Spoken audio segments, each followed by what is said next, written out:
ready, leave at once.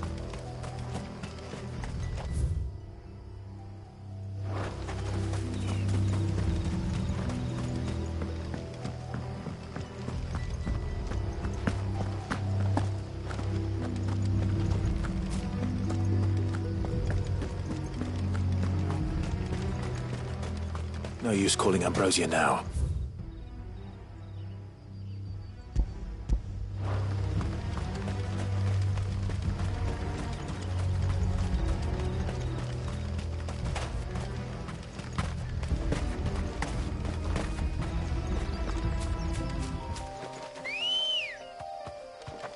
Ready, go?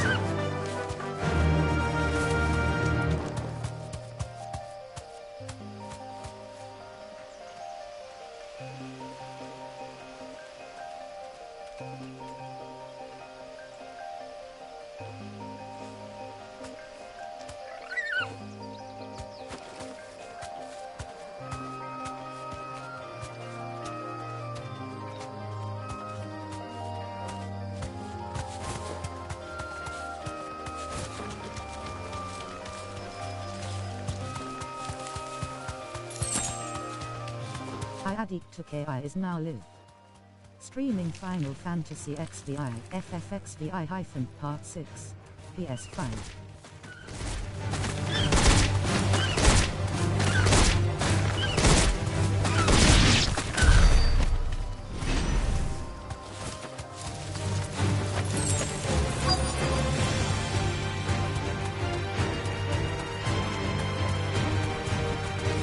You deserve a rest.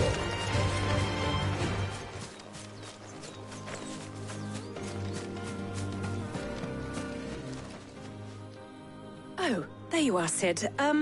Thanks so much for coming. The, ruins are just over there, as is the creature I told you about, I'd imagine. Would you mind? Of course. I'll be right back.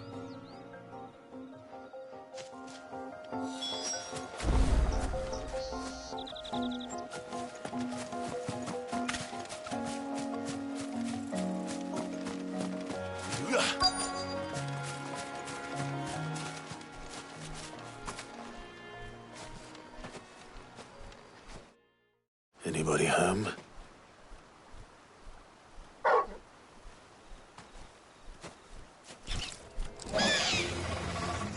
This must be our unwanted visitor. Time to go.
Kill!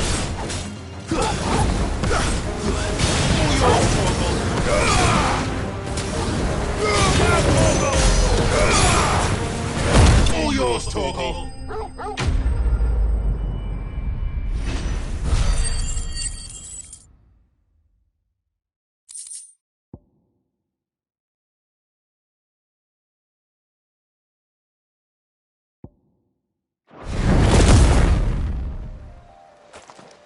The things I do for you, Mid.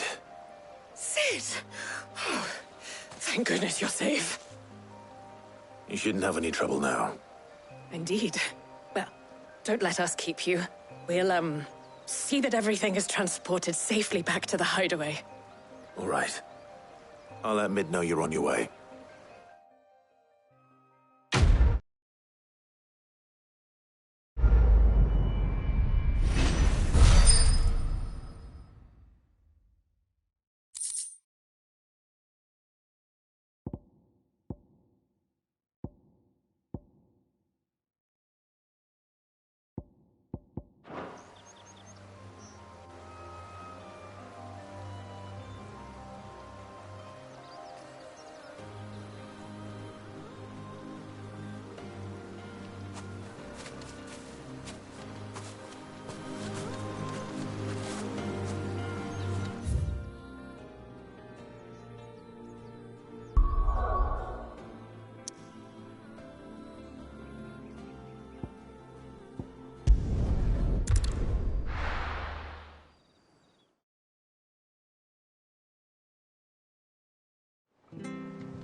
I think Mid might need some help tidying up. If I don't come up with something soon. Mid. Helena has recovered the material for the helm. She'll be along shortly. Excellent. Another job well done. And just one remaining. Right. Right, the shielding. This one's a bit of a bugger. How so? The plating's enough to stop the engines going pop, but those things will still be spitting out enough fire to set the rest of the ship ablaze. Which is why you need proper shielding. A prison for the dragon's breath that's blazing away inside. I thought a triple thick layer of tempered steel might do it. Or more of the stuff that the Fallen use, but they'd both be too heavy. The helm and the plating are bulky enough as it is. Add any more weight and the whole ship would be at the bottom of the briny before we'd even started. I need something light. But I've racked my brains and I just can't think what would do it. Well, if I were in need of obscure knowledge, I know whose counsel I would seek. Harpocrates. Tomes? Yeah, well, I'd thought of that, obviously. I've got all the details written down here. Can you take this to him, see what he makes of it? Right away.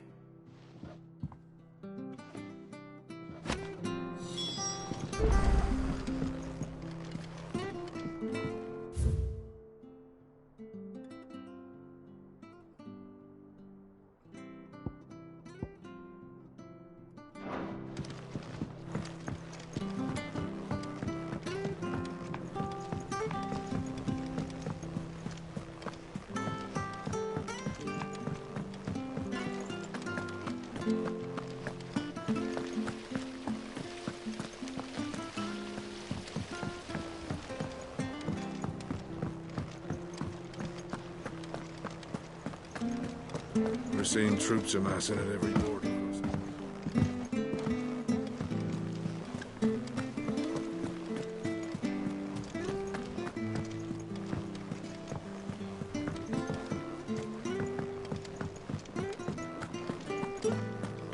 Ugh, I'm never drinking it.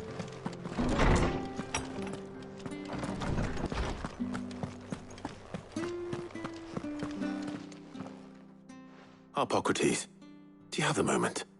For you, Clive? Always. Well, actually, it's for Mid this time. Could you take a look at this?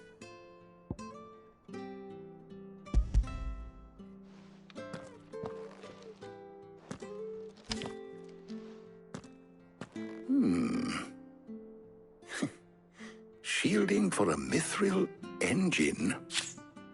Whatever will that girl think of next? And what are these notes around the edges?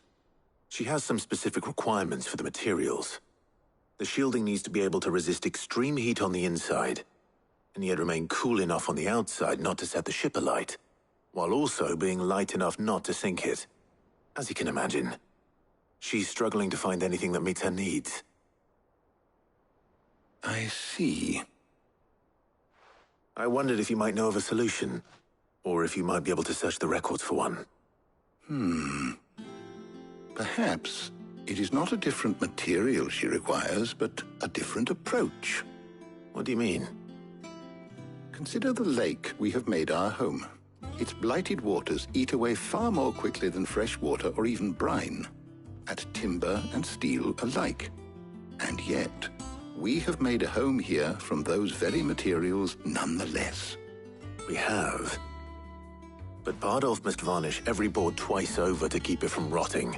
And Obelisk complains that without a constant supply of pitch. I see. Early Gregorian histories speak of a preparation known as moon dew. It is said to be able to resist even the most ferocious flames. Before the dragoons tamed the worms and wyverns of the realm, nobles would daub their castle walls with it in order to guard against dragon fire. So if we could recreate it... It might be applied to some material or other in order to provide the protection it requires. As to how best to apply it and to what material, perhaps Bardolph and Obelisk might be of assistance. I shall speak to them and see what wisdom they might have to offer. If you would be so kind as to procure the necessary ingredients, I shall discuss the specifics of how it might be most effectively put to use with our two friends. The knowledge of the past may yet prove useful to we of the modern era. Thank you, Hippocrates. And since you're asking others to help you, perhaps I should too.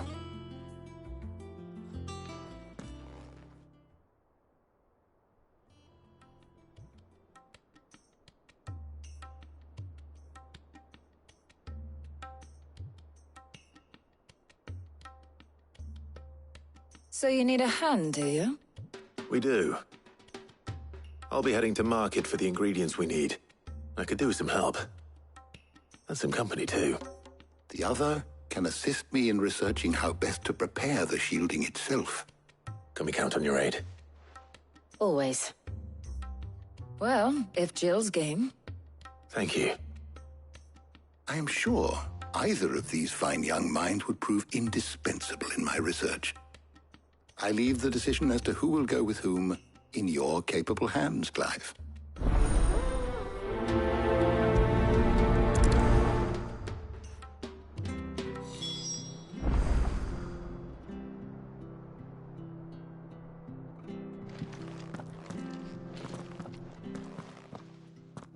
So, Clive, have you made your decision? Who will accompany you on your little excursion?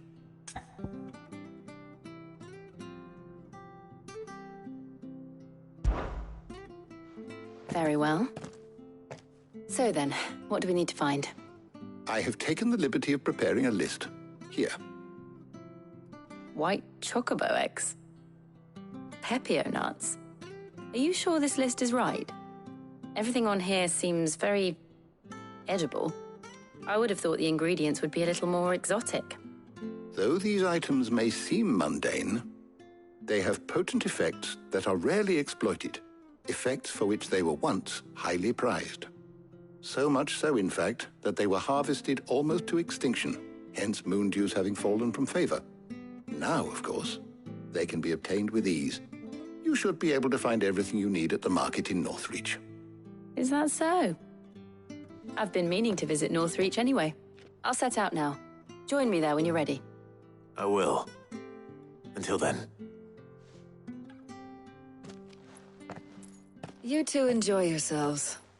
You too, Talia.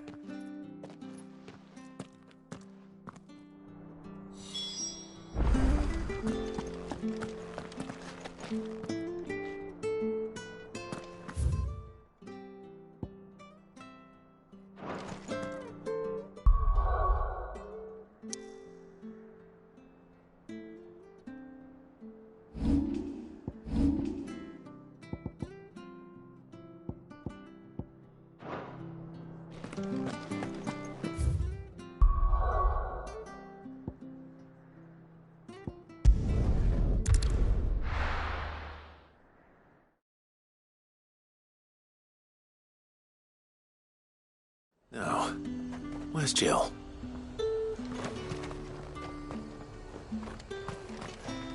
Welcome, welcome.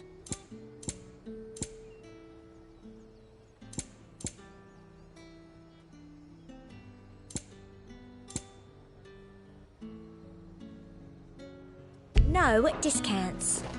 Keep them pilchards nice and chilled. I won't have use. Are those Pepio nuts? How goes the hunt for ingredients? I've only just started. I'm sure everything we need is somewhere amongst all these stalls, though. Why don't we split up and see? We'll take a couple of ingredients each. All right. What am I looking for? How about you look for the Pepio nuts and some garlic? I'll find the other things we need. We can meet by the gate when we're finished.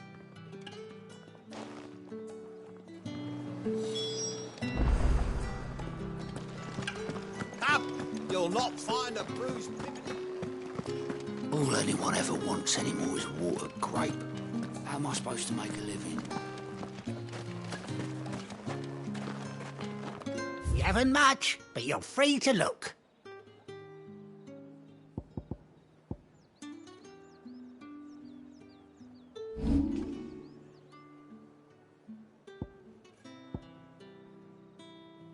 Keep fighting the good fight. What can I interest you in today?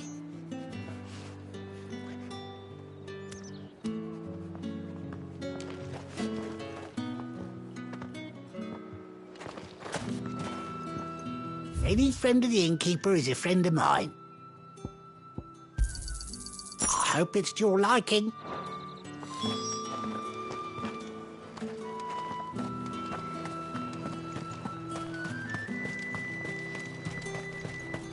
There's talk. Oi, don't touch anything. If that's what you want. That's everything. Let's see how Jill's getting on.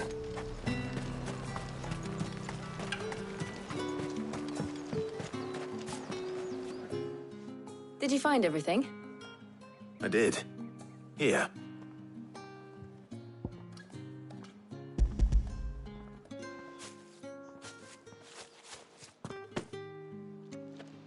Garlic and Pepio nuts. Perfect. Now all that remains is for Harpocrates to somehow turn all this into what Mid needs to keep her engine cool.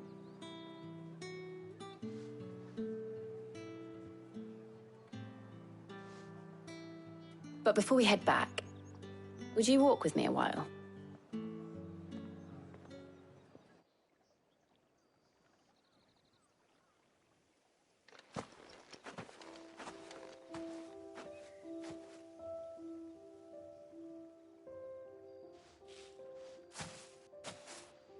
Thank you for asking me to help you today. It makes a nice change. It does. It's good to get away from all the battle and bloodshed for once. Just being here reminds me of when we were children. Do you remember? Walking down Market Street in Rosalith, taking in the sights and smells. How could I forget? What with Torgal's antics.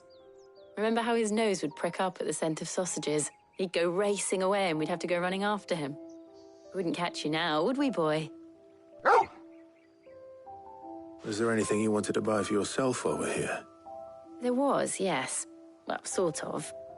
Molly in the kitchens told me about a place that sells particularly good pies. Thought you might like to share one with me. I would. Thank you. And I saw some bread.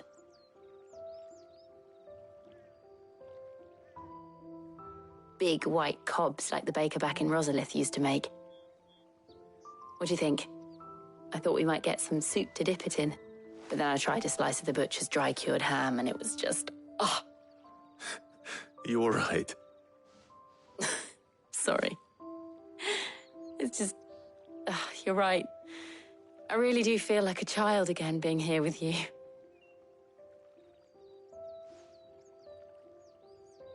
Clive. Is it wrong of me to enjoy this? No, Jill. This is how life should be. And it's how our lives will be when our work is finally done.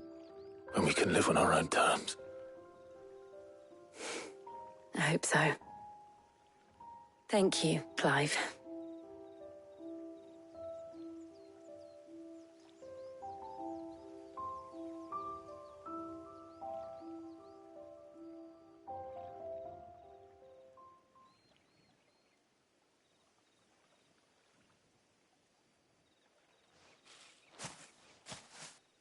Well, I suppose we better be getting back. I need to give these ingredients to Harpocrates and Talia. I'll see you at the hideaway. Take care. I will. You too.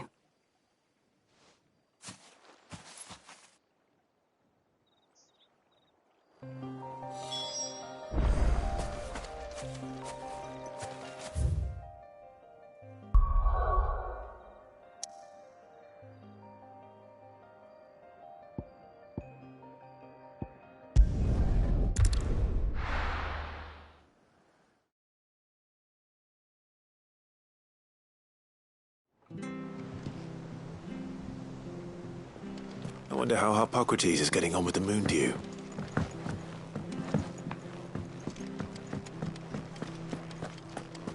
Ugh, I'm never drinking.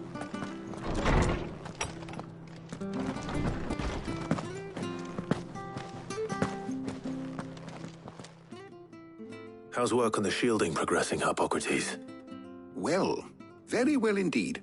And thanks in no small part to your kind assistance. I was just explaining to Talia how we might best go about preparing the moon dew.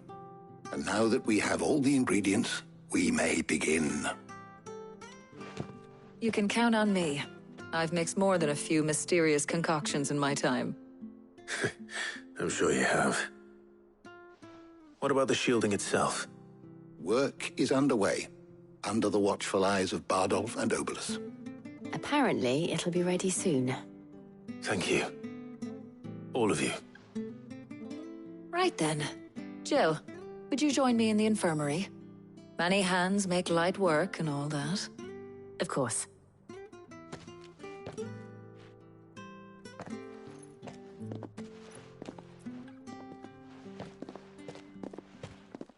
Oh, and Clive, thank you. It was nice just being with you.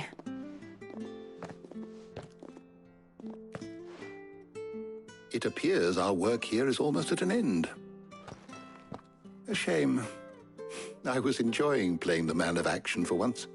When both the shielding and the moon dew are ready, it will merely be a matter of applying the one to the other. Followed by a rigorous process of testing and retesting, of course. Perhaps someone ought to warn young Mid of that. Leave it to me.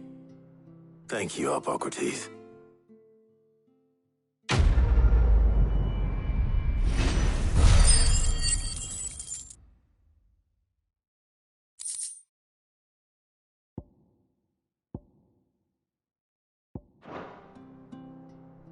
Well, I'd better go and give Mid the good news then.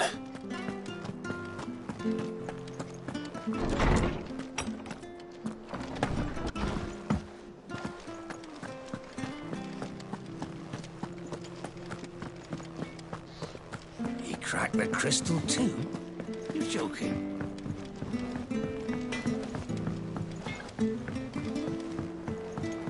I went up to give some greens to the chocobo.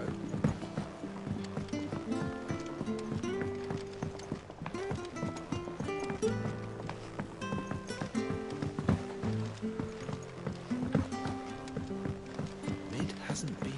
Editors started reading books that don't have any pictures in.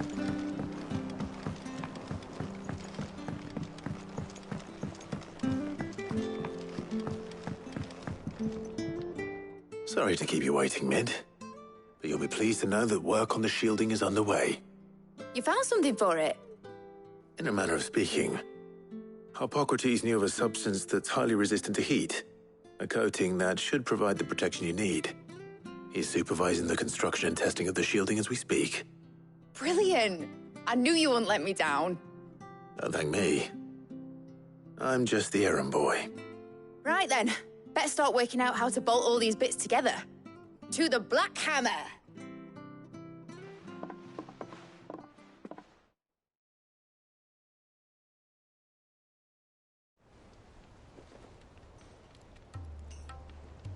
You know, when I got into the smithing game, I thought I'd be making swords and shields, not thermal bleeding didgeridoo-dahs.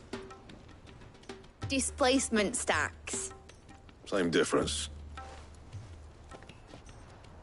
Whatever you call it, I ain't putting it together in here. It's cramped enough as it is. Let's take this outside. Mid, you get all the parts lined up on the deck. I'll take care of the rest. On my way! Oh, and bring me the biggest hammer you can find. This is gonna require some precision walloping.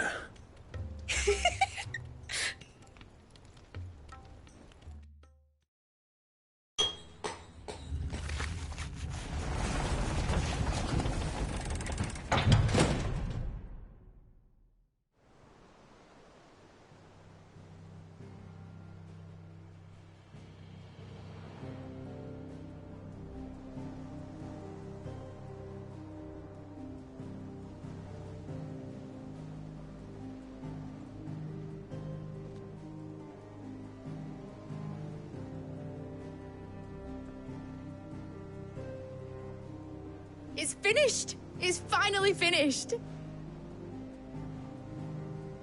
Thank fuck for that. I'll be feeling my hammer arm for weeks. Thank you, Clive, Blackthorn, everyone. That's one down and just 3 more to go. I'm sorry. Oh, didn't I tell you? The Enterprise has 4 mithril engines and we'll be needing a displacement stack for each. You don't mean... Don't worry. Now they've got a finished one to work off, my gang in Canva can build the rest. Good luck to them, I say. Right, I'm off to get a sling for this elbow. Any other work comes in, keep it to yourselves, eh?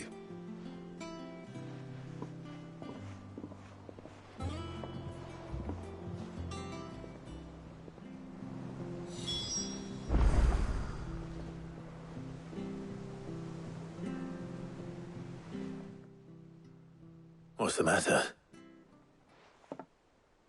Nothing. Just daydreaming. Thinking about the Enterprise sailing off over the horizon to shores unknown. Searching for a land untouched by the Blight. Just like me and my dad planned. So if the worst came to the worst and every scrap of soil in the Twins turned black, we might still have a chance. That's what she was meant to be. You see, one last chance just in case we needed it. But now she's so close to being finished, I've realized I don't want her to be that. I don't want her to be just a lifeboat for us to cling to if things get desperate. I want people to sail aboard her by choice, not from the lack of it. In a world where we're not just trying to survive, but where we can actually live. I'm working on that. And I'll do everything I can to get you what you want. Don't you always? All right. My mind's made up. As soon as the Enterprise is fit to sail, I'm putting her under your command. Sod our plans, I'm trusting in yours. Are you sure about this? Something tells me it's what my dad would have wanted. He'd be proud of you. You were gonna visit his grave, weren't you? I was. And you can come too now that your little project is finished. Right. There's just one thing I need to finish up first. Won't be a mo. All right. I'll let Otto know you're coming. Meet us in the mess when you're ready. Aye, aye, Captain.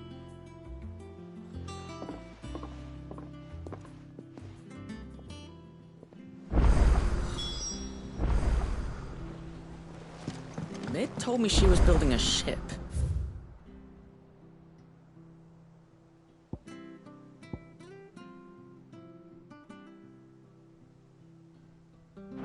Really?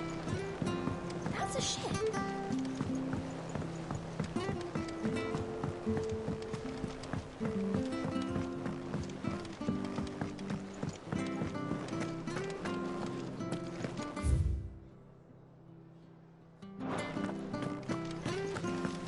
crack the crystal too? Who's joking?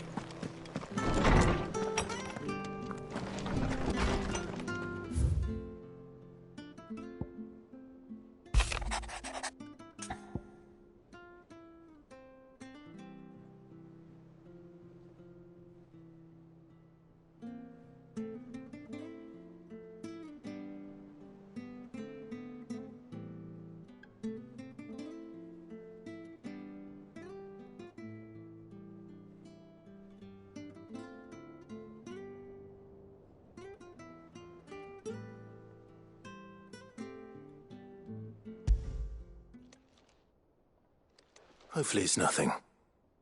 But I should speak to Blackthorn just in case.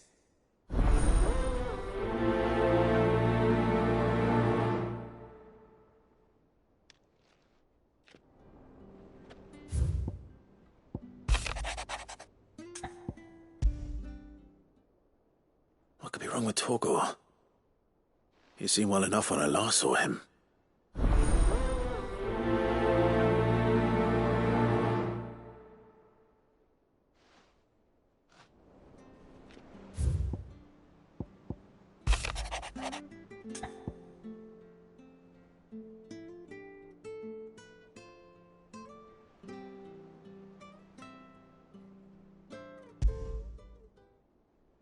Trouble with the ledgers. Shouldn't he be asking Otto for help?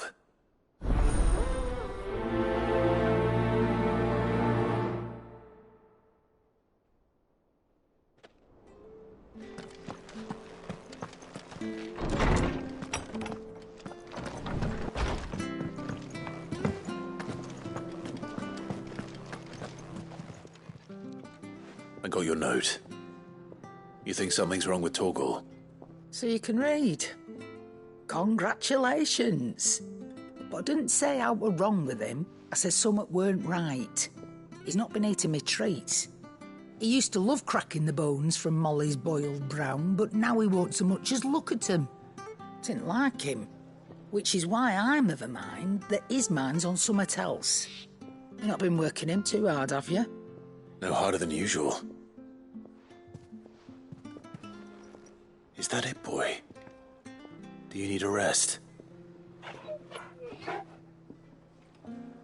What was it you said he was? A frost wolf? That's what the lawsman seems to think. Then maybe this all has something to do with whatever it is that's woken inside him. I suppose things have been different since Rosalith. Perhaps Hippocrates knows something. Instead of everything, you mean? Perhaps.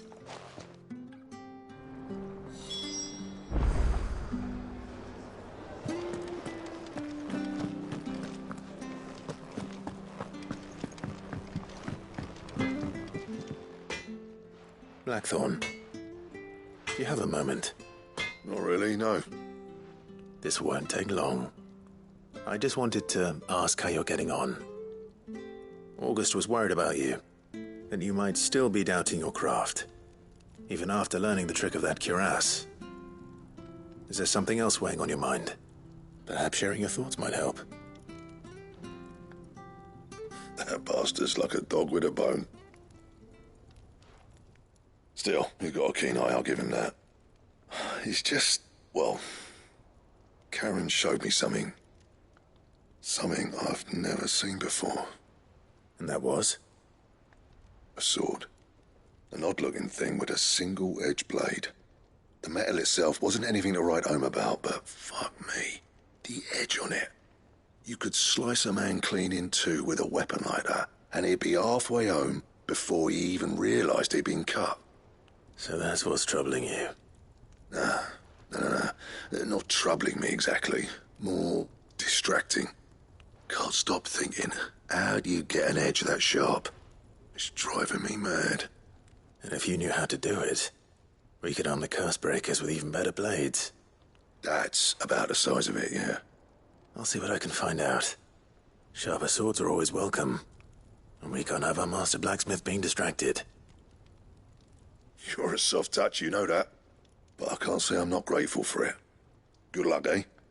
Thank you. Let's see what Karen knows about this sword.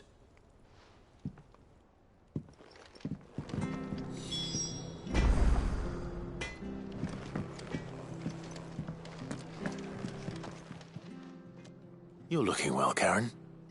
What do you want? Out with it. I want to know about the sword you showed Blackthorn. Single-edged and extremely sharp. Running around after him again, are you? I suppose I am, yes. But I need to help him find out how to work an edge like that. It's driving him to distraction. Little wonder, I suppose. There's not many like that make it as far as the twins, and those that do go straight into private collections. Which made it nice and easy finding a buyer. Can you tell me who bought it? Where is it now? You think I tell people who my clients are?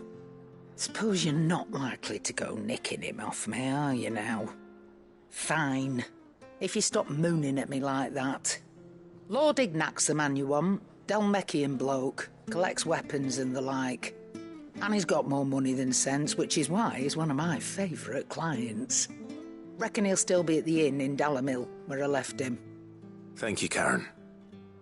Oh, and he's a touch eccentric, if you take my meaning. I appreciate the warning.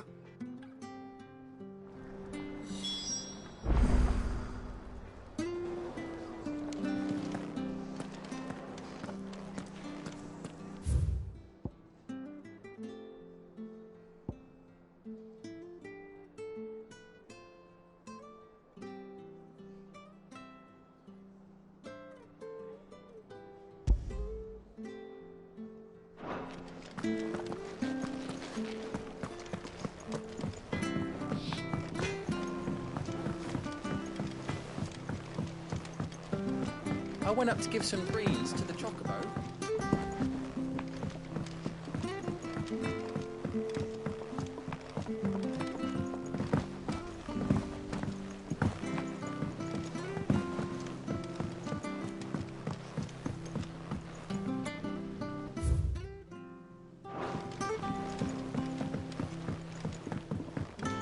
Think Mid might need some help.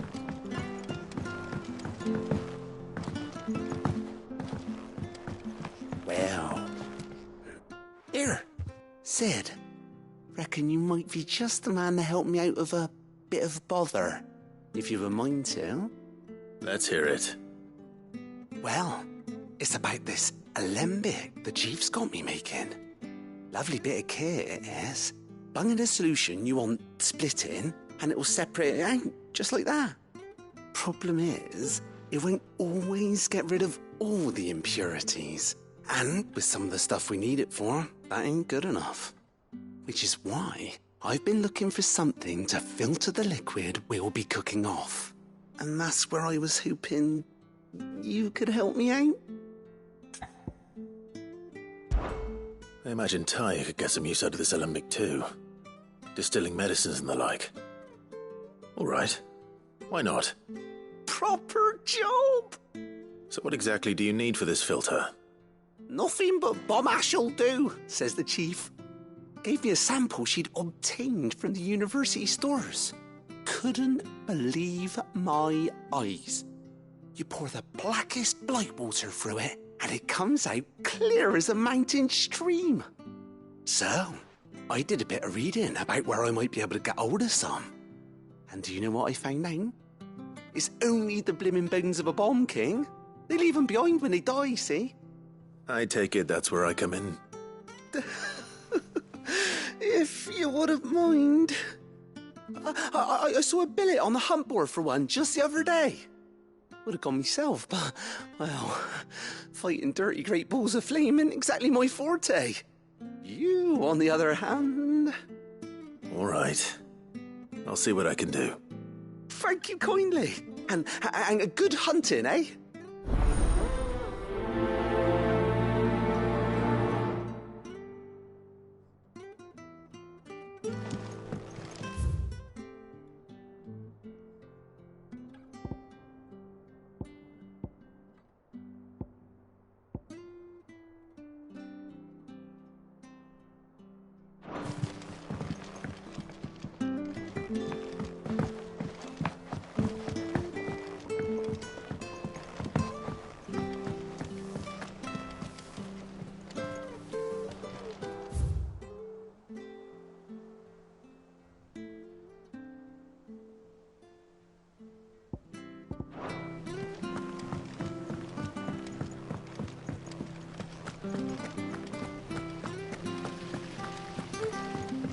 let me know if you find any books worth reading. Oh, we've hundreds of them in the shelf. You look just like a princess. And you look like the princess's sister.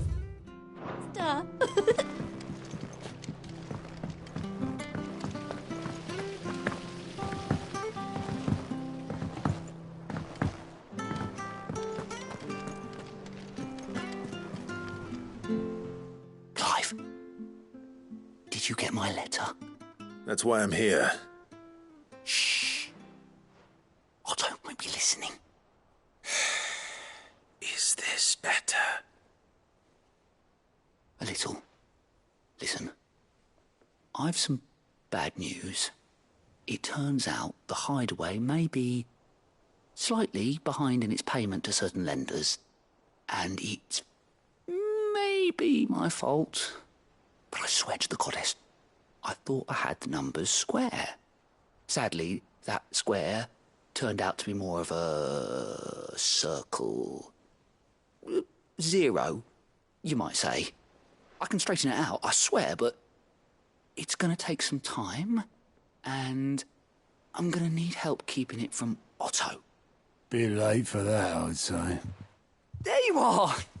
What a surprise! So let me get this straight. You forget to pay our lenders what they're due, and instead of coming straight to me, you get Clive to come to you.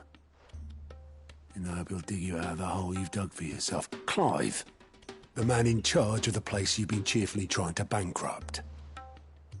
And you thought this was a cunning plan. Why? Well, who needs paying? Oh, just Martha. And the dame. And, well, Lady Karen. But only 500 talents. We owe 3 of our most trusted friends 5 million gil. Each. 5 million each. They lent us the bulk of the money we used to rebuild the Hideaway, you see, and, well, I must have made some sort of oversight. Those ledgers were my responsibility, and it was my decision to entrust them to you. This is my fault. Do we have that much to hand? I can always ask my uncle. No, we don't. And no, you won't. We've lightened Lord Rosfield's purse enough. After the king's ransom we had off him, he deserves better than to see our begging bowl. Besides, we'll need to learn to stand on our own if we're going to make this work. All right. But that doesn't mean you have to shoulder the burden yourself. Is there anything I can do to help? There might be. How'd you fancy taking these to Martha and the dame? Rocks. Rocks, he says. Worth 1,000 talents apiece, these are. A little something Sid and I set aside for when times got lean. And I reckon 15 million in overdue debt probably qualifies. I just hope our associates' eyes are a bit more discerning than yours. I'm sure there will be. Should be me making the rounds, really. But you know how it is with this place. Orders to bark, arses to wipe, and all that. I know. Which is why I don't mind going in your place. Go. Do you know why I only gave Master Clive here 2 star rubies? Because you'd rather Lady Karen killed me. Because I'd rather Lady Karen killed you. Yes. Well, I suppose this is goodbye then. Don't worry. I'm sure Karen will understand. Really? Do you think so? No, I don't.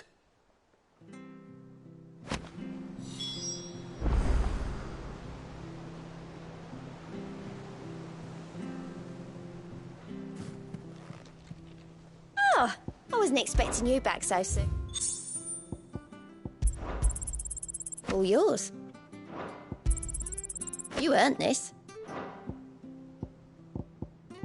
All done?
In the Emperor's name!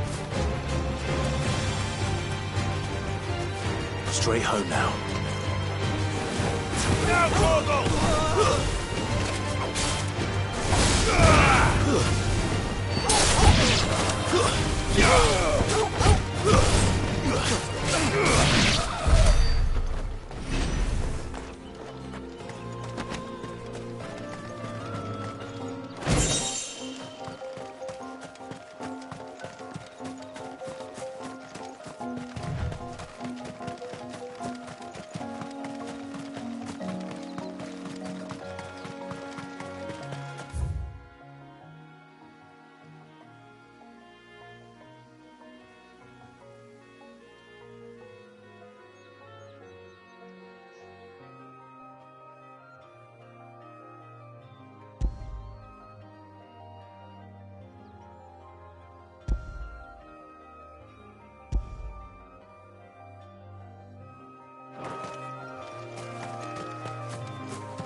Ready, go?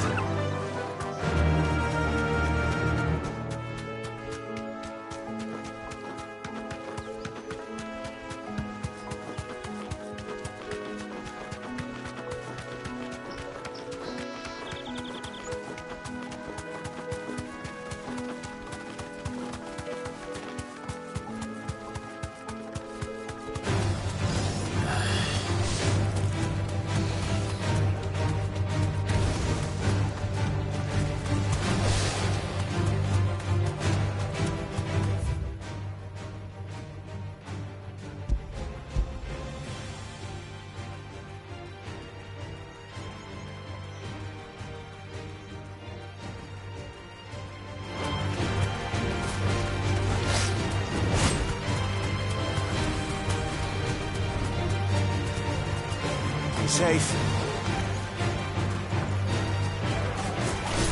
All yours, Torgal! Torgal, kill!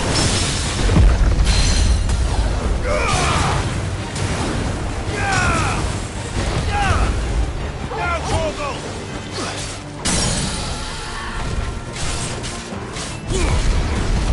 Torgal, kill!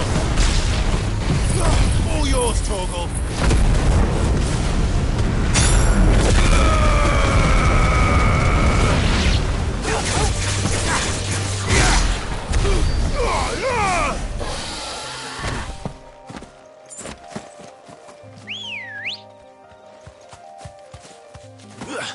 Good girl.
No need to ride from here.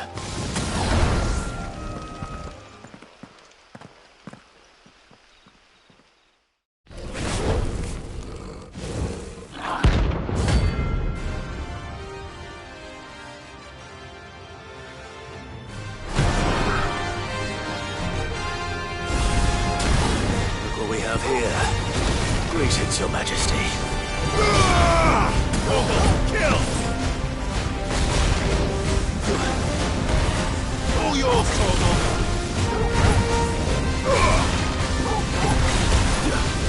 Torgal, kill!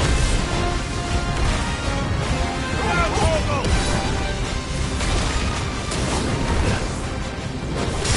Torgal, kill! Nice try.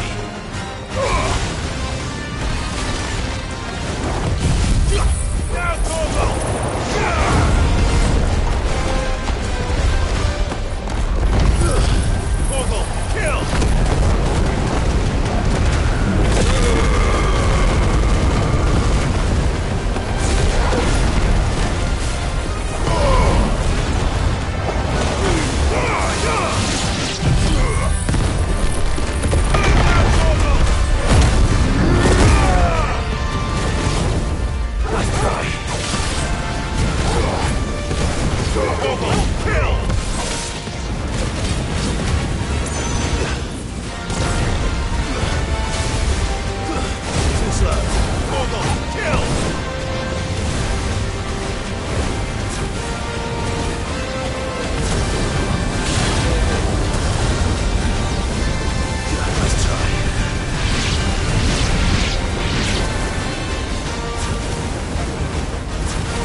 Torgal, kill!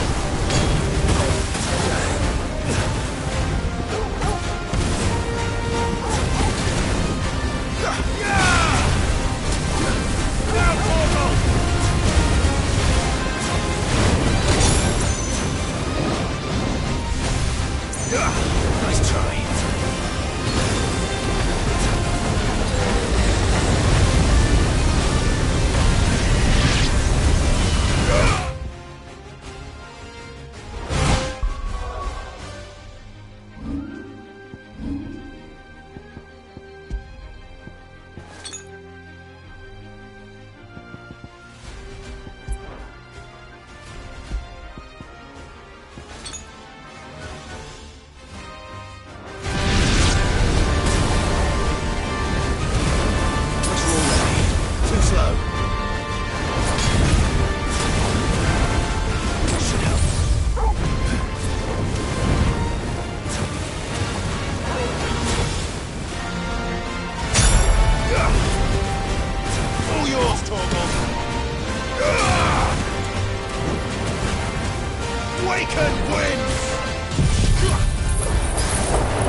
Your reign is over. Now to collect the ash. This looks like the stuff. Let's see if there's any more.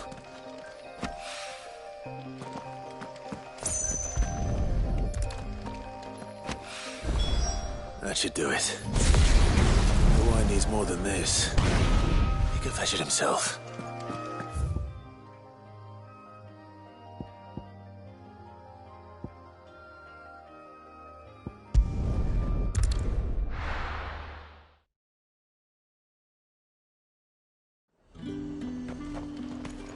There's talk that the Glassgate flood.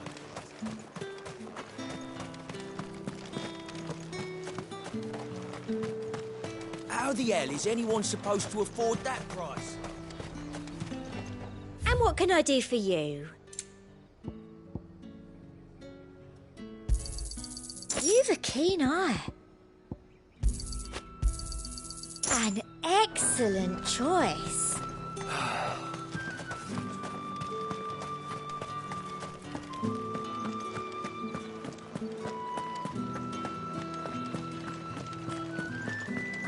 Did you hear? The gate's to heaven. I want to see. What am I going to do without sweet water and oil of talc? Milady, I come bearing gifts. Gifts? Whatever is the occasion.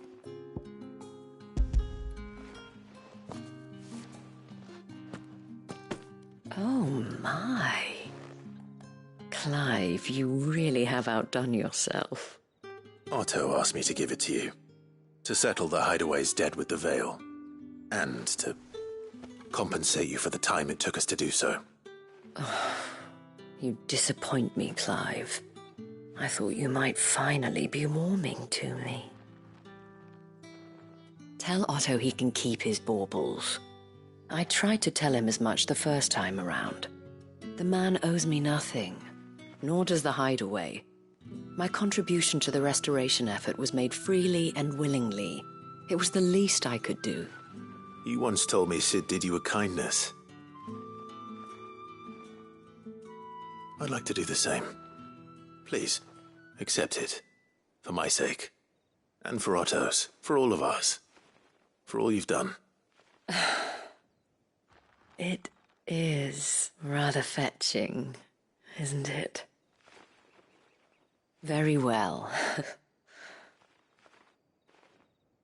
Otto is lucky to have you, Clive. I doubt anything could ever replace his son. But you and the others at the Hideaway are the closest thing he has to family. Otto had a son. Long ago, yes. Sid told me Otto lost him when he was just a boy, and blamed himself for not being able to stop it. I don't know how it happened, whether there was anything he could have done, but it was clear that it weighed heavily on him. I didn't know. How could you have? I doubt anyone did. Besides Sid, I've never met a man more keen to bear his sorrows in stoic silence. An ill habit, given that both have always been surrounded by friends desperate to help them. I'm beginning to see that.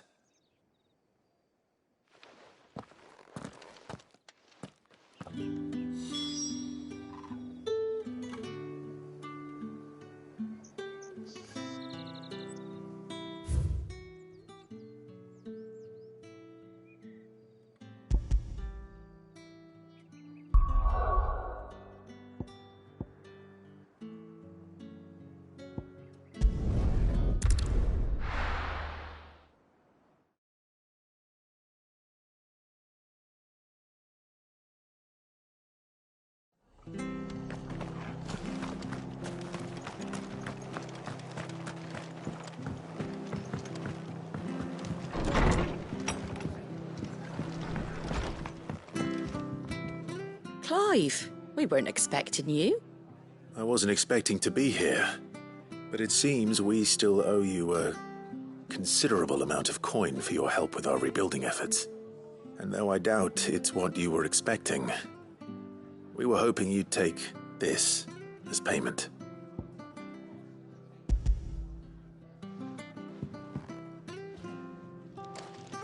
A star ruby? I can't accept this. It's worth at least twice what you owe me. More if you can find yourself the right buyer. Think of the difference as interest. Interest? If word got out I charged that much, no one would ever borrow from me again. Anyway, why are you the one here asking me about this? I'd have expected Otto. Bit much sending the Lord Marquis out to sell your debts, isn't it? The old goat working himself to death again? Something like that. Most days I think he's the only reason the hideaway's still standing. Same as always, eh? Back when the place was nothing but a twinkle in the eye of a recently retired Lord Commander, word is he was the first one Sid reached out to. Probably knew that without his strong arm and level head, the idea would never get off the ground. Sid may have been the face of the hideaway, but Otto's always been the backbone. And when Sid passed away, we were all worried that would be the end of it. That Otto would just give up. His death was hard on everyone. But it must have hit Otto hardest of all. But he didn't give up, did he? Quite the opposite, in fact. If I recall, he was the one who nominated you as Sid's replacement, and rallied the rest around you. I reckon what he saw in Sid, he saw in you too. And don't we all? Doesn't hurt that you're half as stubborn and twice as handsome, neither. That, and you keep good company. I suppose I do.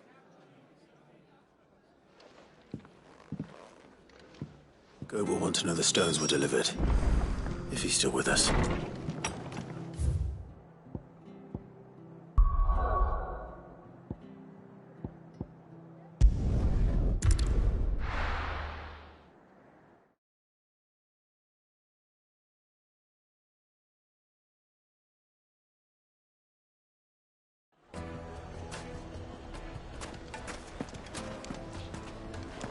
People take notice of wealthy men.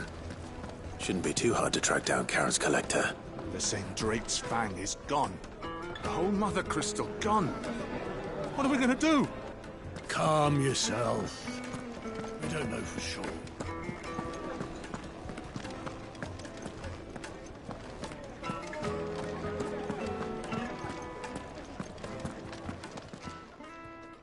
My reputation will be ruined!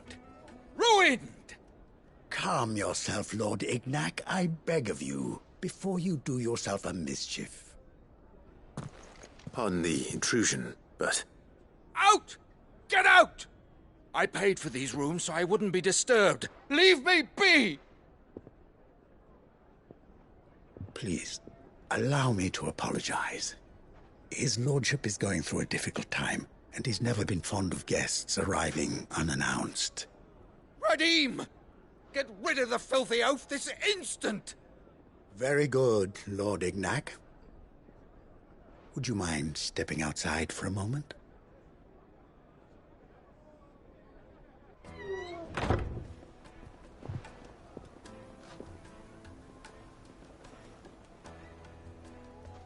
I'm sorry if I've caused you any trouble. That? Oh, no. That's just how his lordship is. Though the morning's events have left him somewhat fractious. He has been dispossessed of his luggage, you see. The thieves also made away with a considerable amount of coin. Coin the innkeeper will soon be keen to collect. I don't suppose a certain blade was among the stolen items. A single-edged sword. It was purchased from a merchant friend of mine. Ah, you know Lady Karen. Yes, I'm afraid it was. Then I'll retrieve Lord Ignac's luggage. But I have one condition. You have but to state it. You are welcome to anything that is within my power to grant. I want an audience with Lord Ignac. A few minutes should be enough. Then I'll be on my way. A condition I would be a fool to refuse. Of course, you shall have your audience. I don't suppose you saw where the thieves went. I did not, no. Though some discreet inquiries made on his lordship's behalf mean that I know where you might find them. The bandit's bed. Every ill-gotten coin in Dalamel is said to pass through that disreputable corner of the Valcroy. And that's where I'm heading. I shall speak to Lord Ignac in your absence, and arrange for an audience upon your triumphant return. That will be very kind of you. Farewell, and best of luck.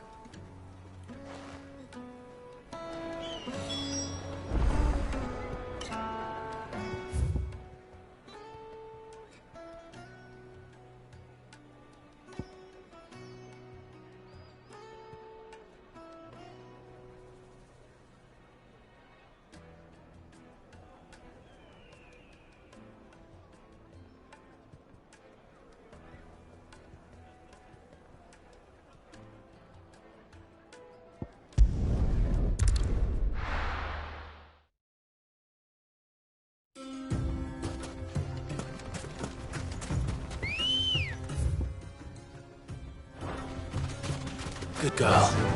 Run like the wind.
Got company!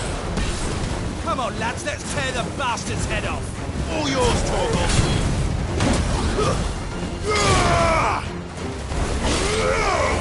Nice one!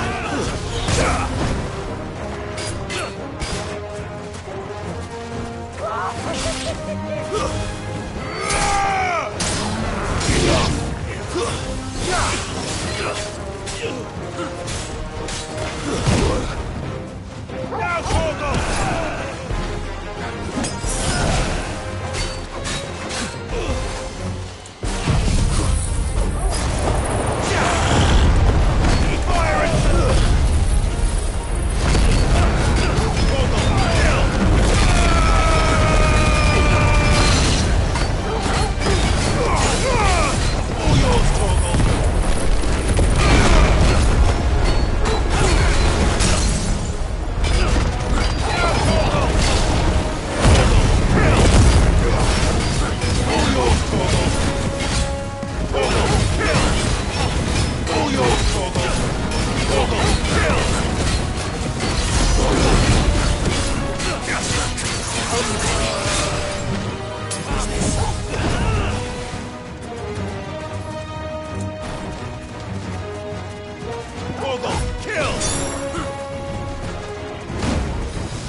This must be Ignac's luggage.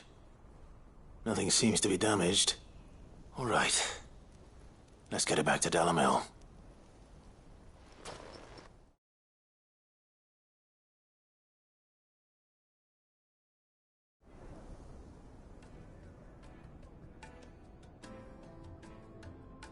I hear I have you to thank for the return of my effects. What shall I call you, my good man? Wyvern. Glad to make your acquaintance. A formidable name indeed.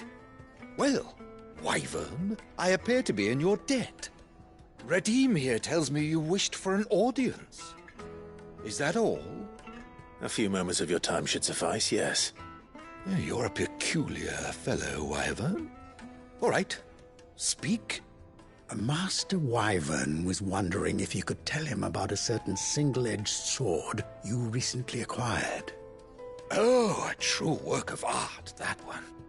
Karen drove me hard on the price, but I would have sold her Radim here to get my hands on that sword. It was made in the Outer Isles, far beyond the Twins, and is used exclusively by the practitioners of a unique school of swordsmanship. They believe no combat should ever exceed a single strike, and hone their blades to such perfection that none ever does. Each sword is made for that one perfect stroke, and for that stroke only. They crack upon a second blow. There's a brutal sort of beauty to it, really. But how do they hone such an edge? Fine question. Why, they use a whetstone, of course. Whetstones, rather. A whole array of them, ranging from the coarse to the fine. 10,000 licks with the sharpening stone, then 10,000 more. But it is the final stone which lends the blade its legendary sharpness. A mineral quite foreign to this great realm of ours. And that is the key. The secret ingredient. Wyvern, it occurs to me that my little lecture is hardly equal to services rendered. Take this, together with my regards. The very stone of which I spoke, far rarer among collectors than even the blade itself, and a far more fitting payment. Thank you. Pardon the intrusion, my lordship. However, it is long past time we prepared ourselves to depart. So it is. I am locked in bitter competition with a rival collector of curiosities. I am one step ahead of the unscrupulous scoundrel, but he is hard at my heels. Are there many other collectors out there? Too many to count, but only one do I consider my nemesis. Lord Byron Rosfield, and is a perennial thorn in my side. I can imagine. Farewell, Wyvern. May our paths cross again. Radim, we mustn't dawdle.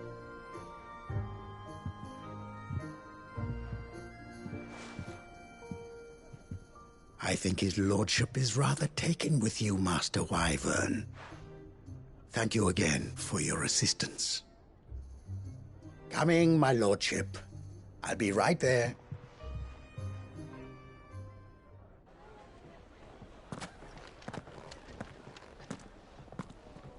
Trust Uncle Byron to find such an interesting rival.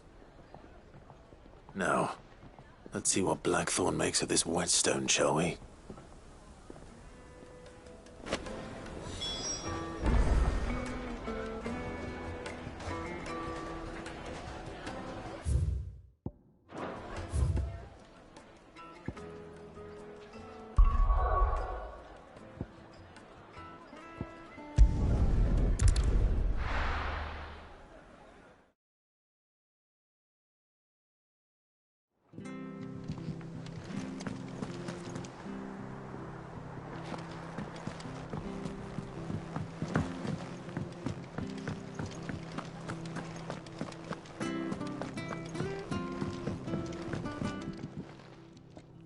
Sorry for the wait, but hopefully you'll agree it was worth it.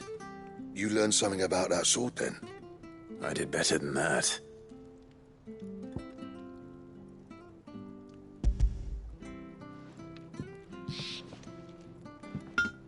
A whetstone?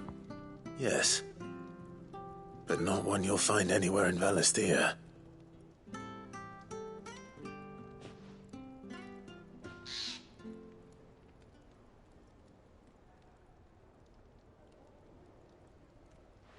No wonder I couldn't get the same finish on the grinding wheel. One hit and all done, eh?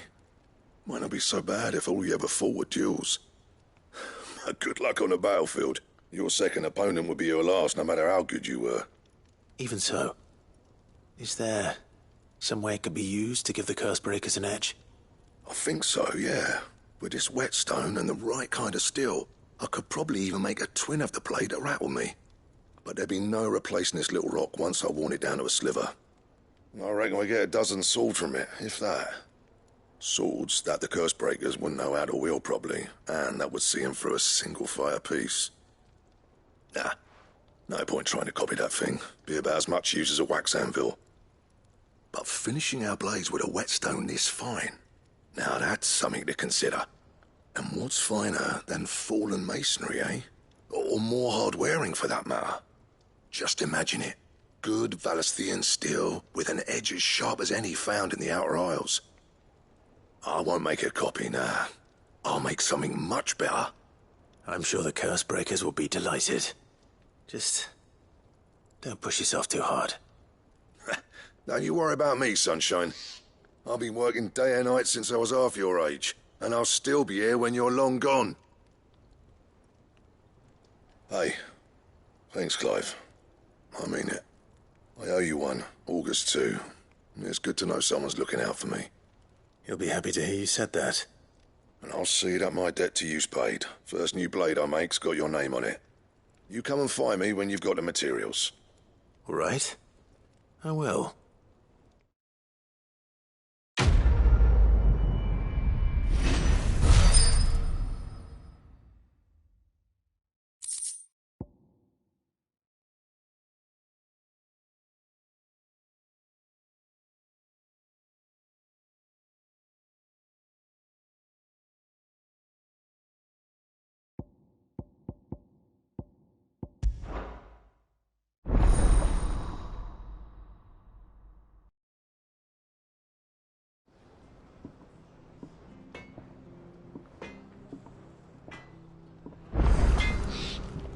Back, are ya? What do you want?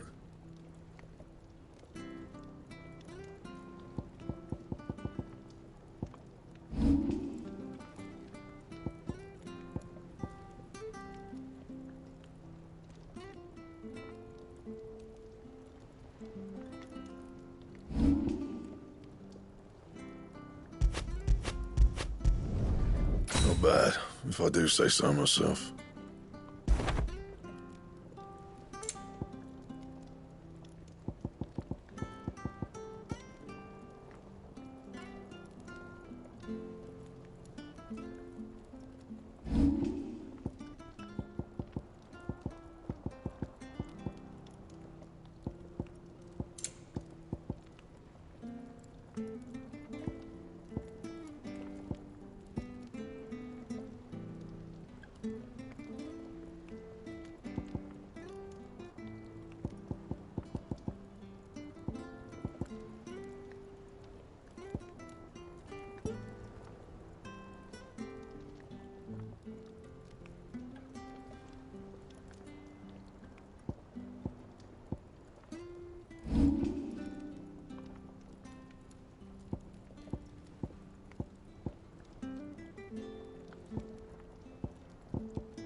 That it?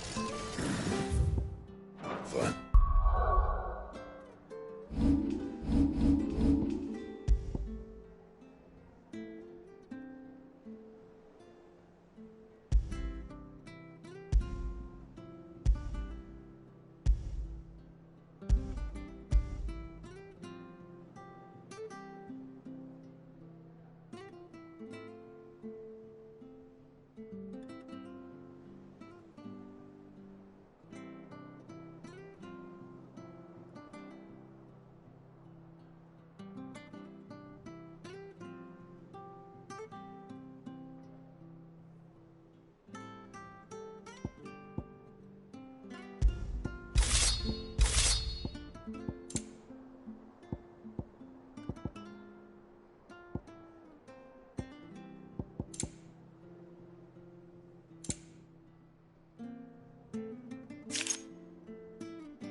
Thank you, Clive.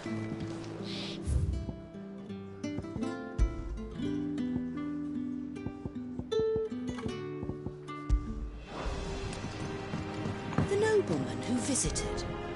Was that... Sid! Look what the Cursebreakers brought back from Dalmekia. Said they were all the rage in Dalamil. Looks sort of funny if you ask me. I'll be damned. Have you had one before?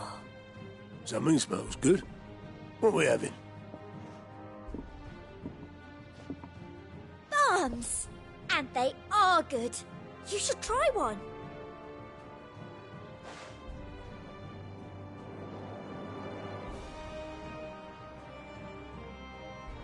Hey? The bloody great hole in it. Who ate the rest? It's supposed to be hollow, silly. Haven't you ever seen Drake's Fang?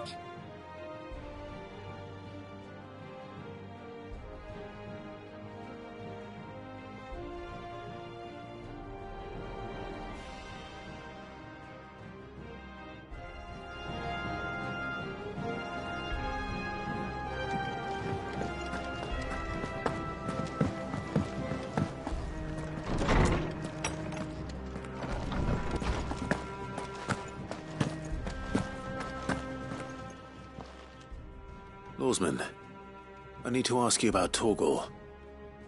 Something's not right with him. He isn't ill, is he? I don't think so. But according to Lady Karen, he seems to have lost his appetite, which is certainly a new development.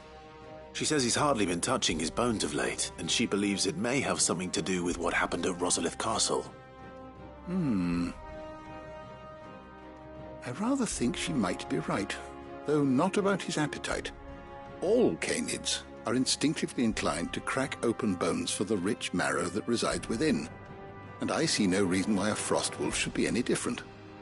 Accordingly, I suspect it is not a lack of appetite that afflicts Torgal, but a surfeit of it. If we assume that his newfound magics require additional nourishment to sustain, it may well be that the bones Lady Karen is accustomed to providing are no longer sufficient. Frostwolves, after all, habitually prey upon far larger animals, whose bones may yield altogether different nutrients. As to where one might find a suitable substitute, some antelopes that graze the meadows of eastern Rosaria have been known to grow to a size more than double that of their lesser cousins. I don't recall ever seeing any that large. And little wonder. The oldest and largest such creatures rarely leave the safety of the highlands for fear of predators. The last elder antelope sighting I recall hearing about took place near Cressida, and that was long before the village was abandoned. Even so, it seems like a good place to start. Good hunting, Clive.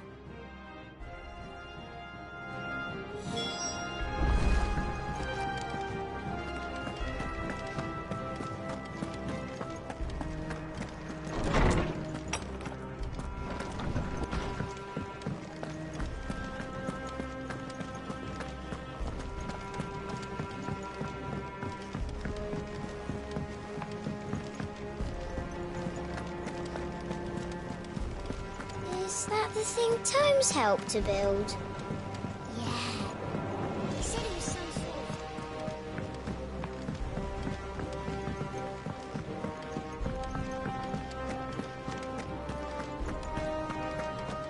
He cracked me. Still two? You're joking. It's no joke.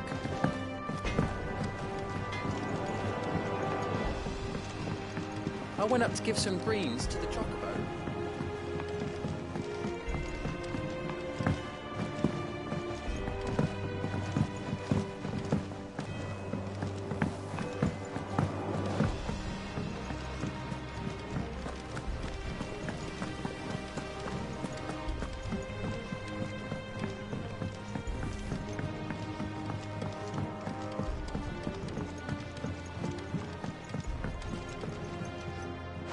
right there, Sid?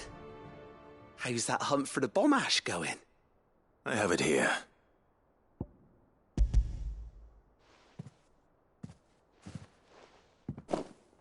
That's the stuff. And plenty of it, too. Enough to keep the Alembic bubbling away for a good old while. You're a gent, Sid. Let none say otherwise.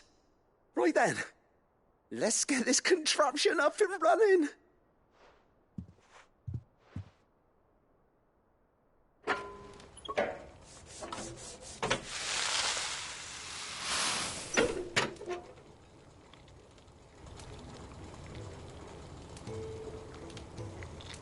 There we have it. The Telemon Alembic. And it works just like the chief said it would. Very impressive. Says the man who cut down a burning boulder. Speaking of which, I still haven't returned the favour. There's no need. The good it will do for the hideaway is reward enough. Don't be silly. Why don't you let me take a look at that bag of yours? The one you keep your potions in. Reckon I could work some magic on that. What kind of magic? Well, we happen to have isolated a substance in our test run of the Alembic that I reckon will make even the toughest leather supple as anything. Thought we might use it to breathe new life into old boots and the like. Save the hideaway a few gil. But I reckon if we slap a bit on your bag, it'll loosen it up enough for you to squeeze in a bottle or two more. Well, it can't hurt to try, I suppose. That's the spirit. Leave it with me. I'll only be a mo.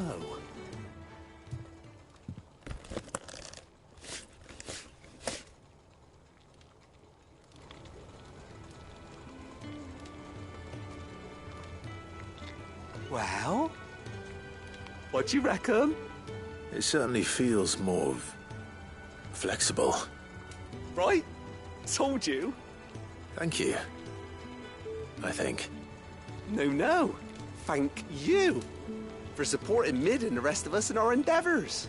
Without you, we'd never have been able to discover wonders like that stuff I rubbed on your bag. And I'm telling you, there's plenty more where that came from.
Help you today, Clive? Come to claim your just desserts?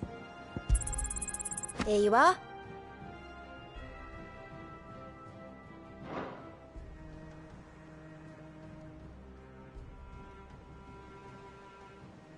I don't have that one. You do. Good. Still alive, I see. So Lady Karen accepted the ruby. About that, I tried my best, but she was just too stubborn to take it. She threw it right back in my face, in fact, and told me I could stick my stupid stone where the sun don't shine. Karen refused payment. I hope it wasn't something I said. I'm sure you were as tactful as ever. Let me see what I can do. Oh, wonderful. I hope you have better luck than I did.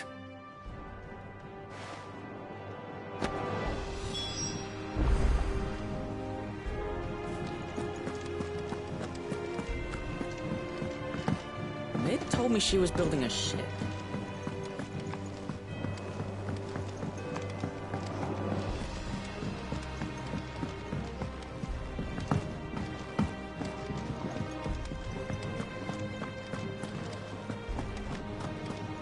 Thank you, Clive.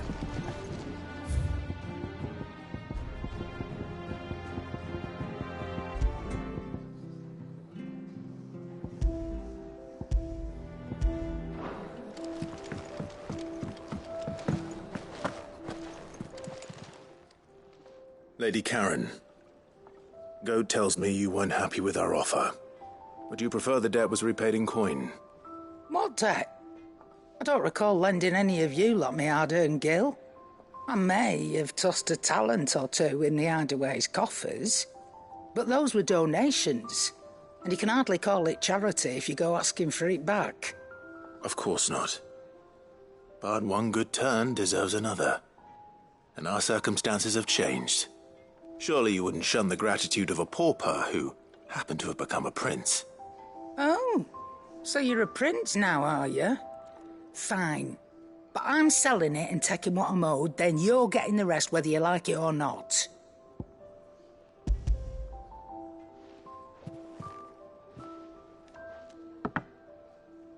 Where'd you even get this? A decent trader might nab 1,000 talents for a star ruby. A canny one, meanwhile, might claim it were nicked from the belt of Sid the Outlaw himself and ask twice as much. Might be I already have a buyer in mind. Might be you even know her. A fine continental maid whose beauty's only eclipsed by a guile in commerce.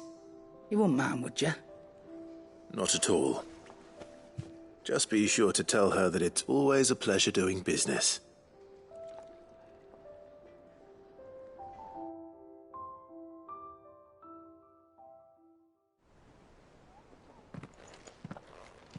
I hear you ended up delivering all 3 stones. Thanks to this lump. I sometimes wonder what I pay you for. Speaking of which, I still haven't been paid last month's wages. Oh, so you remember what's owed to you then? Get your ass beyond that disc of yours and don't get up before those ledgers are square. Right away.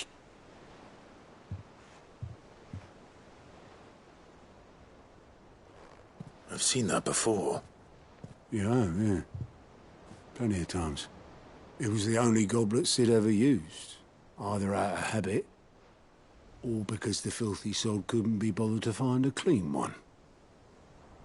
I knew so little about him. Like most people. Martha and the Dame both seem to have fond memories of him. I bet they do. How long did you know Sid before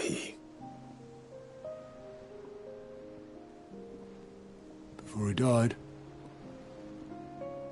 20 summers, give or take. Back in the day, I was a purser on a trade ship, which is where I met him. He bought passage to, I forget where. And having nothing better to do on the long nights, we set up drinking island rum till the morning bell dragged me back to my duties. Quit my post not long after that, on account of making a fine maiden's belly fat. But me and Sid stayed close, promising we'd one day sail the seas again. That was before fate stepped in and said she was having none of it. The magic woke inside my son soon after his first name day, and there was no hiding his knack. Couldn't you and your family have? My family were the ones who summoned the constable, wanted the monster taken away. I couldn't turn my back on him. Forget what I felt, and I couldn't for the life of me understand how they could. Luckily, Sid was of the same mind as me. It was him who stood beside me when all I wanted was to tear the whole world down. Him who cried for me when I had no tears left of my own. Him who swore he'd do everything he could to stop it from happening again. And he was true to his word, too. Left the Royal Army once and for all. His ranks, his ribbons, gone. Just like that. Threw away everything he had.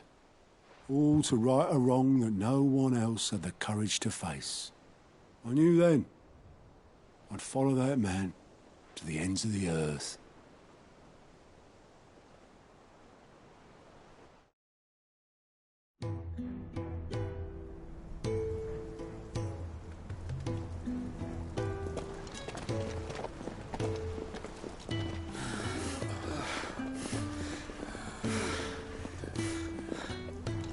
He was always too clever for his own good, was Sid.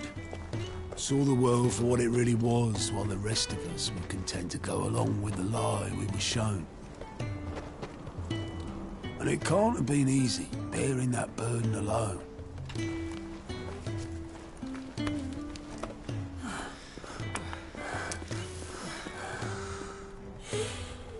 But he didn't let it stop him. He never lost faith in what he believed was right. And that gave us faith in him. Faith he'd steer us true. So I swore to myself that I'd always be right behind him, ready to catch the stubborn sod if ever he should fall.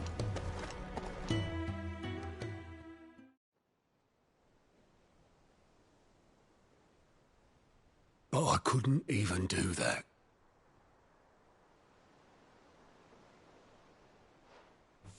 Ignore me. Just the ramblings of a tired old man.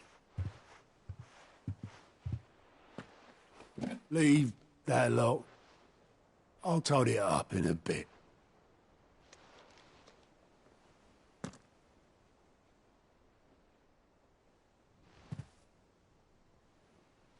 This is Sid's handwriting.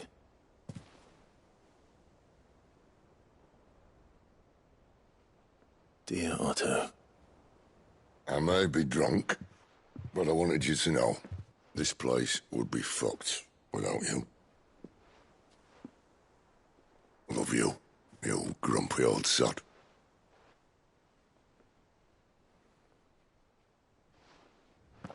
This note. Hmm? What about it? Sid was right. Without you, we'd all be lost.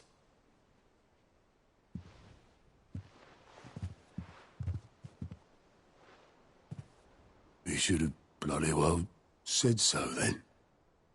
Just once. Before he went.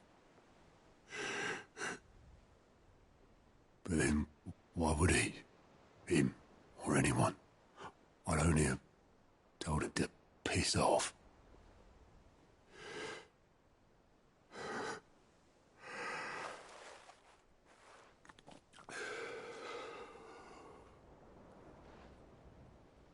You're wrong, though.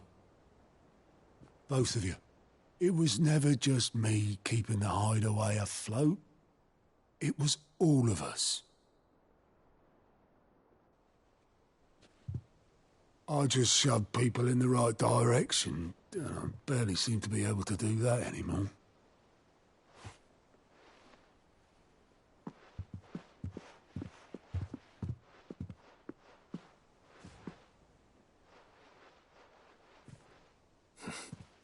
Would you rather go at the helm? Well, maybe I've got a few more years left in me. I'm going to hold you to that, Otto. Before you go, Sid would have wanted you to have this. But that's... This'll do me just fine.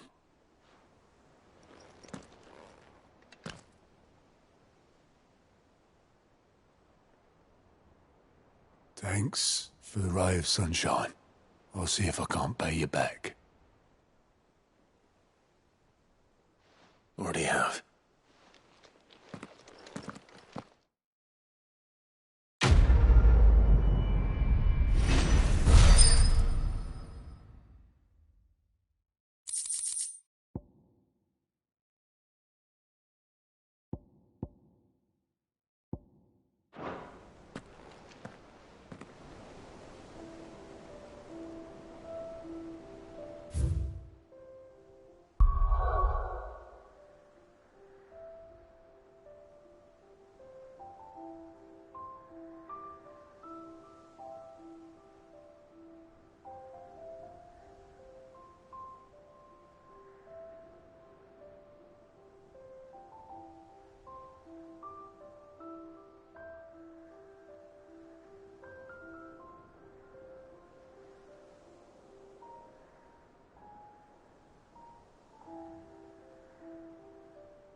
Naught but wild beasts this end.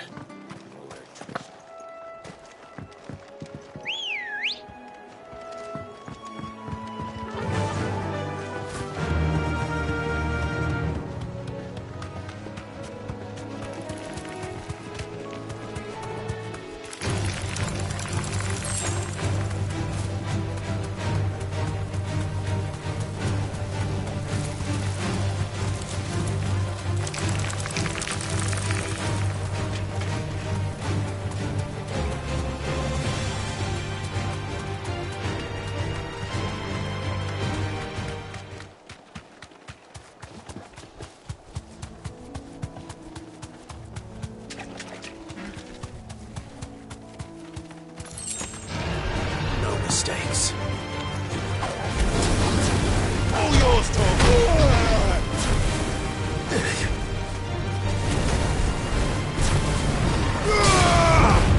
Now, Torgal!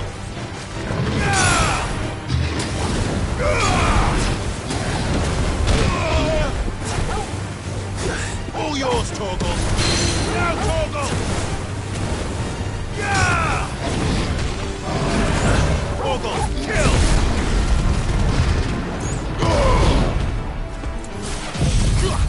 Now, Torgal!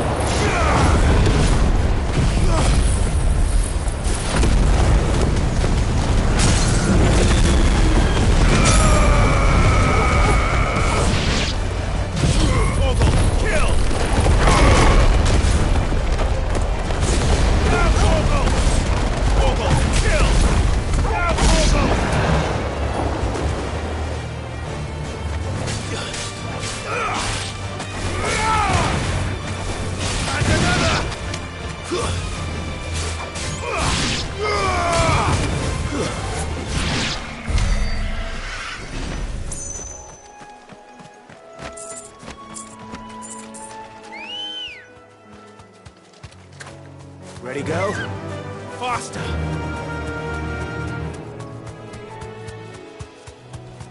Well, it's certainly quiet. If I were a giant antelope, it would seem like just the place.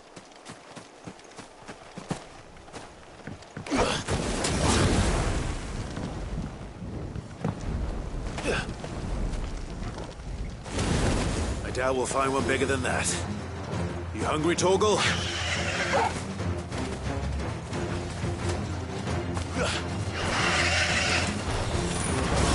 Soil and stone! Titan!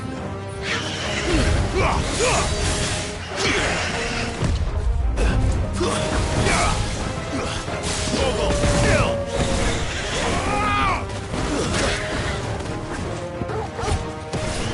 Now, Torgal! And another!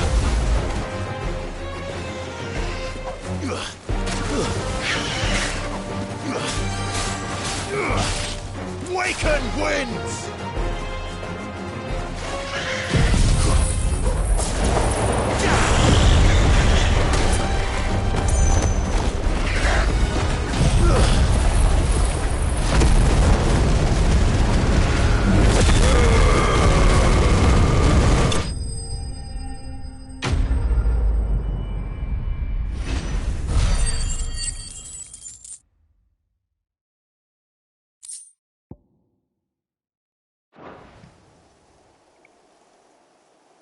Now.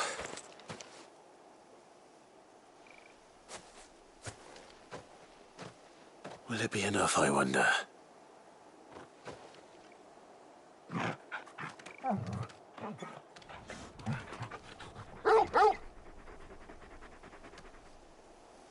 I say that answers my question. Which means we owe the lawsmen our thanks. You're just a big puppy, aren't you? A very big puppy.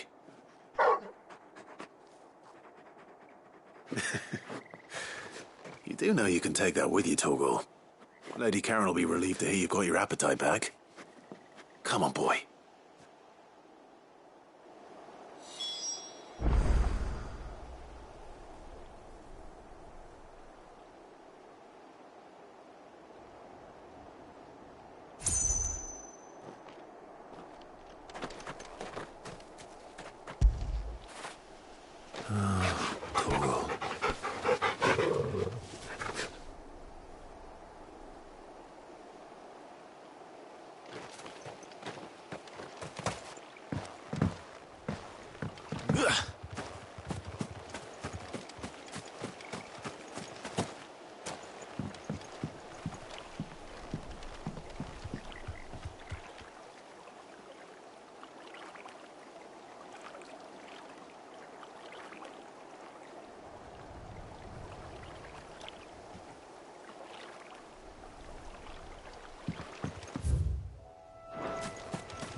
I noticed you and Torgal had gone off somewhere. Take him for a walk, did you? You could say that.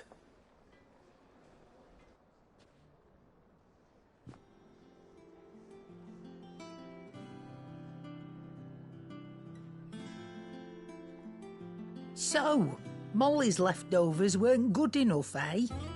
That'll teach me for treating you like you're still a pup. All right, no need to shout. Now we know what you're after, I can see about getting some in. Speaking of which, I brought one for later. Can I leave it with you?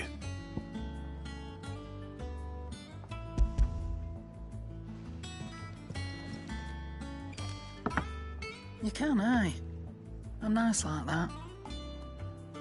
In return, you can thank Tomes for me. The bloody know-it-all. I was just on my way to see him.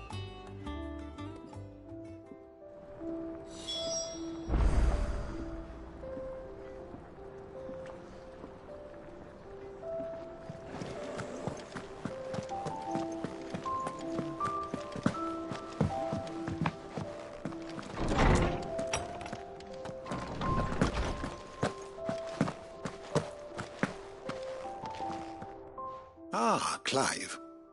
Were you able to locate your quarry? We were indeed, Lawsman. You pointed us in exactly the right direction. And Torgal's been a very happy hound ever since. Very good, very good. Lady Karen sends her thanks, by the way, for your part in solving the mystery. Ah. But that reminds me. After your last visit, I found myself pondering Torgal's talents. Do you recall our conversation concerning Lady Jill's role in Torgal's transformation? About how she somehow woke the power within him. Precisely that. A reasonable conclusion, I thought. But one which raised certain questions in my mind. You see, the Fenrir of legend served Shiva and Shiva alone. And while the powers attributed to him are certainly impressive, the records imply they are somewhat different in nature to those you described Torgal as having used. What are you suggesting? That Torgal may be the beneficiary of more than one icon's power. Consider that in addition to Lady Jill, he has served as a loyal companion to you, your brother, and even the late Cid. In short, the icons hitherto near at hand, or should I say at paw, have been diverse and plenty, and that number has only grown as the realm's dominance have fallen to your sword. One can but speculate as to how all of this has affected Torgal. He has seemed more fierce of late. And if I am not mistaken, he will grow fiercer still. We are fortunate indeed to be able to count him amongst our allies and not our adversaries. Oh, he's more than an ally. He's a friend.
Is that the thing Tomes helped to build? Mid told me she was building a ship.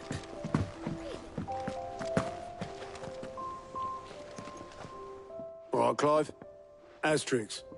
Mid finished sending half the hideaway traipsing across the twins, has she?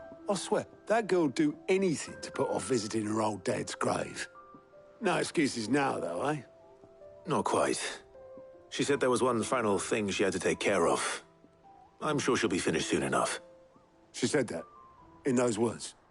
She did, yes. Clive? Were you born yesterday or something? There is no thing. She'll probably be halfway to Canva by now. Mid. I might still be able to catch her.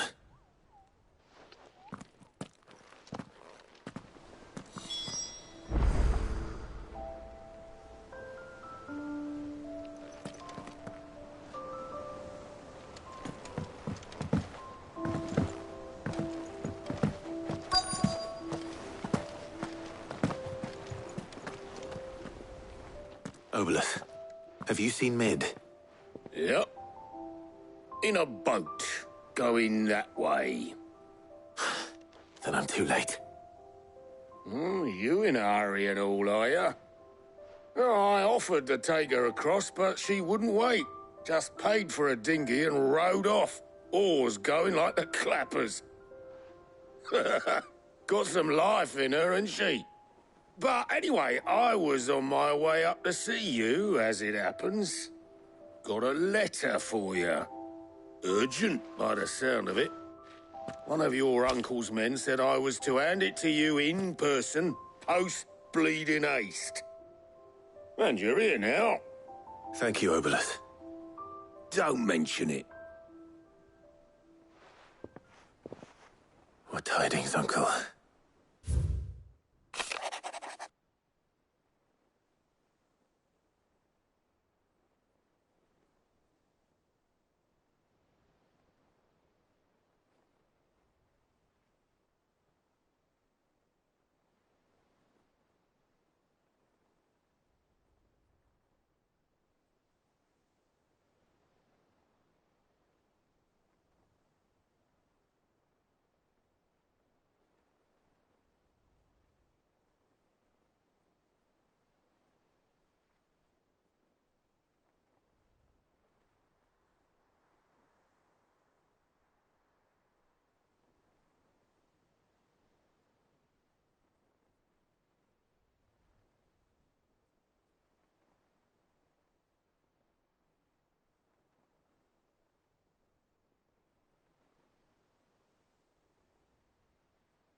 Trouble in Canva. Well, I'll need someone to keep an eye on Mid.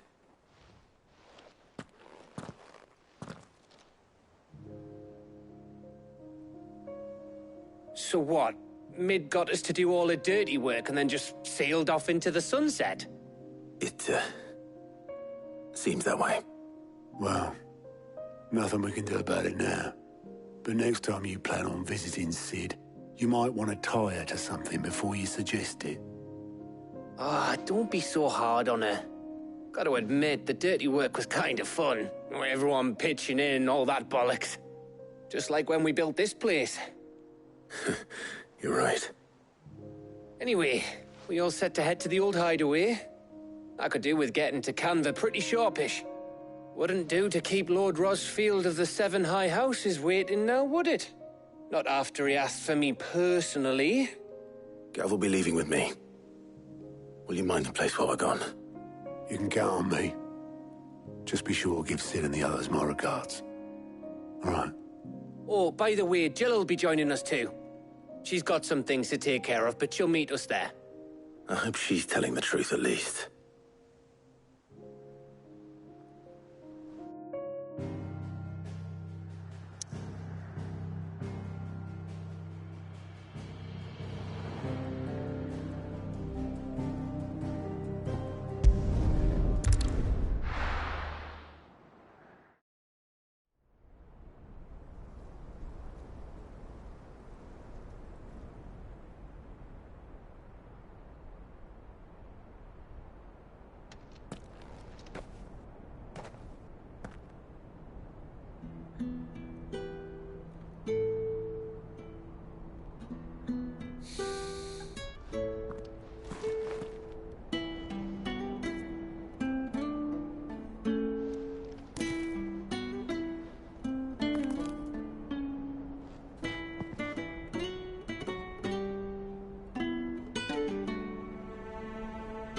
Well, Sid,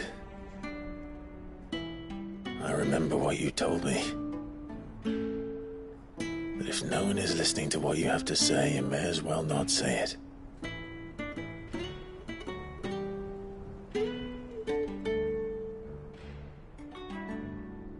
But I will say this, old friend. Hugo Kuka is gone. His shadow looms over us no longer. It's a pity the Phoenix can't be in two places at once. If he'd have been with us, maybe he could have done something for the lost. Not even the Phoenix can bring people back from the dead. Life has a beginning and an end.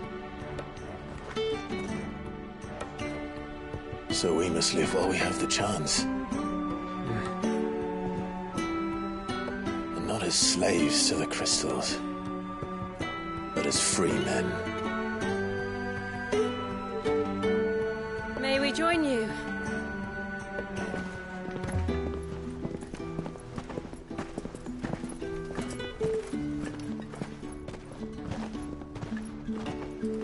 Lady Karen, what a pleasant surprise. I thought I'd drop by and see how you were all doing before heading off to restock my supplies.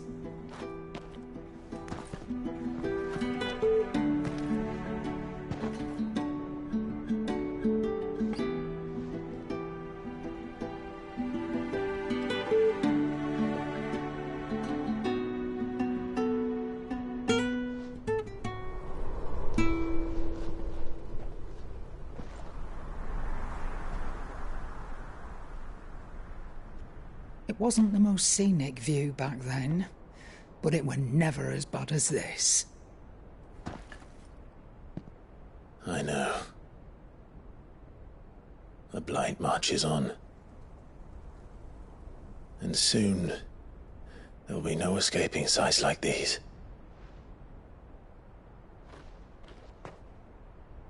So our mission remains unchanged. We cannot stop until every Mother Crystal is gone, and their thirst for ether with them. The only one that remains in Storm is Drake's Tail in the Crystalline Dominion. Our next target. We're going to Twinside. It's the capital of the Empire these days. I wouldn't like to think how tightly guarded they've got the place. Not that that'll stop you, but we do well to scout it out before you go charging in. We would indeed. If you're off to the Dominion, you can take this great lump with you. Goods. Oh, I am sorry. Have you forgotten you're the most wanted man in the Twins? I thought you might like to disguise yourselves as the attendants of a travelling trader, assuming you've no better ideas. You wanted to buy yourself some tools, didn't you? Well, now's your chance. You're letting me go with them? Oh, thanks, Nan. Stop that! You'll break me bones, you great galoot.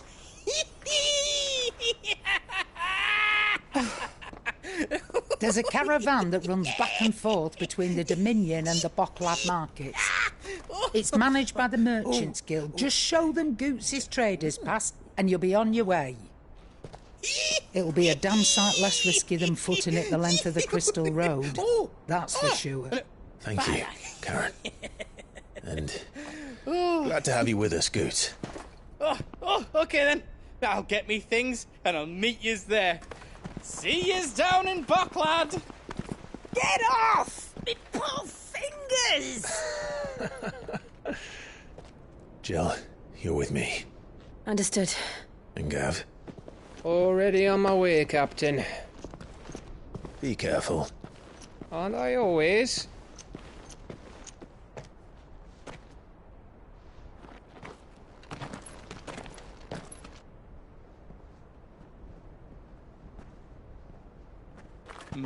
Do you see that, Sid? Your protege's making a proper little outlaw of himself.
How are you feeling? Better. Thanks to Taya. I'm glad to hear it.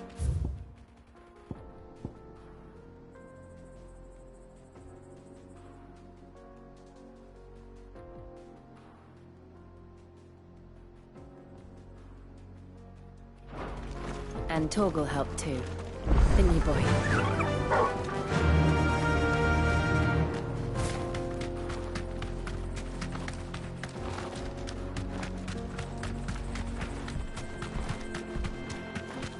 This used to be a trade route for merchants crossing the Scars, till the Republic laid a new road wide enough to let wagons pass, and all official traffic moved there. Leaving this one for those living outside the law. Indeed. I doubt we'll be the only outlaws on the trail today.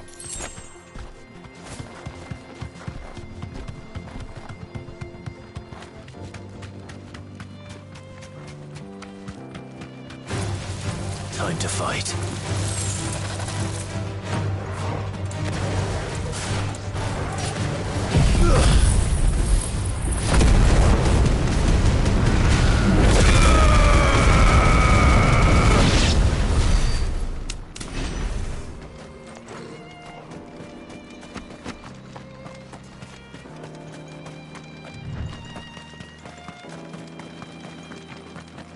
So what do you think?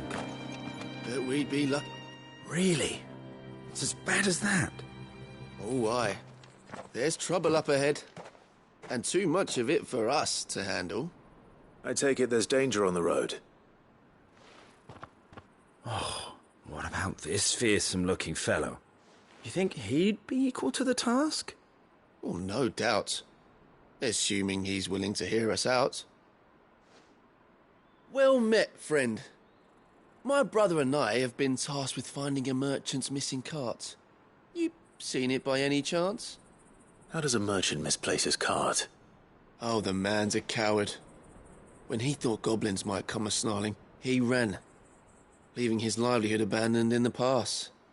He sent the two of us to fetch it, but it's gone. Now, I'm not much of a thinker, but I know the work of thieves when I see it. My brother's right on all accounts. And by my estimation, the bastards are lying in wait just down the road. We may have seen our share of action, true, but we've not got the skill in arms to boldly brave an ambush. You, however, have the look of a man who needn't fear a band of backwater ruffians. What do you say? Will you help us out? Chances are they'll come for you either way. But if you promise to lend us a hand, at least you'll pocket a reward for your troubles.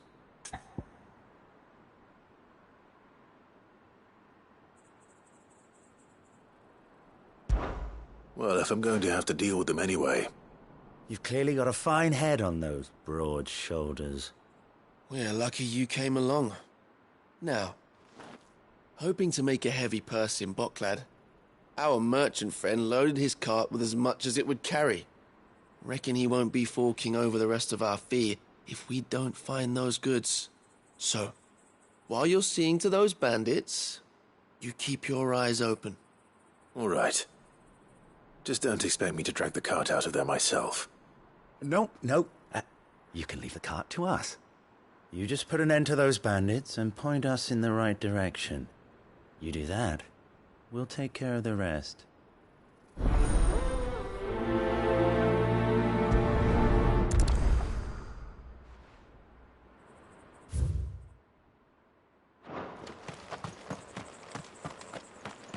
I'm not sure I trust those two. But if there are bandits lying in wait, I should probably take care of them. Look lively, you lot. We've got guests. These must be our bandits.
traitors!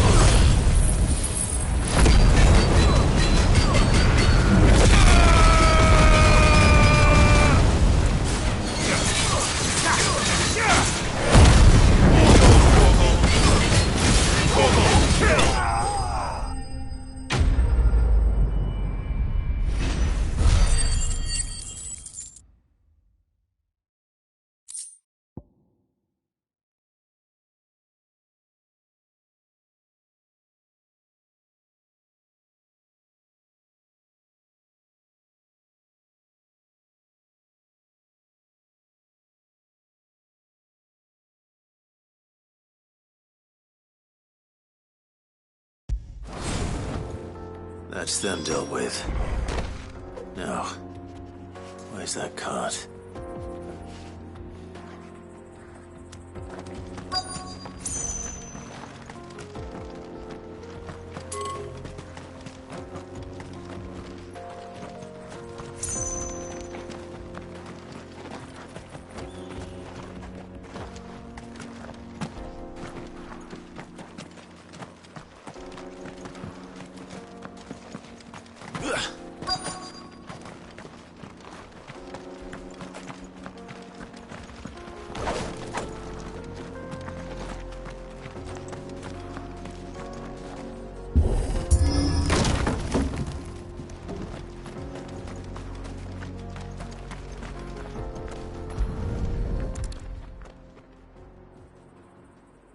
Getting all of this out of here will be a nightmare.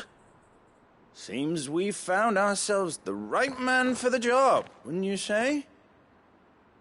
Found the cart and didn't leave a single bastard breathing. Our merchant friend will be delighted. And how exactly will he be getting his goods out of here? You leave that to us. After all, it'd be wrong to make such a fine warrior haul cabbages to market. You've done your part. And that's all you need to worry about. Here.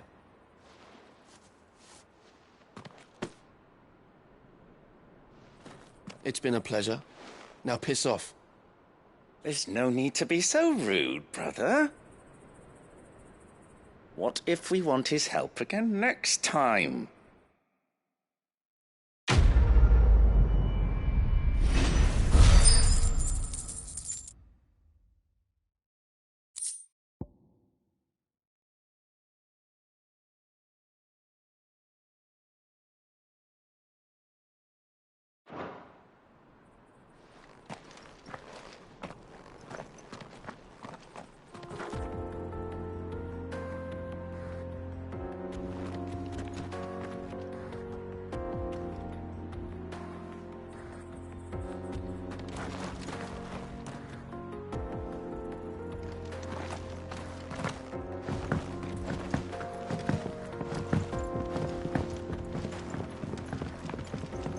I see the Dalmex lag behind Rosaria when it comes to bridge building.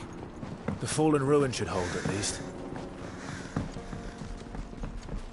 The path continues on the other side.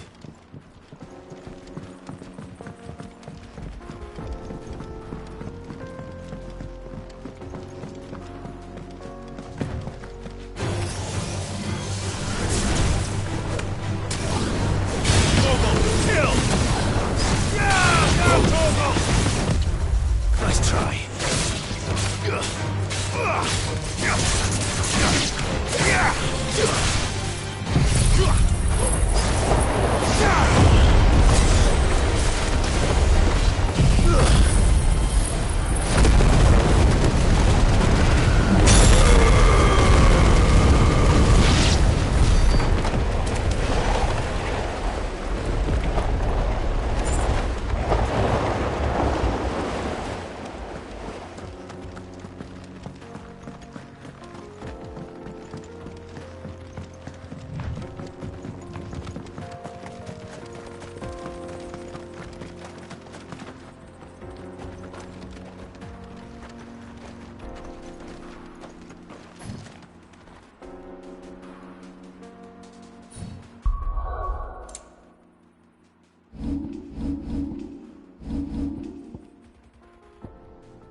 So this is Zemeckis. The land of the gods.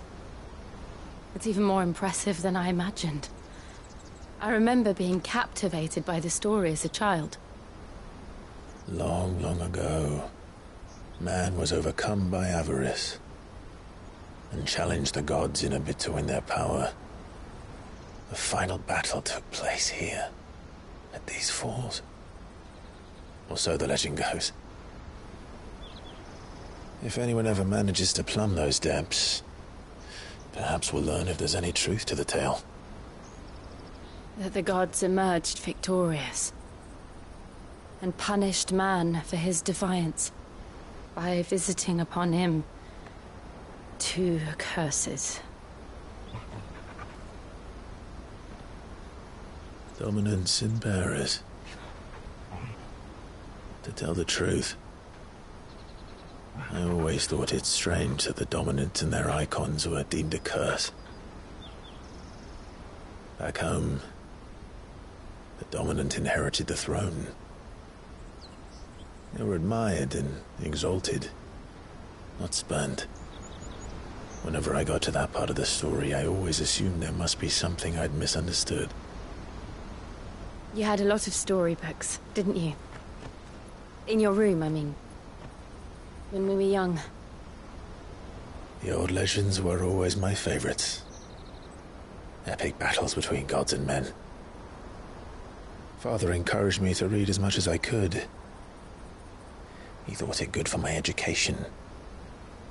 You really were a boy like any other, weren't you?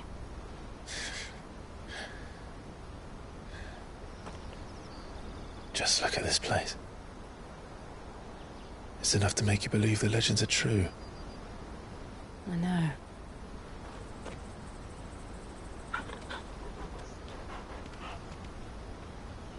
We're not far from Boklad.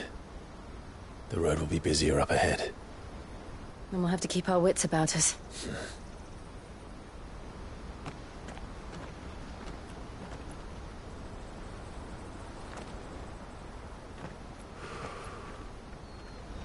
Clive? Something wrong? Nothing. It's nothing.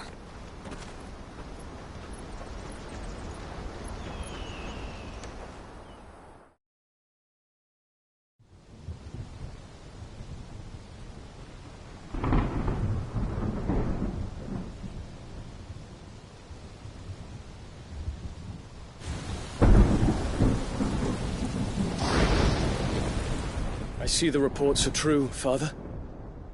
You have surrendered the throne to Olivier. I have. Emperor Olivier shall rebuild the Holy Empire of Sanbreque.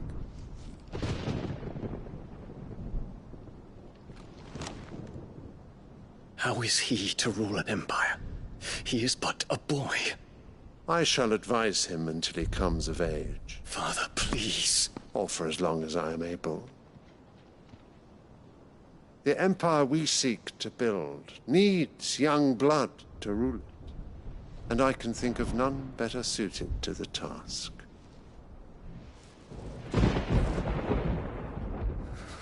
There is other news, Dion. Hugo Kupka is dead, and Drake's Fang destroyed. The pillars of the Republic have fallen. Ere long, the Imperial banner shall fly over every city in Storm. And then, Valisthea. All shall bow before their Emperor. Father, these are the words of a tyrant. They are the words of a god. The Emperor whom I gladly serve. Great Greeker, made flesh.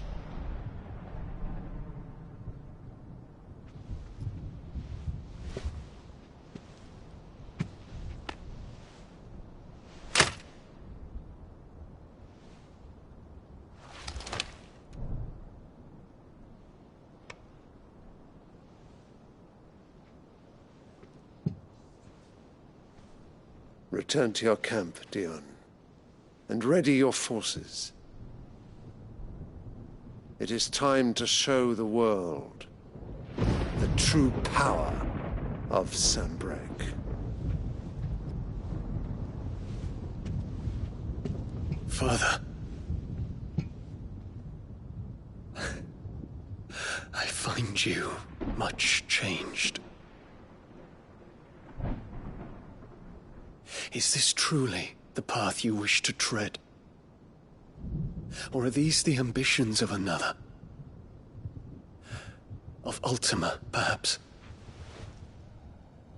What nonsense is this? I speak my mind, and my mind only. Though I do owe Annabella thanks for reminding me of certain truths regarding the nature of nations, of rulers,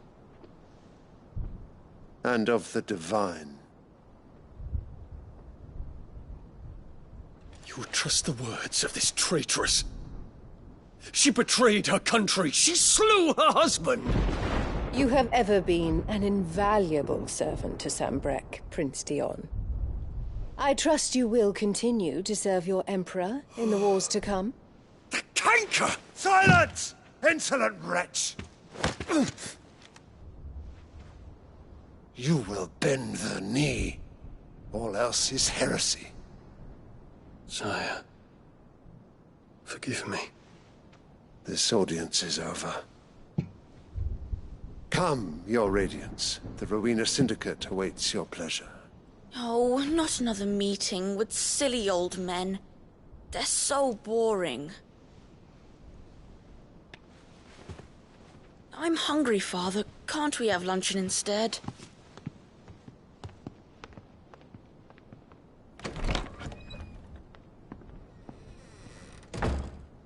Does it pain you that you will not inherit your father's throne? I have suffered worse.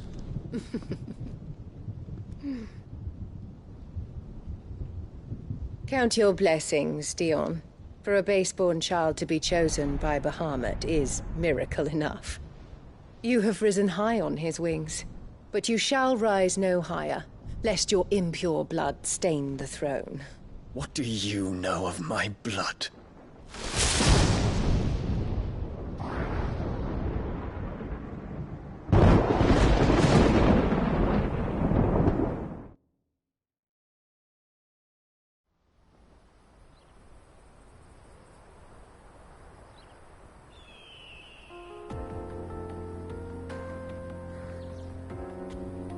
The Boklab markets are to the north.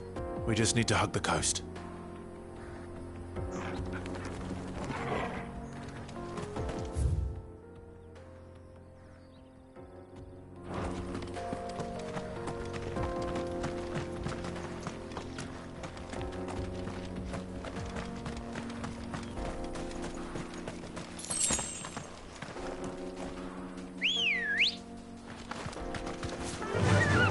Faster!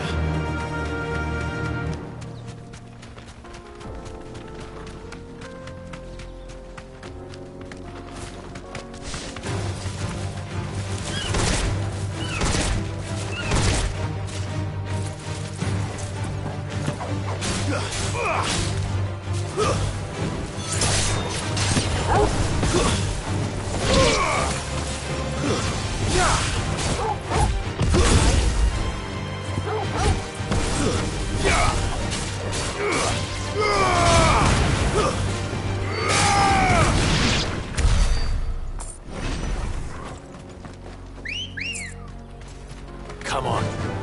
Fly, Ambrosia. Infiltrating the Dominion won't be easy with the Imperials on high alert. No. His Radiance has lost one capital already. We can be sure Sylvester will do everything in his power to hold on to Twinside. His troops are well-trained and increasingly battle-hardened. But it's not as if we can wait for the siege to end. Thanks, Gal.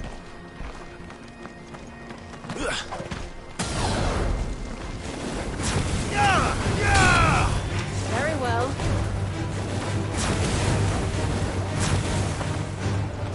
Now, Torgal!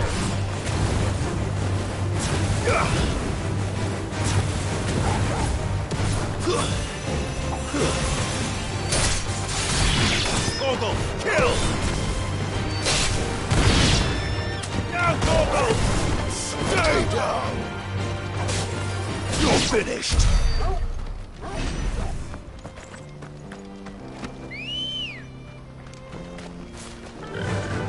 Run like the wind.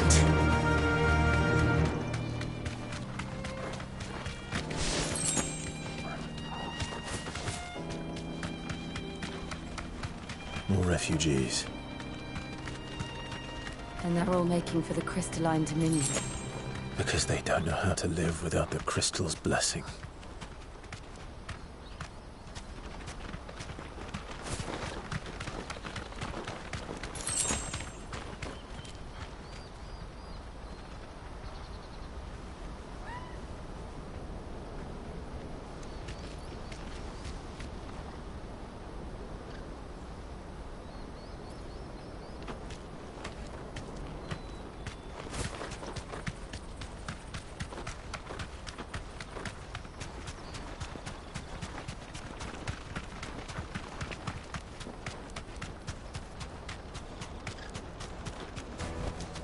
No need to ride from here. There are no crystals here. We have to keep going. The crystalline dominion is our only chance. This is where we're supposed to meet Goots, isn't it? That's right. He said he'd wait for us here after replenishing his supplies. I dare say he'll have finished by now.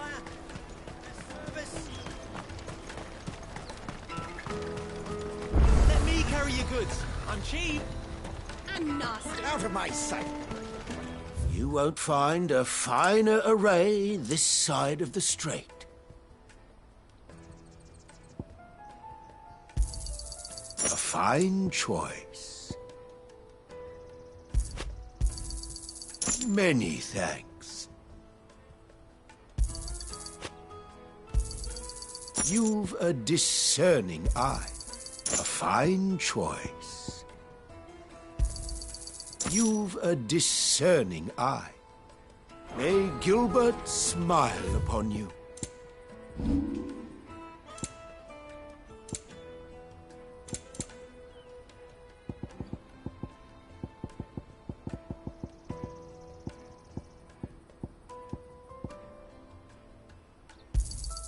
You're sure you don't need it? Thank you. Just what I was looking for. May Gilbert smile upon you.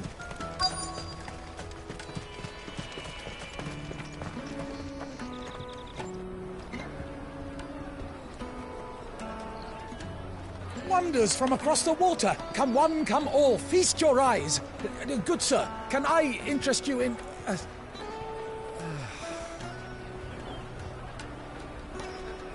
How much? For a measly crust of bread? You won't find any cheaper. Not nowadays. But you're more than welcome to look.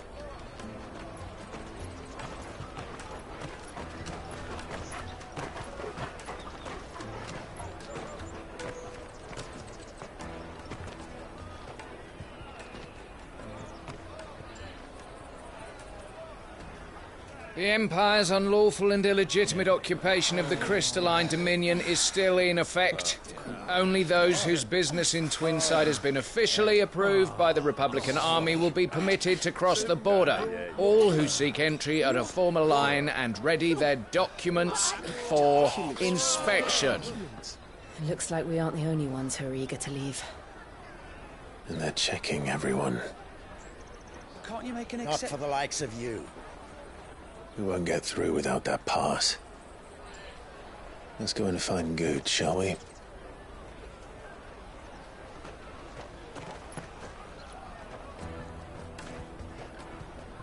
He must be around here somewhere.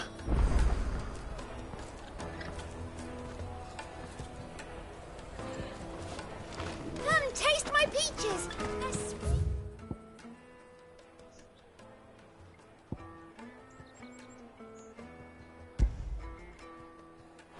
Nectar. I'll take the large one.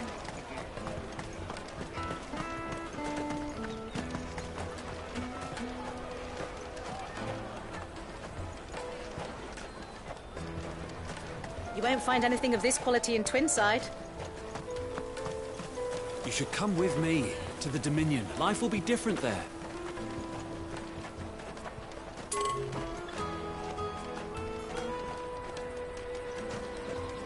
Go and bother someone else, will you? I've got my trader's pass and I'll be leaving as soon as I'm able. If I stay here much longer... When half the people coming through here. Come, taste my peaches! They're sweet as nectar!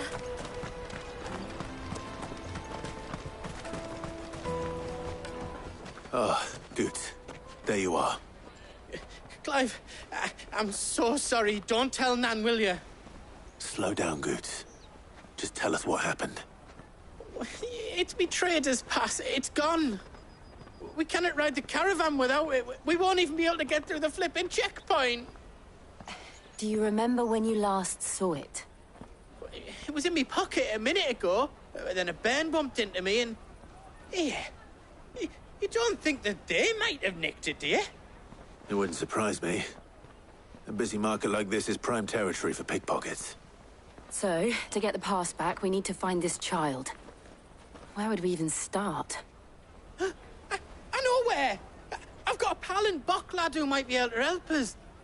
No one knows more about what goes on round here than she does. Where do we find her? She's the owner of the Crimson Caravans, up that way. Sign's got a red chocobo on it. No time like the present. You two go on ahead. I'm gonna check the rest of my stuff, make sure naught else is missing. All right. We'll meet you there.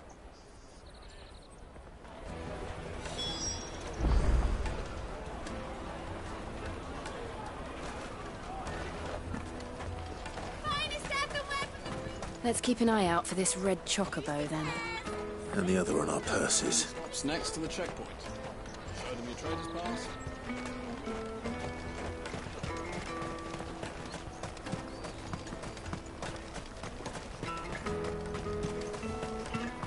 Peaches and pears. Beets and beets.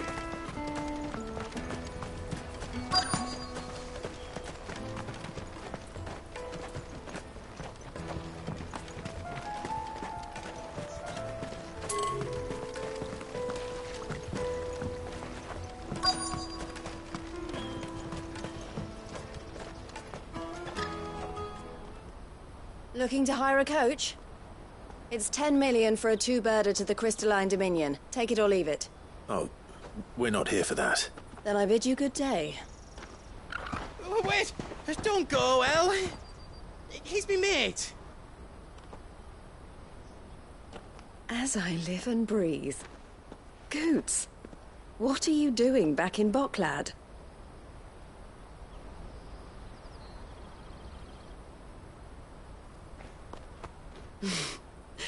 I gather Lady Karen didn't send you.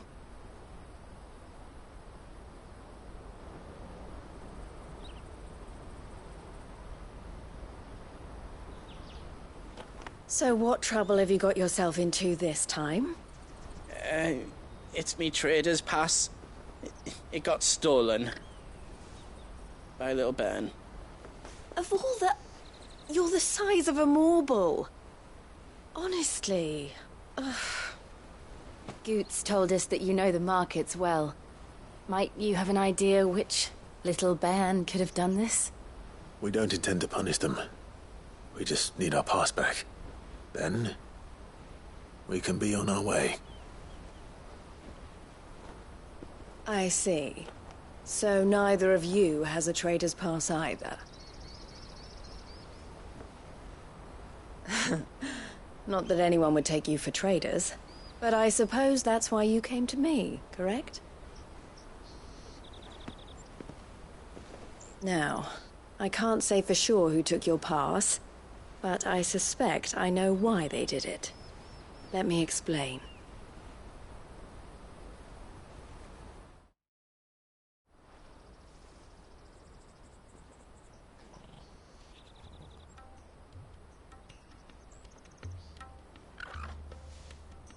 Ever since the Fist marched on the Dominion, the Republic has been clamping down on any commerce that might aid the Empire more than it does us. Which means traders' passes have gone from being merely a way of easing one's progress to being essential if one wishes to cross the border at all. And with demand outstripping supply, they've become a precious commodity, leading some to seek to acquire them by less than legitimate means. So the children are stealing passes to sell on the black market? Yes, and no. Passes are inscribed with the names of their owners, and yet none of the victims' names have appeared on the register of those passing through the checkpoint. Which means? That someone is doctoring the stolen passes. The same someone who is encouraging the children to steal them. And the same someone who has Goots's pass, no doubt. Whoever they are, they're ruining the livelihoods of honest merchants, which is why we've decided to take a stand. Will you stand with us? You want to get your pass back, and we want to ensure that no more are stolen. Catch whoever's behind it all, and 2 birds shall be slain with a single stone. Is there any other way of getting to the Crystalline Dominion, Goots? They won't let you in if you're not with the caravan. It's that, I don't know, try swimming across the strait. But the guards will definitely spot you if you try and do that. Like, we don't want to get spotted, right? So either we find the people who took the pass, or give up all hope of entering the Dominion. All right. We'll help. Thank you kindly. But I don't know your name. Eloise at your service. Clive. A pleasure doing business with you, Clive.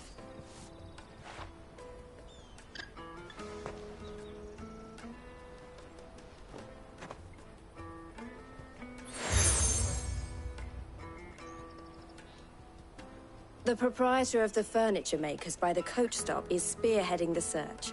Wear that, and he will know you for a friend. I suggest that you speak with him first. The furniture makers. Understood.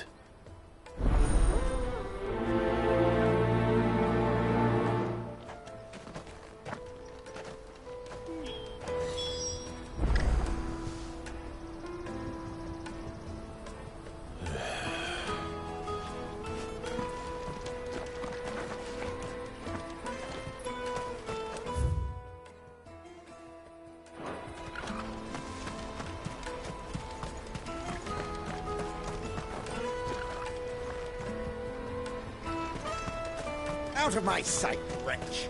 I know you...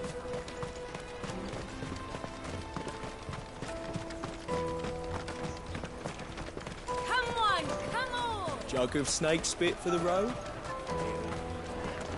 Juicy pears! Slake your thirst without a... Are you the furniture maker? Looking for something in particular?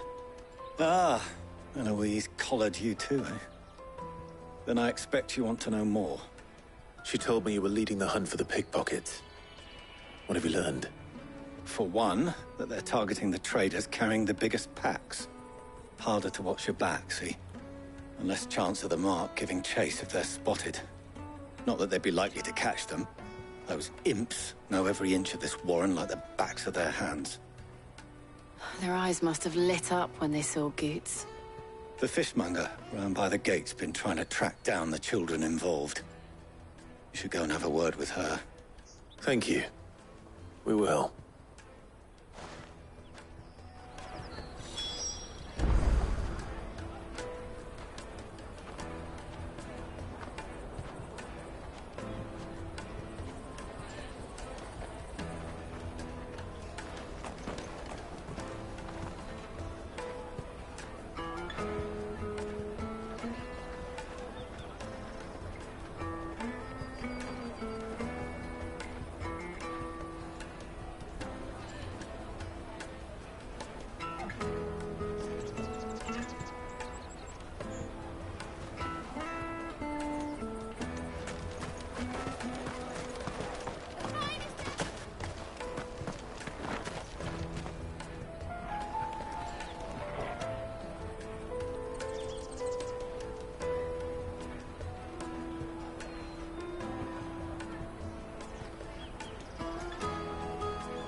You won't find anything of this quality in Twinside.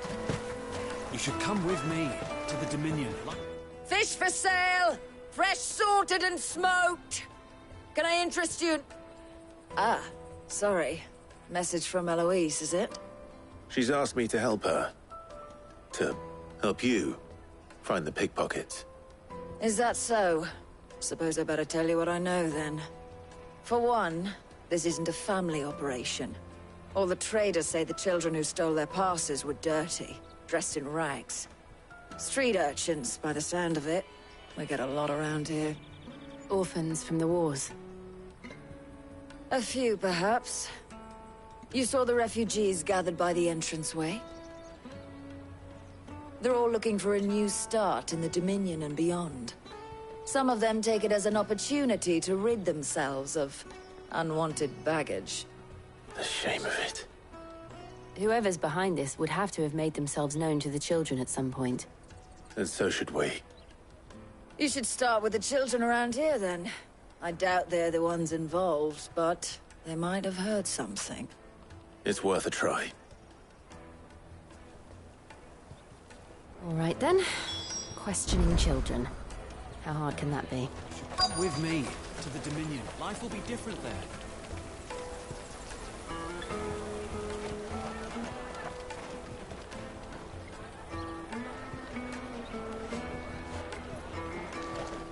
You won't find anything of this quality in Twinside.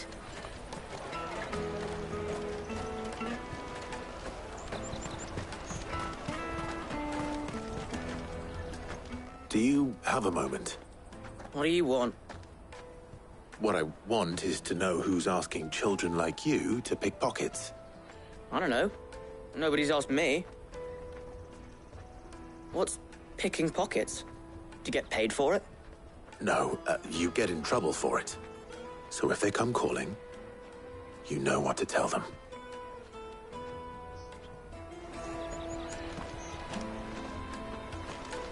The caravan stops next to a jug of snake spit for the road. Excuse me? What do you want? I don't have any money. It's all right. We're not going to hurt you. We just want to talk. What about? We've heard that some very bad people are making children like you steal from travelers. We need to know who's behind it so we can stop them. I don't know much about it, really. But my friend, Honza, he said he got a job doing something dangerous. Sounds promising. We need to find him and ask. Do you know where your friend might be? He's usually by the tents outside town. Thank you. You've been very helpful.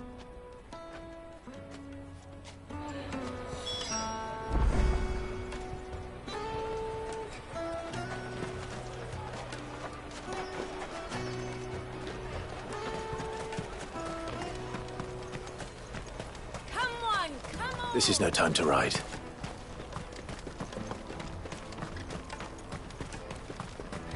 Out of my sight, wretch. Let me carry your goods. I'm cheap.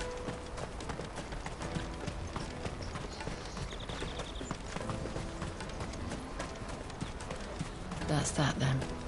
She must have meant the refugee camp. Let's hope he's still nearby. Daddy, I'm hungry.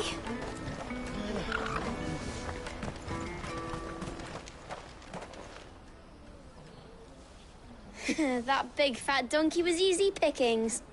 He wouldn't have noticed if we robbed his boots off him. Yeah.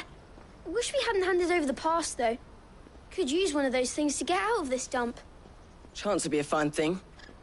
The moment they found out, they'd string us up by our guts. Would they now?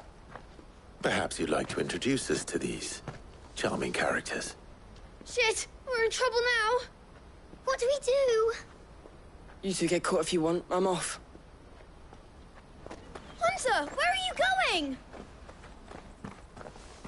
So that was Hunter, eh? Jill, you watch these two. I'm going after him. All right.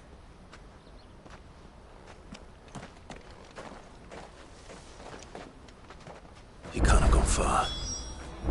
I need to find him before his employers do. Promise.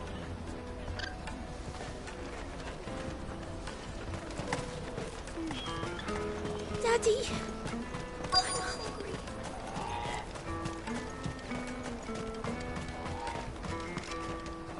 Did you see a boy run past? He stole something from a friend of mine. There was a boy ran back there towards the chocobo pen, but...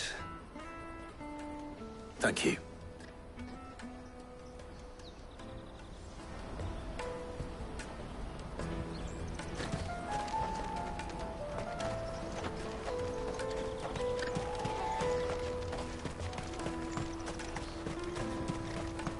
Let me carry your goods. I'm cheap. And nasty. Let me, my lord. You won't regret it.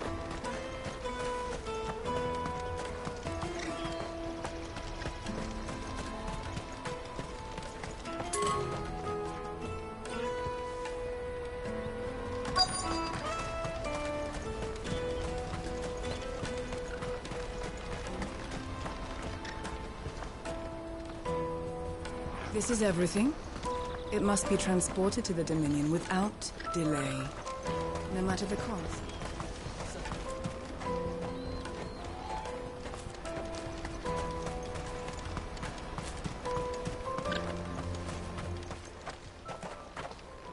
Oh, shit. Cornered. It's all right, Hansa. I'm not going to hurt you. I just want to ask you some questions. Fine. Not like I've got a choice. I'm looking for the people who are making you steal for them. Who are they? Called themselves the Carstones. They said they'd give me good gill if I did what they told me. I knew they were bad, but bread doesn't come for free. Didn't come at all half the time, before I started buzzing for them. You know, if I didn't do it, they'd just pick on someone else. Someone they could push around easier. Hansa. You found him then? Jill. Where are the other two? Eloise is watching over them. She sent Goots and I to look for you. You're... him! I haven't got your pass anymore, if that's what you're after. I gave it to the Carstones. Whatever you do to me, I can't get it back. Not that I go against them anyway. If it weren't for their gill, me and my mates would have starved.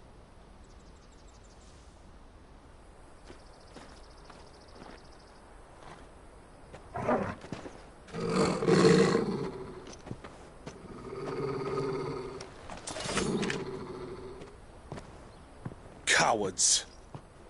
You will not force another child to do your bidding. Wait, we're not... Don't hurt him!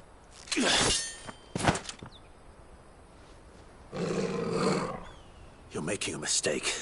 We're on the same side. Like hell we are. That brooch. Where did you get it? Master Theo? Goots. What are you doing with these people? Unless you're the ones my sister was talking about. Your sister?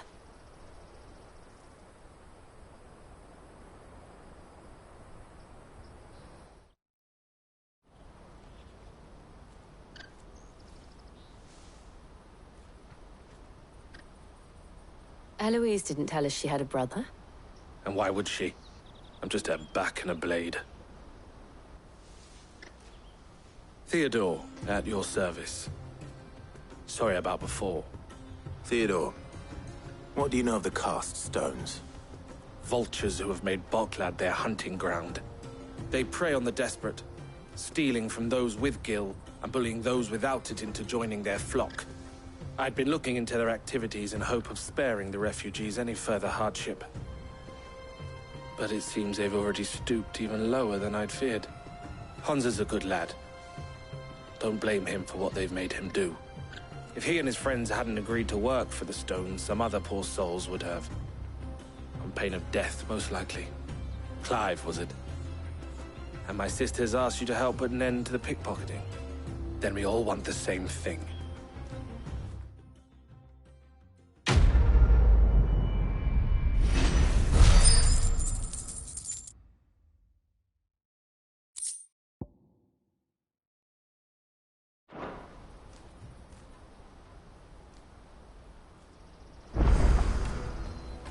now. Where is it?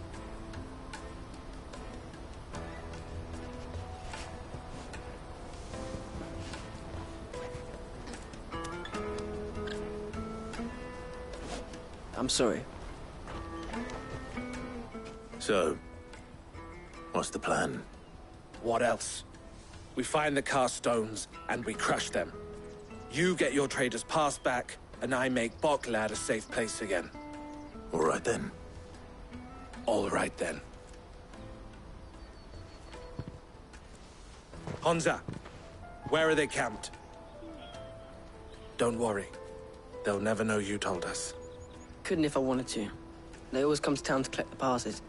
Meet us outside the gate. I tried following them once, but they spotted me halfway down the trail. Said they'd string me up. We'll try it this time. Which way were they going? Back down the road towards Lateney's Cleft. To Lateney's Cleft, then.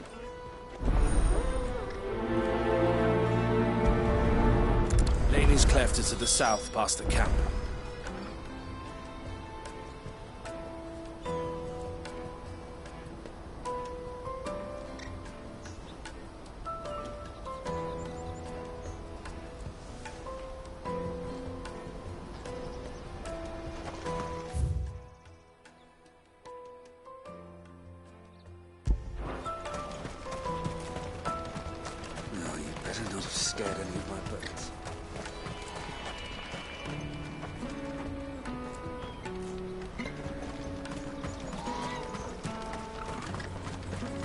That's that then.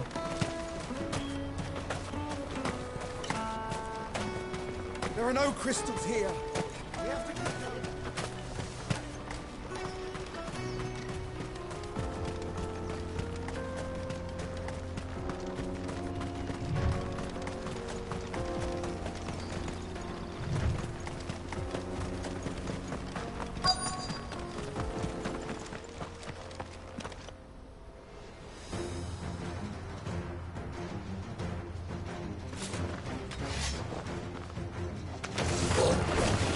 The one who's been sticking his nose in our business.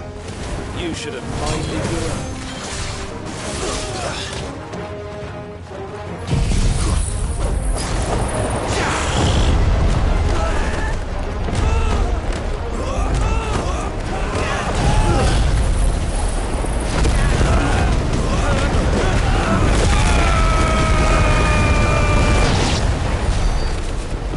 I doubt these were the ringleaders. At least we know we're on the right track.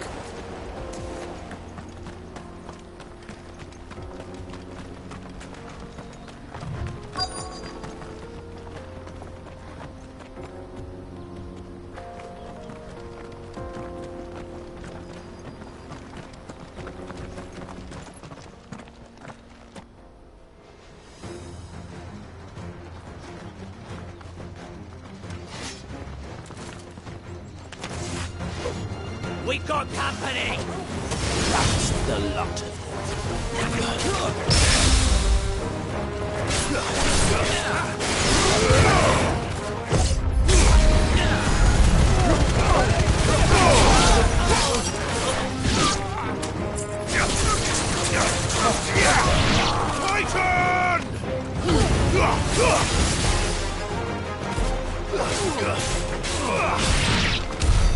More foot soldiers. Fewer now.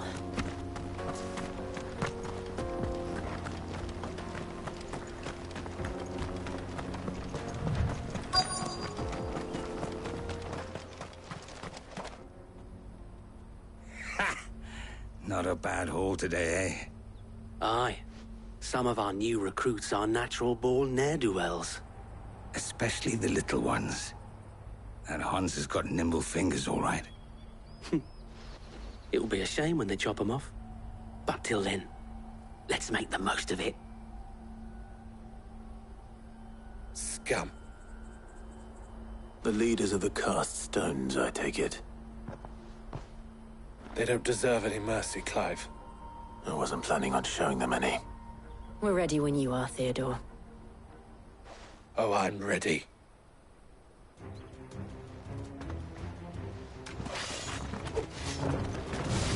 Fuck! It's that guard from Bockland! Kill him! Kill them all!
Nice try.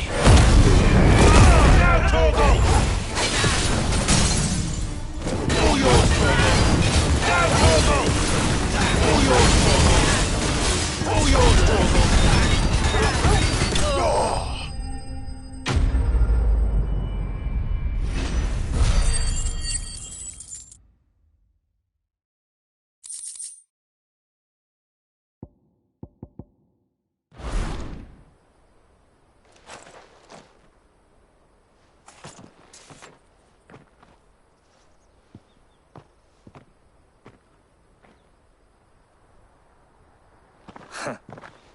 And they say crime doesn't pay. Gold chains, rings, purses. And traders' passes. Dozens of them. Have the names been changed? Not yet. I recognize some of them. No doubt Goots's is somewhere among them. Now I just need to sort through it all and return everything to the people it was taken from. We should go and give Eloise the good news. Can we leave things here in your hands, Theodore? Of course. Oh, and, be sure to tell her of the part I played, won't you? We'll be glad to.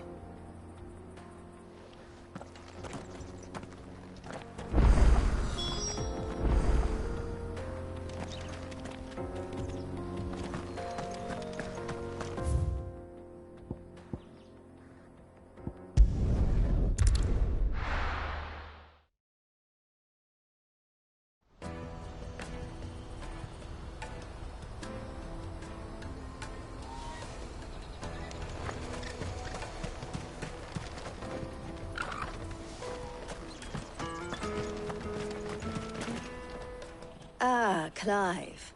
How goes the hunt? My brother isn't getting in your way, I trust? Quite the opposite.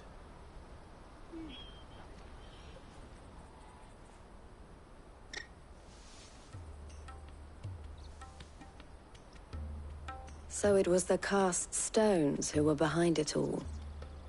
Theo told me he'd been on their trail. And their demise solves 3 problems at a stroke. That of the pickpockets, the bandits pulling their strings, and the passes they were stealing. I only hope yours is among the items you recovered. Only time and Theo's return will tell. Speaking of whom, welcome home, dear brother. You are too kind, Eloise. Here, Clive. Goots's pass. Ask him to keep a closer eye on it from now on, would you? I will. Thank you. El, I've asked our boys to carry the rest of the goods back. Can I count on your help in sorting through it all? Of course. I'll make some space in the storeroom. I expect you'll soon be on your way then. But it wouldn't do to leave without introducing yourself properly. Would it now? Sid. Don't look so shocked. We're on the same side. I don't understand. As you now know all too well, we at the Crimson Caravans are always happy to help those in need. For a small fee, we will move anything that needs moving. Be that goods to market, or bearers away from it. I was the first my sister helped escape. If it wasn't for her, I'd have been branded as a boy. I had no idea. It just so happens that we are seeking to expand our operation. And who better to join forces with than the leader in the field? Wouldn't you agree, Theo? I would. It seems our purpose is the same in more ways than one. So what would you say to working together again? It would be our pleasure. And our honor. The honor is ours. Here, Clive. This is for you.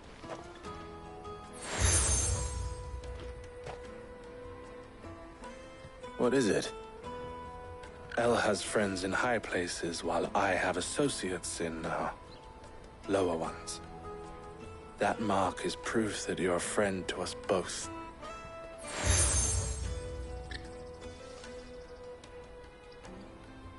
I shall bear it with pride. Well, all that remains is to wish you a safe onward journey.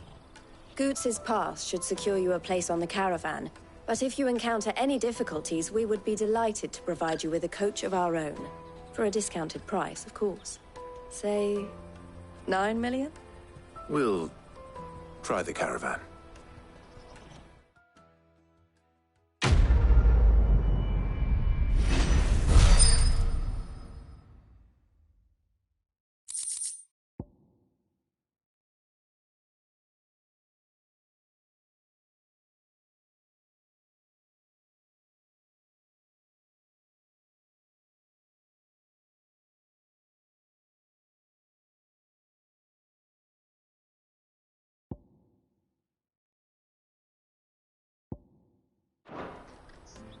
Right then. Let's get this back to Goots. And then it's on to the Dominion.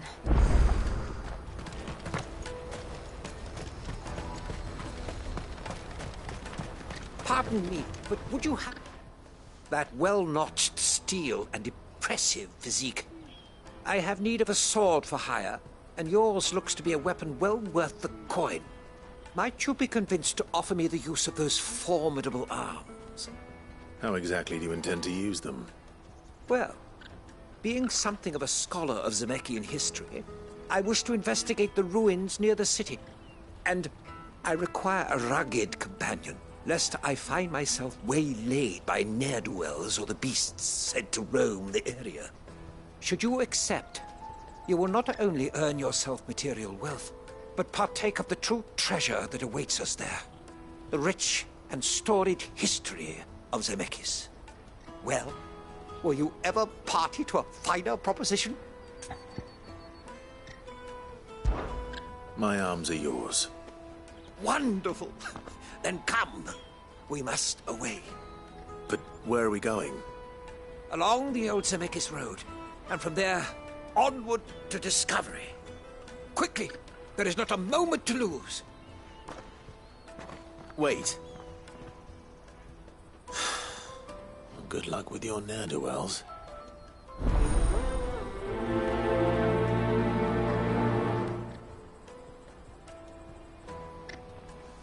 I'd better make sure he doesn't get himself killed.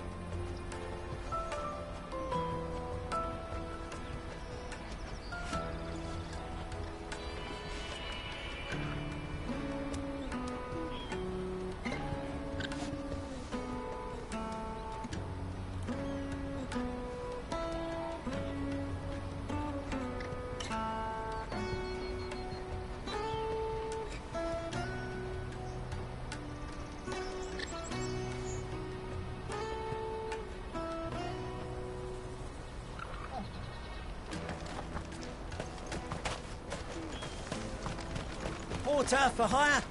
The best service at the best price. Others will carry... I see you've been of some assistance to Eloise. Perhaps you can extend me the same kindness? Perhaps. What would I be doing? Finding someone. You see, I've been having trouble with thieves, and despite the many pains I've taken, I can't stop them from rummaging through my packs. I was griping about my lot to a friend of mine a few days back, and he offered to track the culprits down.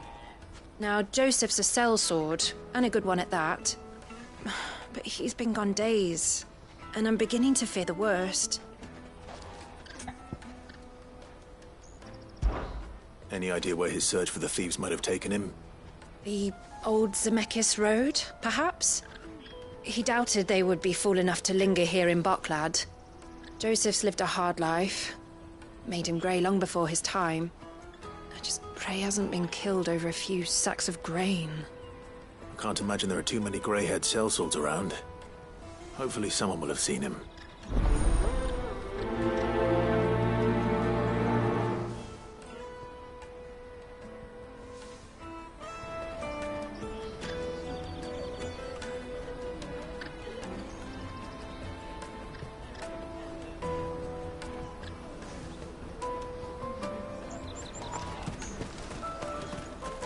That's that then.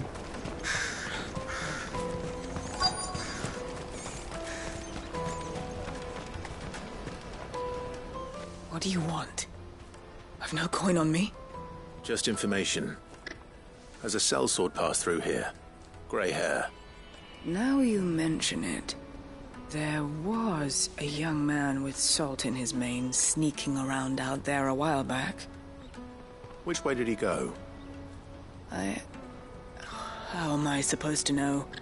Buggered off down the road, I expect. Now why don't you do the same and leave me be?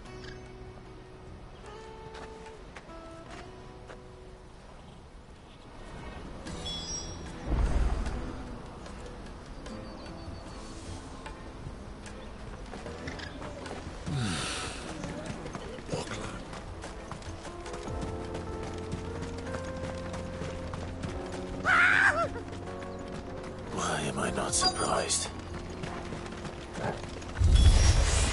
You'll hand over your coin if you know what's good for you.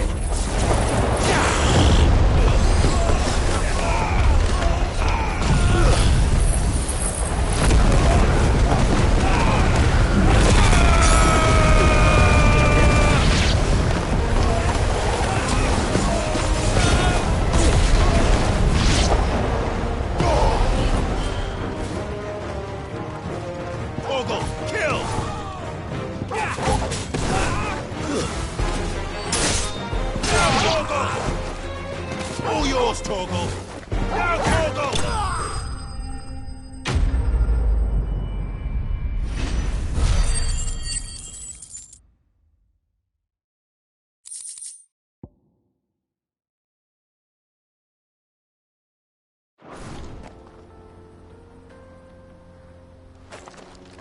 Are you hurt?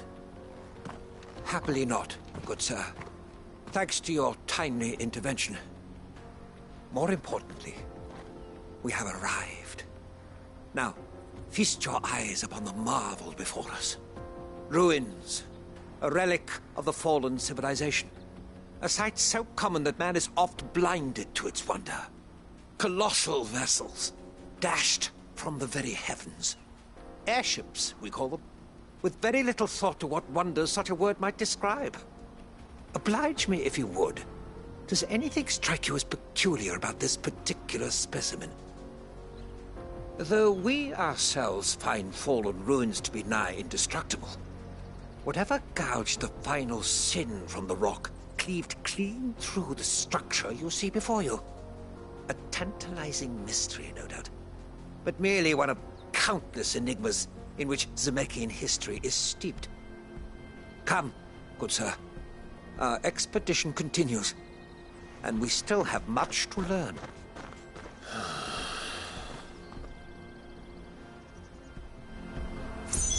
He's passionate. I'll give him that.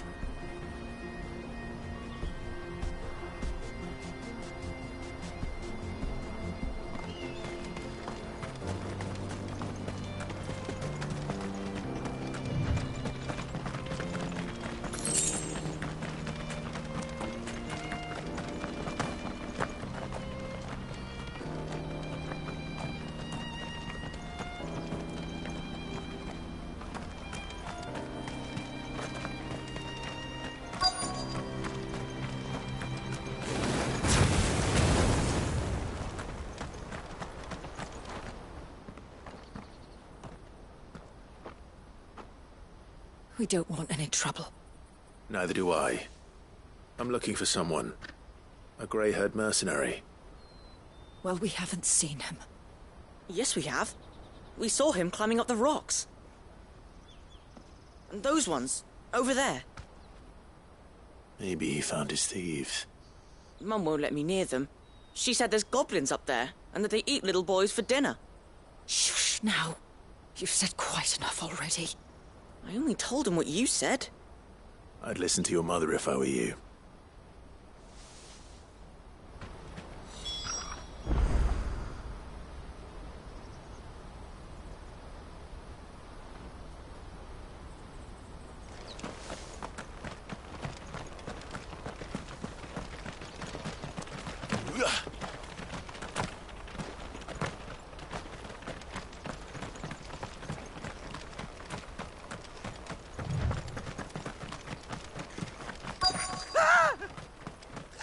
Not it. All right then. Who's first?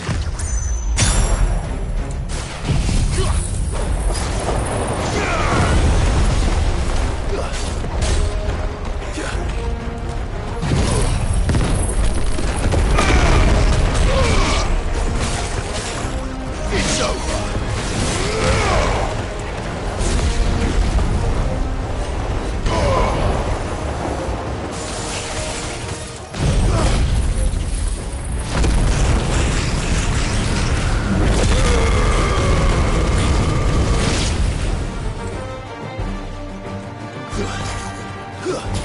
Torgal, kill!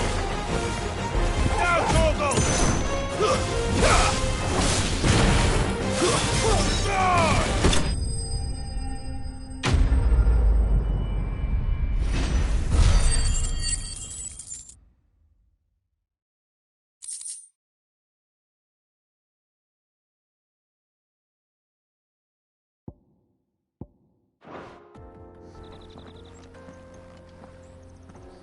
You're going to get yourself killed. Oh, that would not do. That would not do at all. Not when such majesty stretches out before us. Behold, the final sin in all its glory. As Moss tells us, a battle was fought here in ancient times. A battle of such ferocity that it tore a great crater in the very land upon which it was waged. In reaching for their holy sanctum, did man enrage the gods, and great was the vengeance that was rained down upon him. Alas, the full truth of the matter is lost to time, though I live in hope that I might see it discovered. But we must not dwell upon such things. There is more yet to see. Onward! History awaits!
this time.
Still in one piece? It would seem so. Once more I am in your debt. And once more you impress me with your prowess. These were no ordinary foes, but ones we in the field call echoes. Though Moss the Chronicler concurs with the legends in attributing the fall of Zemeckis to a wrath wrought upon mankind by the gods, he offers little in the way of explanation. Could the ruins we see before us here, in all their elaborate beauty, perhaps suggest an answer? Could the construction of such miraculous edifices have been considered an encroachment upon the province of the divine? Alas, all is mere speculation. But one day, perhaps, I will learn the truth. Not if you keep running headfirst into trouble. You are right, of course. And not only have you plucked me repeatedly from the jaws of death, you have proven yourself a willing audience to my ramblings. Glad to help, but didn't you say you came here to investigate something? I fear I may have rather overstated the case on that front. In truth, a captive ear was all I really desired. You see, even my fellow scholars have grown somewhat weary of my musings of late. And so I came upon the idea of purchasing a companion. A captive audience, if you will. That's what this was all about. I am afraid so. And now, my good man, it is high time we returned whence we came. Fine. Just don't go running off this time.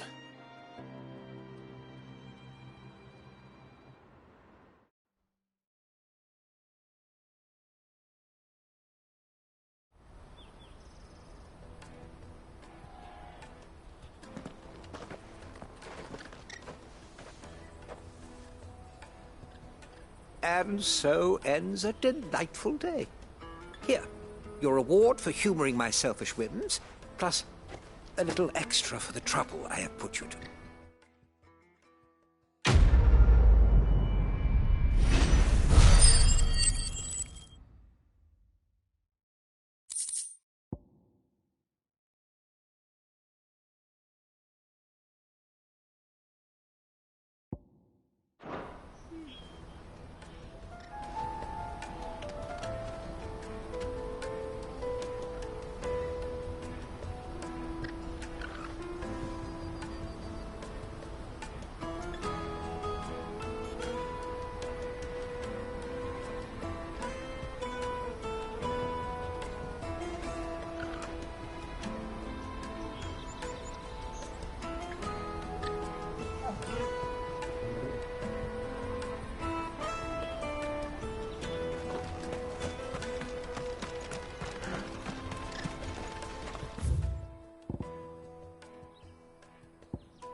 out of my sight, wretch!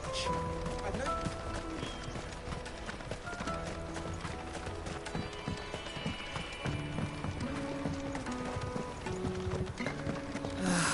If I knew arrival. Now I just need to see brought about any getting the coin. word. I want to know right away. Bad news. Good, actually. Something worth celebrating for a change. Only trouble is, the serving girl's still new to the job, so I can't leave her while I go and invite those I'd like to celebrate with. What exactly are you celebrating, if you don't mind me asking?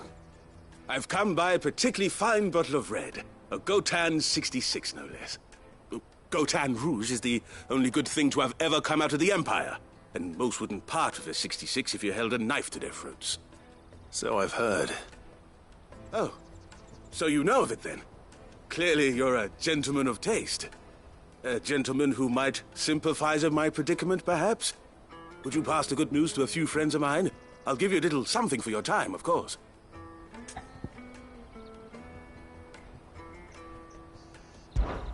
Sounds simple enough. So you'll do it? Marvelous. Thank you. You won't need to go far. All three of them should be right here in the market. There's Aldrich the porter, Milan the butcher, and Bolek, a guard over at the north gate. Three of the finest fellows in Boklad, if you ask me. Tell them to come to the tavern when they finish for the day. Stop by again when you let them know, and I'll give you your little something. I'll be right back.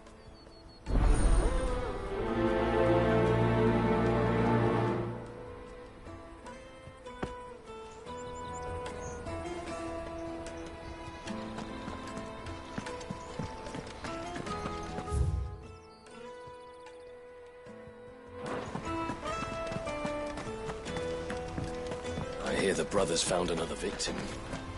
Can you believe it? I believe it. What's that? Third this month?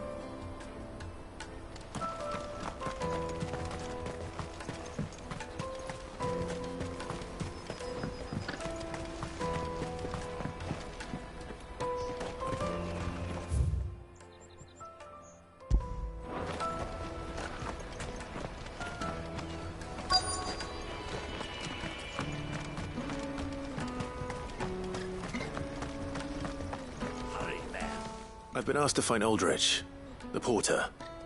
I don't suppose that's you, is it? That's me right enough. You need something delivered? The innkeeper sent me. He said there's a cup of Gotan 66 with your name on it when you're done for the day. A 66? Bugger me. If he's just got hold of it now, it must have been in the crates he had me carry down from Sanbrek. From the Empire to Boklad. You must be a braver man than most. That's a treacherous route at the best of times. Such is the porter's lot. There's not a patch of storm these feet haven't traipsed across. It's Oriflamme one day, then off to Canva the next. The farther you're willing to go, the fatter the purse.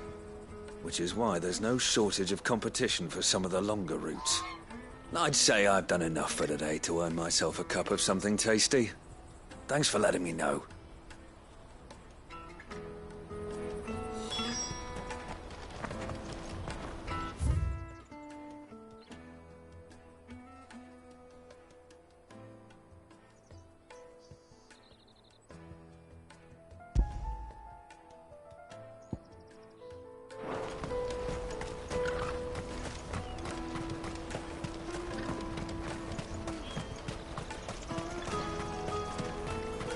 Let me carry your goods. I'm cheap. Peaches and pears.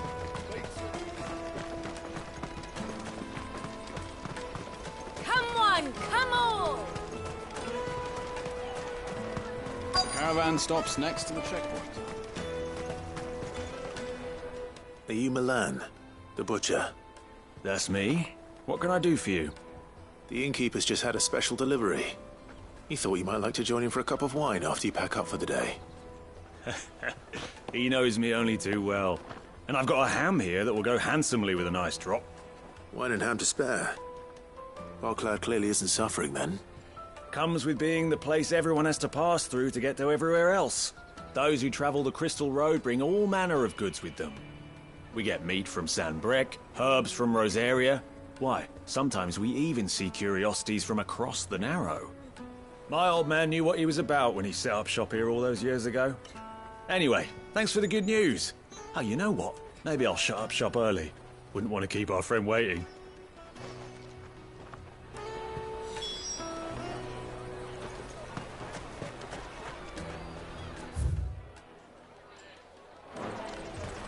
You won't find anything of this quality in Twinside. Come, taste my peaches! Let us through! I'm looking for Bolek. I was told he'd be guarding the gate. Well, you found him. You're not here to enlist, I take it? The innkeeper sent me.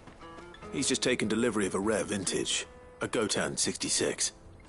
He thought you might like a cup. I've never said no to a goat hand. I'm not about to start now. Thanks for letting me know. You must be a busy man. The market would be flooded with refugees if we weren't here to stem the flow. Oh, my heart goes out to them, all right, but we've got our orders. No papers, no passage. Plenty try to slip past us nonetheless. And every now and then, one of them's foolish enough to try and force their way through. And when they do, well, things can get nasty. You know what? That wine's sounding better by the moment. Well done. I wonder if the innkeeper might spare a cup of that wine.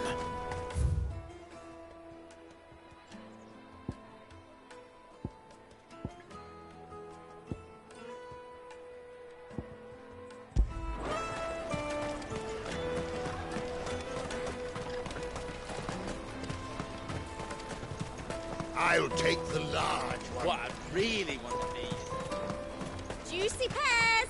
The caravan stops next to the checkpoint. Jug of snake spit for the road? Come on, come on!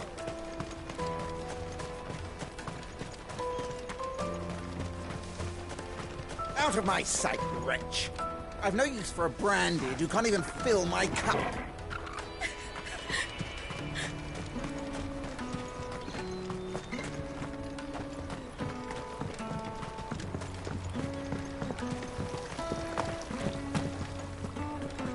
If I knew arrivals had brought him. I spoke to your friends. They'll be along soon. That's fantastic news. Thank you kindly. It's been a while since we all sat down together. And the way I see it, that wine is as much theirs as it is my own. How so? Well, I wouldn't be serving anything but slops without Aldrich to go and fetch the good stuff for me. And then there's Milan, who always sends customers my way. And Bolek, an even-handed keeper of the peace, if ever there was one. Those three are the backbone of Boklad. Lose any one of them, and the market would soon fall apart. And without the market, I wouldn't have a single customer.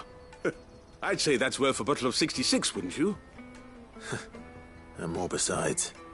Everyone needs a shoulder to lean on. Be they world-weary innkeepers or brooding swordsmen. Right. I'd better prepare for my guest's arrival. I hear you had me carrying a bottle of Gotan 66. If I'd have known, I would have sold the thing and lived like a lord. I'll settle for a cup, though, if you're in a sharing mood. A Gotan 60 bloody 6. Just as well I had something special of my own set aside. A bottle between the four of us might not be enough to drown our sorrows, but it can't hurt. Here they are, the three pillars of Boklad. Sit yourselves down, gentlemen. The woes of the world may be monstrous and many, but there's nothing like a few good friends to keep the misery at bay. Never a truer word spoken.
What are you looking for?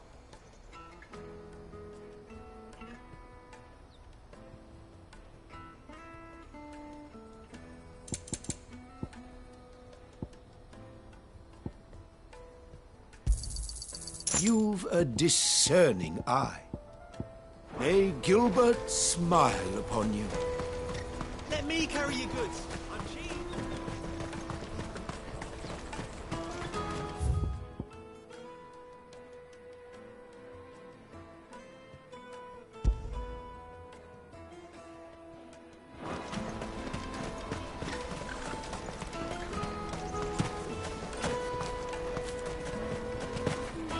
Daddy! There are no crystals here. We have to keep...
Thanks, Gal. Did Joseph's thieves really lug their stolen wares all the way out here?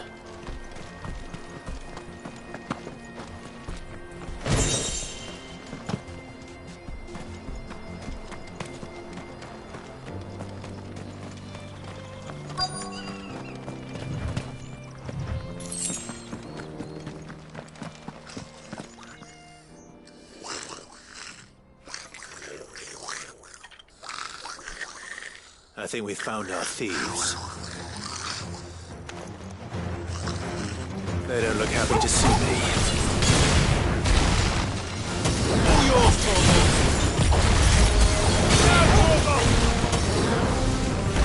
All yours, Torgal! Torgal, kill! All yours, Torgal!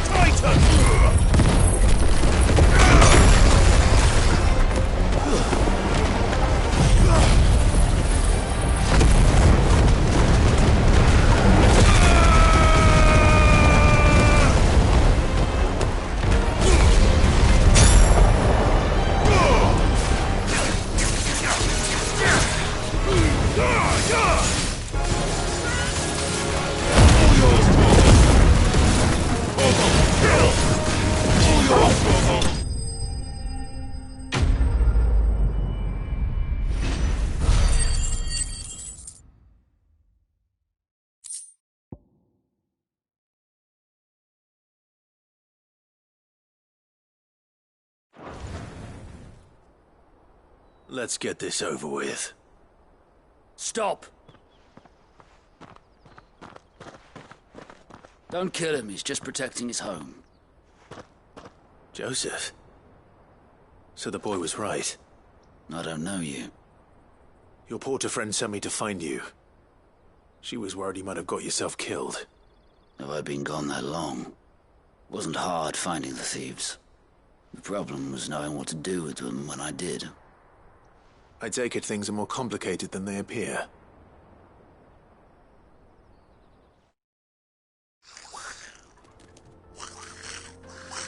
I'd all but ruled out bandits before I even left the market. You know why that is? Because our thieves had no interest in gold or gems or anything they couldn't eat, for that matter. Add to that the rumors of goblins in the area, and the mystery practically solved itself. I soon found their cozy little homestead and all the missing food. I launched myself at them, full of righteous fury, but their leader was the only one who moved to meet me. The others, they huddled around that food, ready to die protecting it. They stole because it was that or starvation. I've been there myself, back when times were hard. So you spared them, and earned their trust into the bargain by the look of it. These goblins aren't native to the area. They don't know how to survive such barren lands, so I've been teaching them. And once they've learned to hunt and forage, they won't be fool enough to risk their necks in Boklad. I'm impressed. I didn't know goblins could be reasoned with. Do me a favor. Let the porter know I'm safe. I'll head back to the market once my work here is done. Oh, and don't mention the goblins. I don't want people coming here brandishing pitchforks. Not now this lot have sworn off thieving. Your secret's safe with me. I appreciate it. Thank you.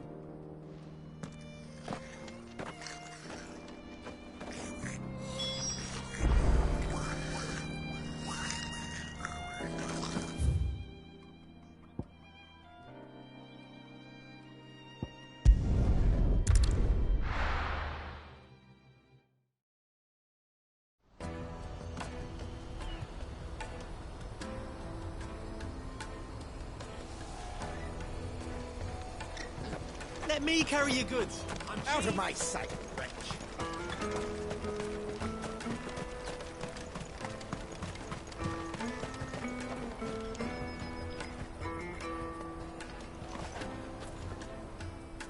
Come on!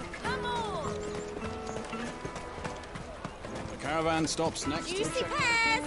Make your pass. What I really want to be... Here you are, good. Try not to lose it again. Me pass! You found it! Oh, thank you so much. Nan would have killed me if I'd come back without it. I'll have to say thanks to Elle and Theo, too. So should you, Honza. You and your friends don't have to steal anymore. If anyone threatens you again, you know who to turn to.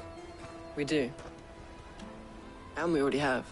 Miss Elle's given us a job shifting the chocobo shit out the stables. It's hard work, and the pay isn't half what we got from the Stones. But if we stick at it, we'll keep ourselves fit. You stick at it, then. And Goots, I'm sorry for stealing your pass. That's all right. I've got it back now. And all's well that ends well, eh? You said you're trained to be a blacksmith, right? Well, I'm gonna be your first customer. I'm gonna save up all my gil and get you to make me a massive sword. I'll do me best. Till then, eh?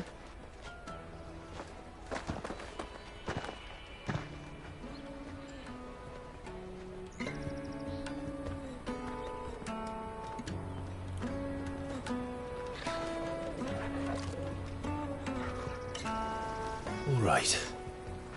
We have a place on the wagon.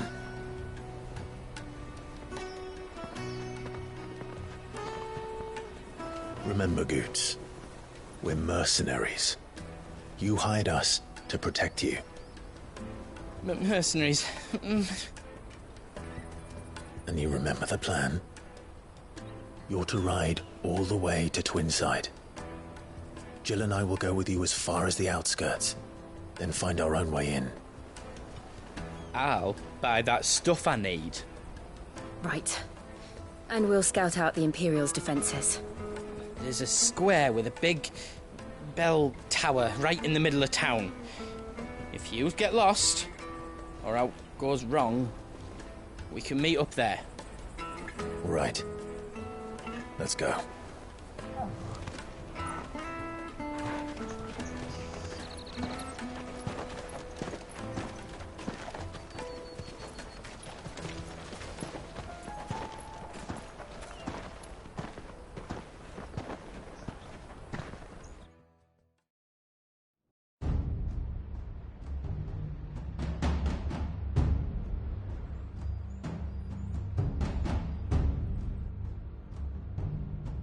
I see.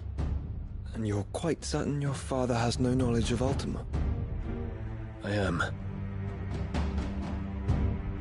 I have no difficulty believing a sinister force has come to exert an influence on Sanbreque. But be that as it may, it is yet to claim my father. For better or worse, his radiance speaks his own mind. Then the fiend works from the shadows. I confess, when first you told me of this fiend, I had my doubts, and more than a few at that. A beast that labors to plunge Valisthea into turmoil, all in pursuit of your brother. But that wound is proof enough that evil is afoot. Then I have your answer, Your Highness. You will join me in my fight. I cannot. Not yet. Your Highness, please. As you are aware, the Dhalmekian army is at our gates. They have lost their mother crystal, and with it all hope of a negotiated withdrawal. It is but a matter of time before they invade. If Bahamut is not here to meet them, my people will be slaughtered. Though not by Hugo Kupka, thanks to Ultima's machinations. I know the fate of your people weighs heavy on your conscience, but if we do not put an end to Ultima's plans, they shall face a far darker fate. The chaos he would wreak would sweep all of Valisthea into the abyss. The lives of every man, woman, and child in the Twins are at stake. I believe what you say, Phoenix. But I have duties of my own, and I must discharge them. Come what may.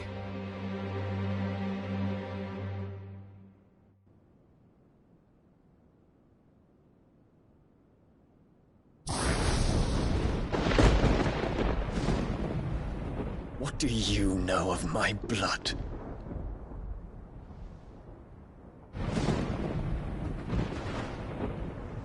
I know that it is wholly unworthy of the highest offices of state, which rightly belong to those of purer breeding.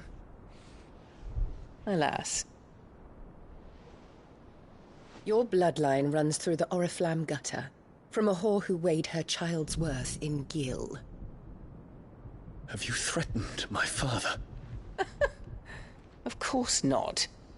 I merely whispered in his ear that his mongrel son is plotting a rebellion.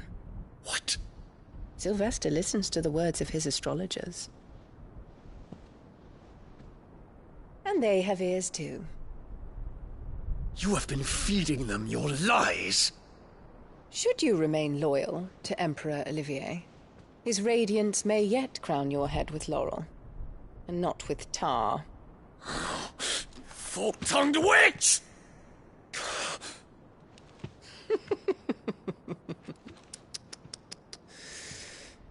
In consideration of your long years of service to the Empire, I shall forgive this uncharacteristic rudeness.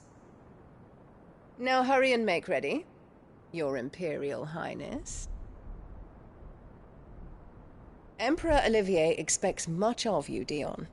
Or should I say, of Bahamut. May your fire reduce his enemies to ash,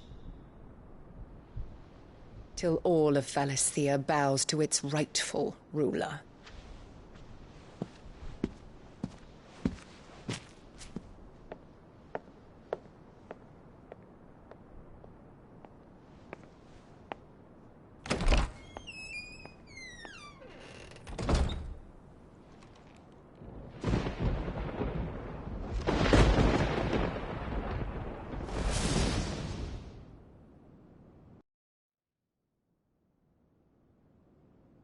There is another darkness that has taken hold of Sanbreque. And until its grip is released, the flames of war shall spread ever wider, just as Ultima wishes. Forgive me. My family has caused you much grief. You are not her keeper, Phoenix. This is a matter for the Imperial household now, And as a member of that household, it falls to me to resolve it. At such time as that is done, what strength I have shall be yours.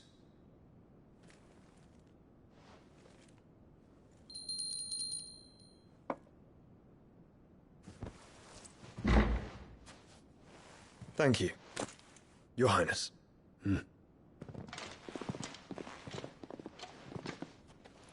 Let us take to the skies together, and bring a new dawn to Valisthea. I should like nothing more.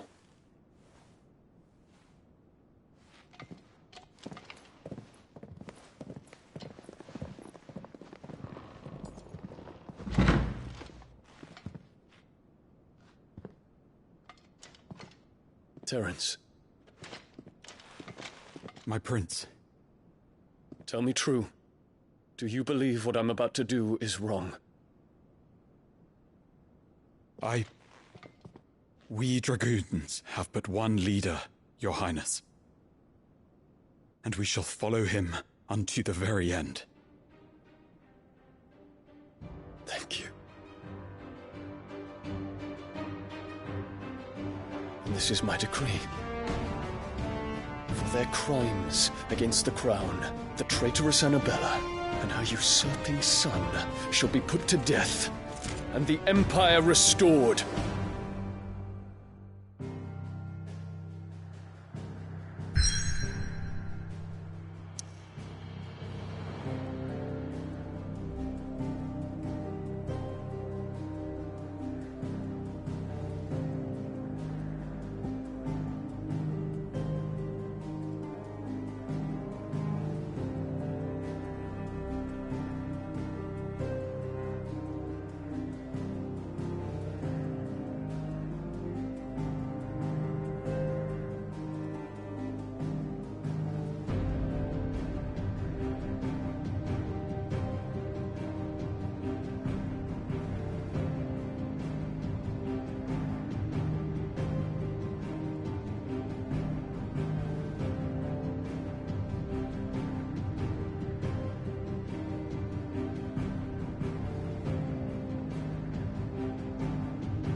Stop you getting eaten by a fucking wolf, that's what. Come on.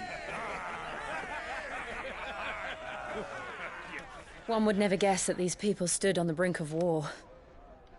And they're afraid. They turn to drink to forget their fears. Anything you want to forget?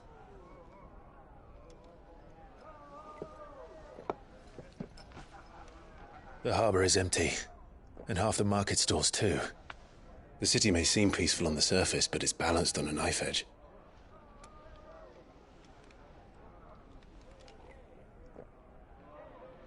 Were we to give it a nudge, it might be just the distraction we need to reach the Mother Crystal. I thought you might say that. We should send for Gav. We'll need someone to keep the fires we start from going out. And we can busy ourselves scheming until he gets here. I'll send a Stolas then.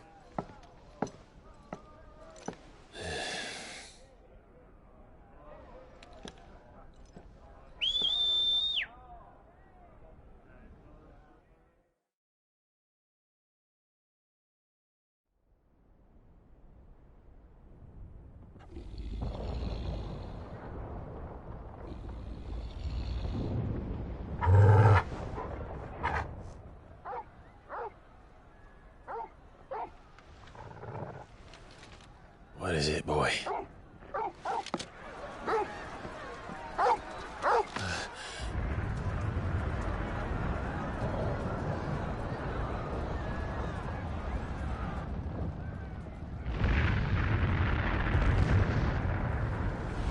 Quickly! Run!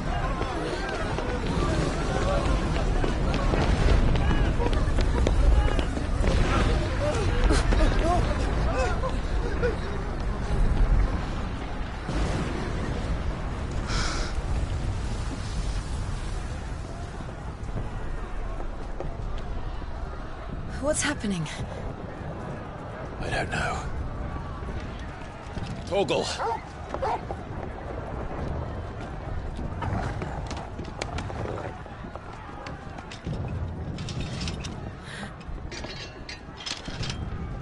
This way.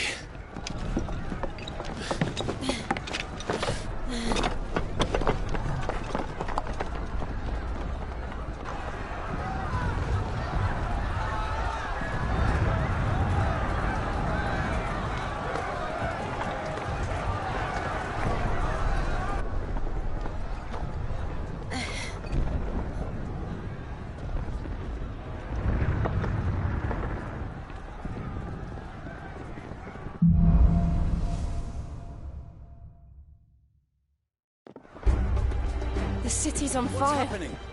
I'm sure Goots is fine. He'll be making for the square. The one with the bell tower.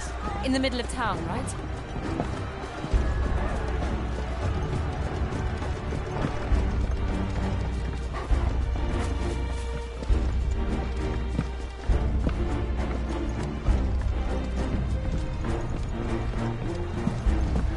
Guard, watchman or sentry is to be slain on sight. But spare the citizenry. His Highness's orders were clear. Those were Imperial Dragoons.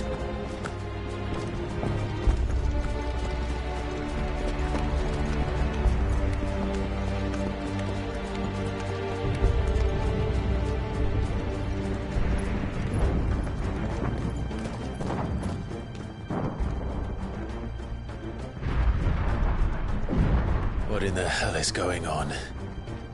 Let's go and see. Right.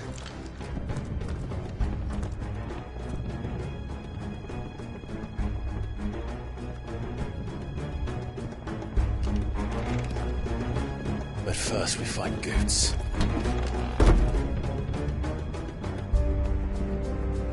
I just hope he's all right.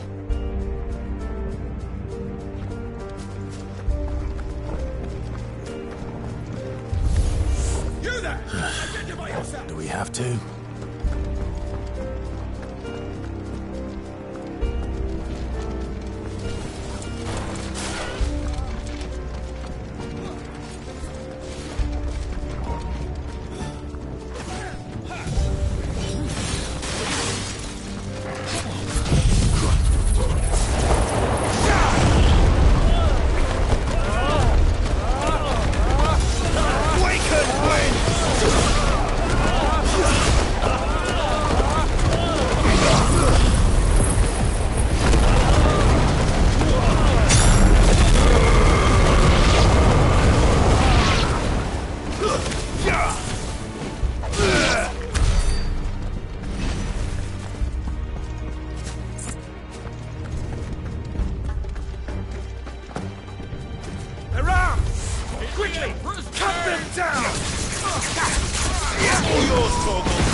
All yours, Torment!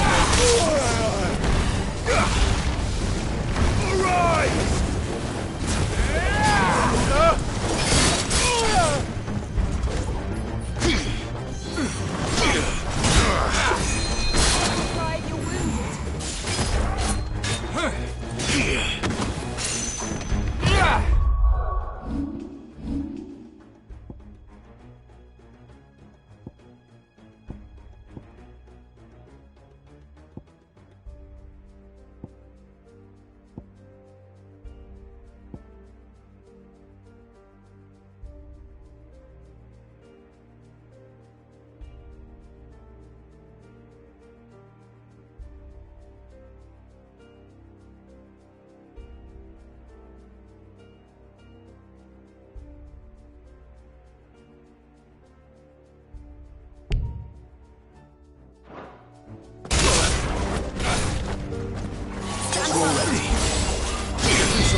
What is this then?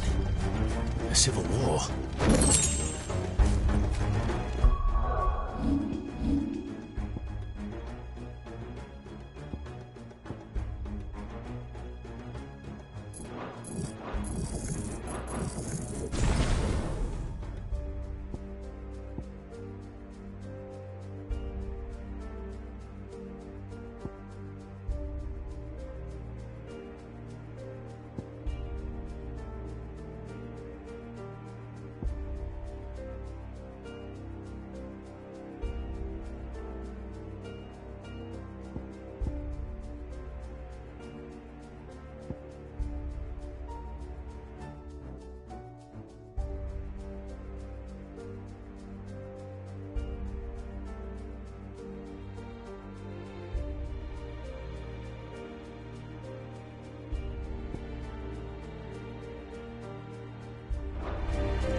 big lad to fall into a sewer.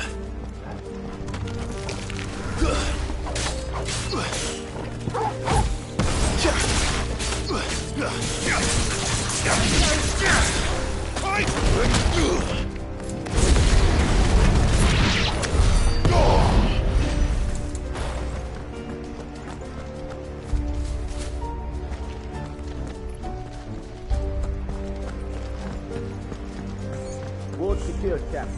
None of the Emperor's forces remain. Gather the men! We press on to the council chambers. Yes, Captain.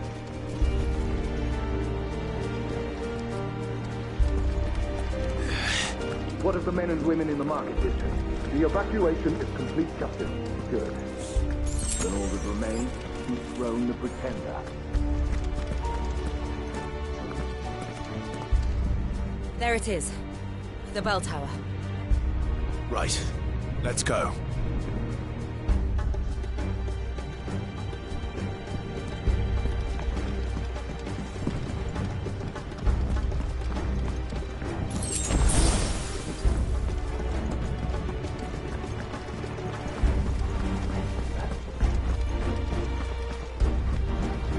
Ah, a goods lift.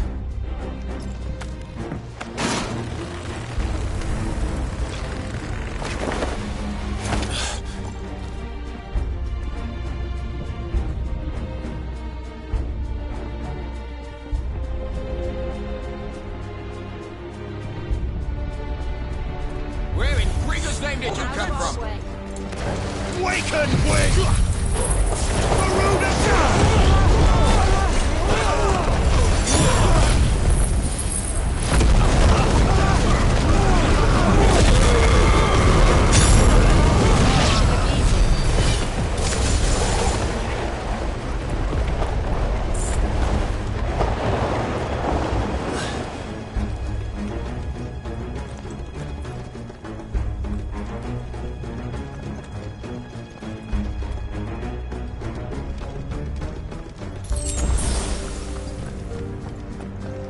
Intruders! Throw down your arms! Defend the gates!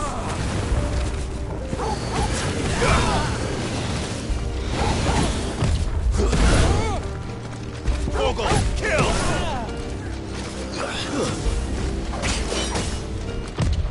Nice try.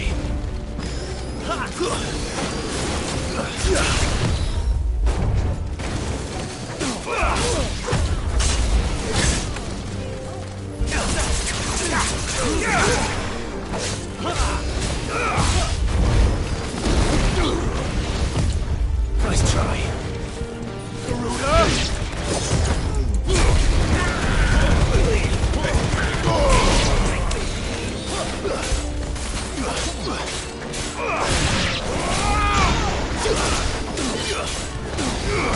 Too slow.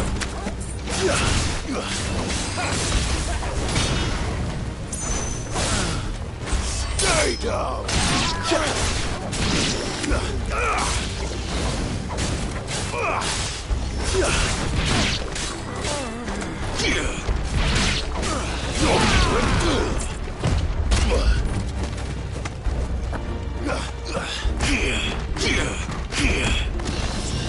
Fine hound. Nice try.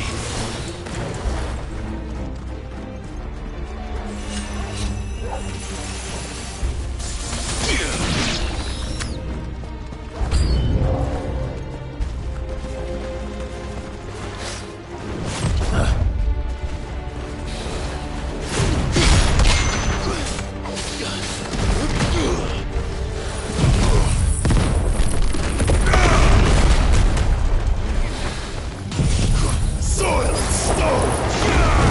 Out, Ogle!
All yours, Torgal!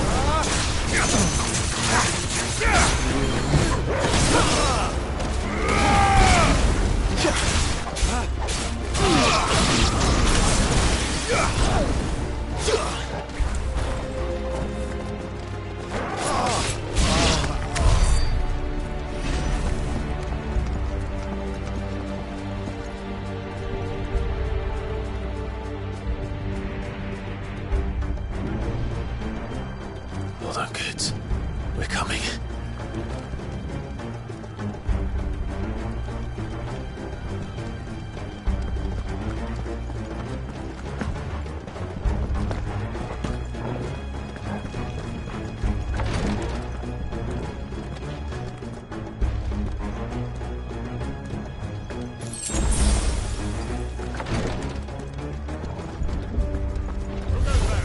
In the prince's name, none shall pass!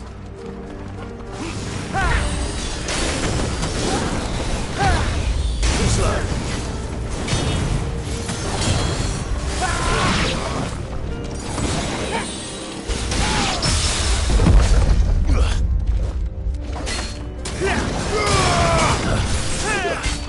Nice try.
That's better.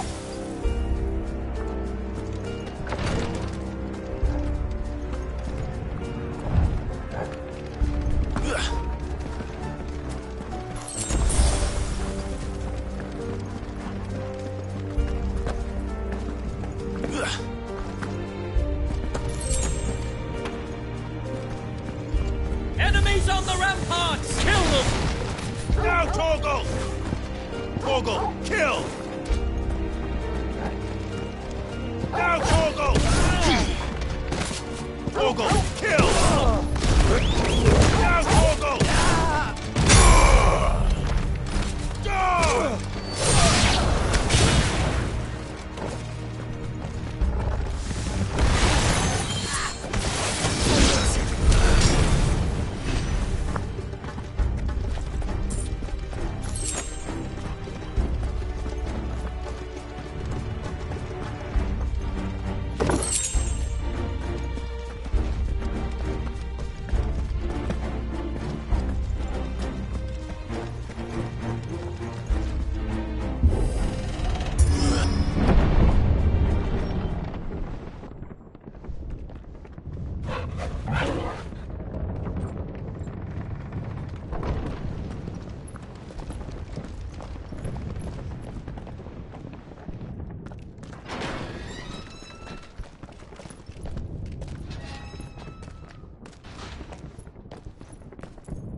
Can you see him anywhere?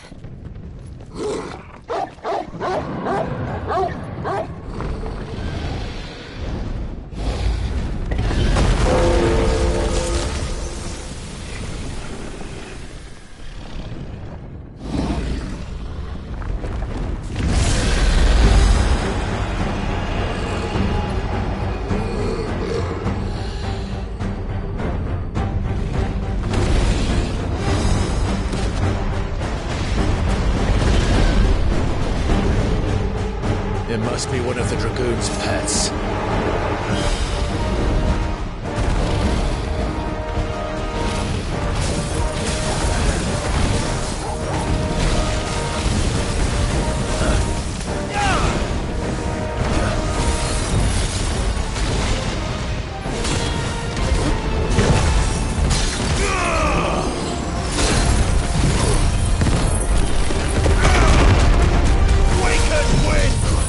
Soil and stone!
Over here, Clive! Are yous alright? Goods, there you are. I didn't know there'd be a dragon. All right, let's get out of here. Oh! What now? Is that Mother Crystal's heart? What the hell is it doing up there?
Your Highness, don't do this.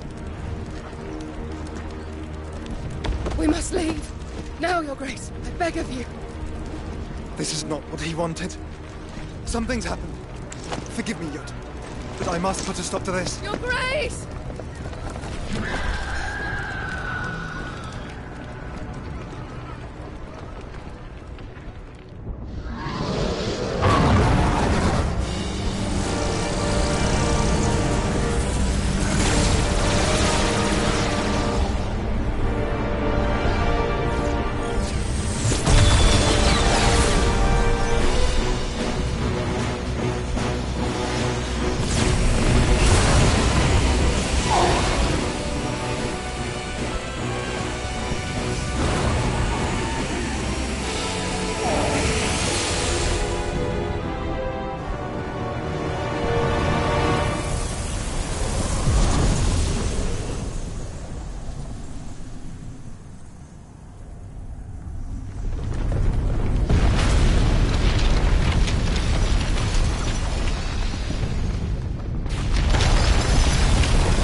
So, what do we do now, then?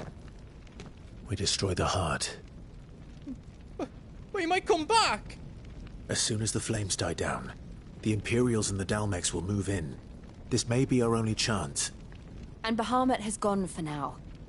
You should get as far away as you can, Goots.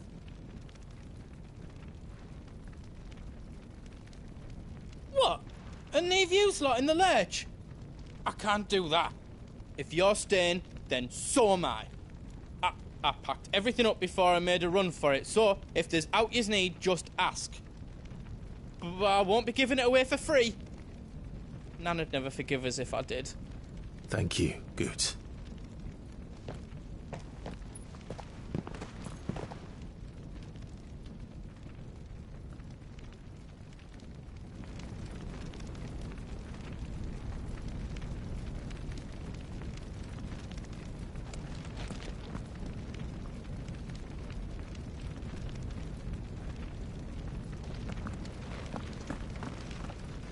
Do yous need out? I've got some good stuff for yous.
else you need?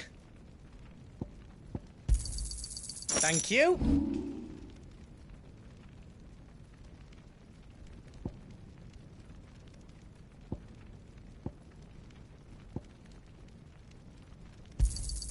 How else you don't need? I think I counted that right.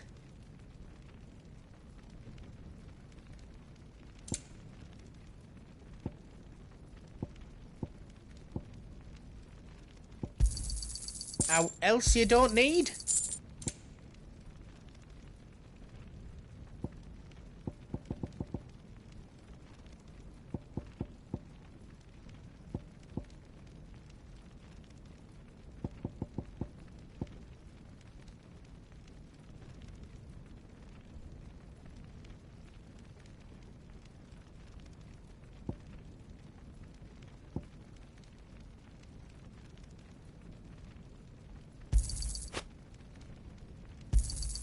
I think I counted that right. A pleasure doing business with you. I think I counted that right.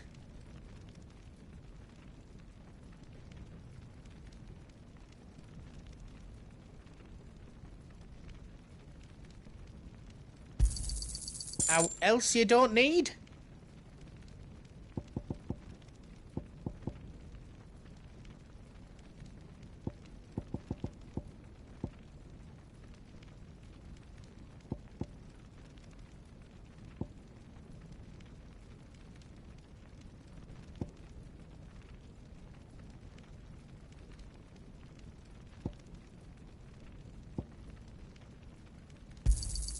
A pleasure doing business with you.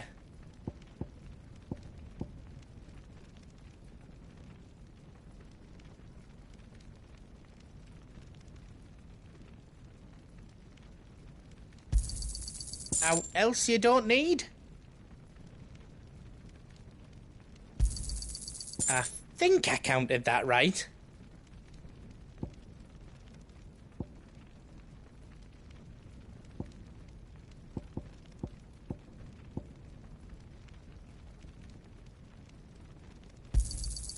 A pleasure doing business with you. How else you don't need? A pleasure doing business with you. I think I counted that right.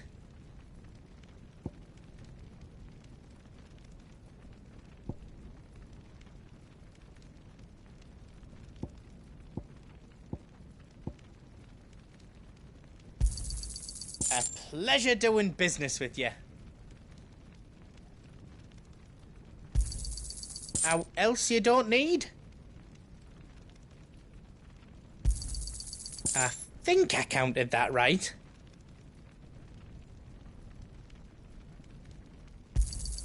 A pleasure doing business with you. I think I counted that right.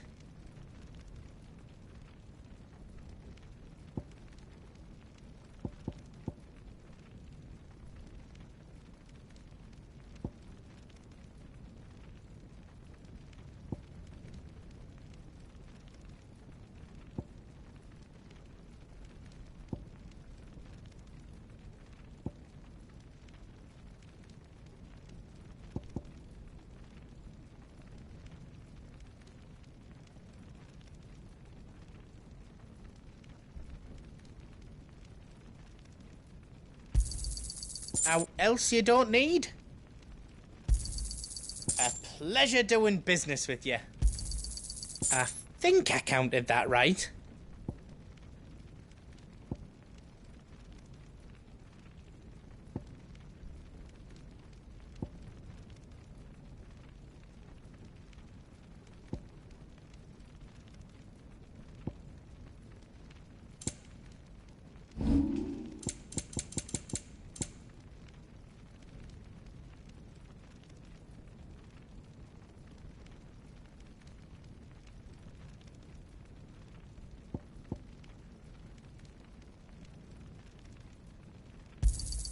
Thank you.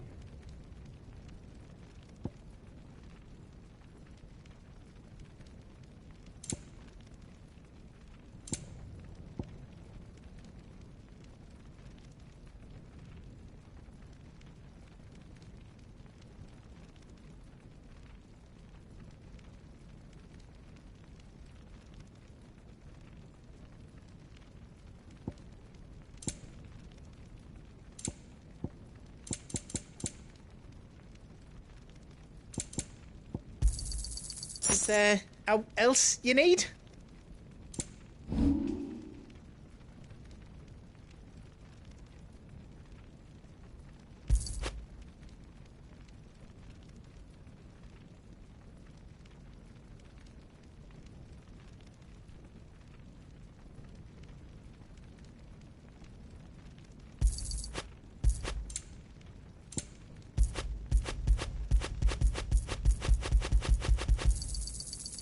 Pleasure doing business with you.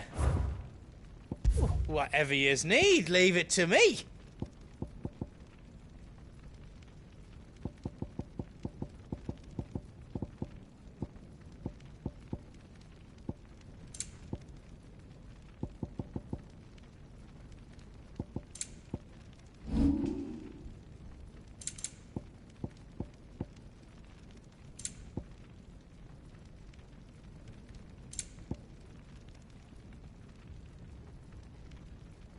You don't want me to make yous out else? Good luck, Clive.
Drake's tail is right there, Clive.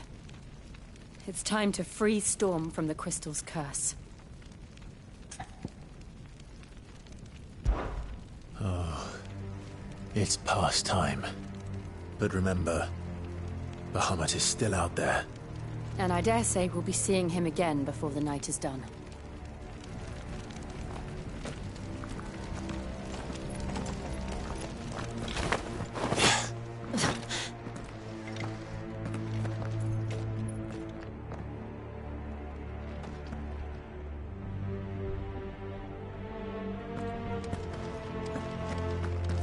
No more roads.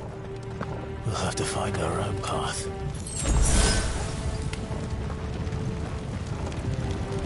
Do you feel that, Clive? Ether.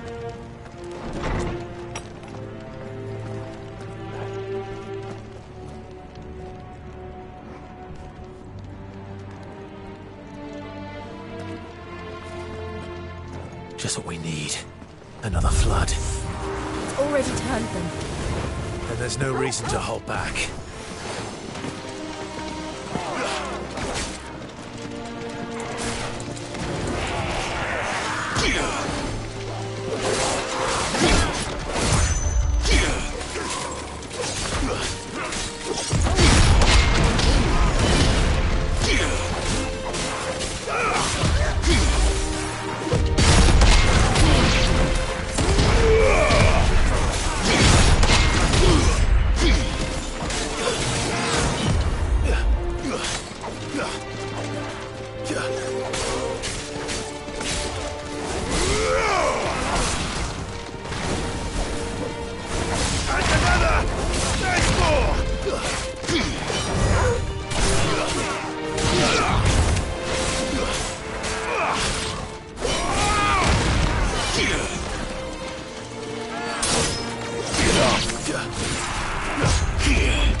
to climb up.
Dangerous.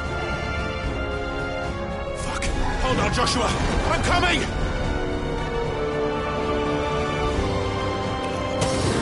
have to save him. And we will. We just need to keep moving.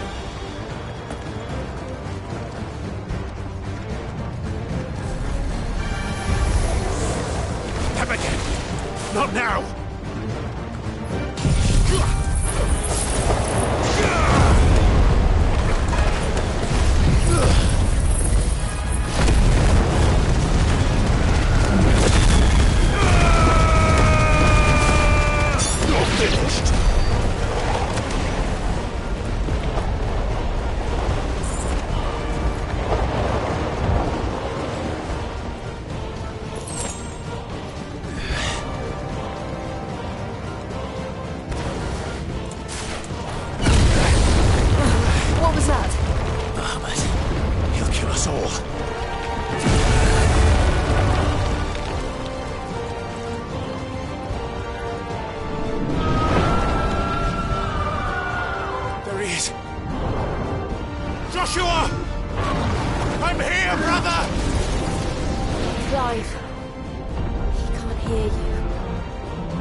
So should we.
those the council chambers? How are they still standing? I don't know.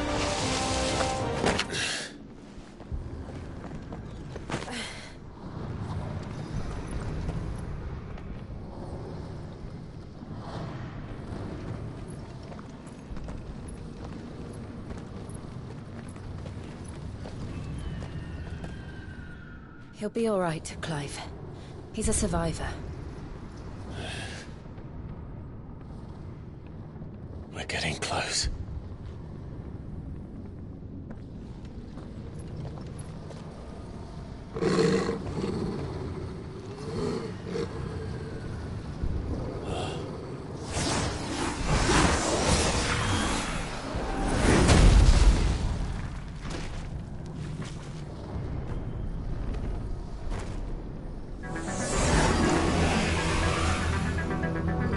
Looks like somebody doesn't want us getting any closer. I don't care what it wants. Neither do I.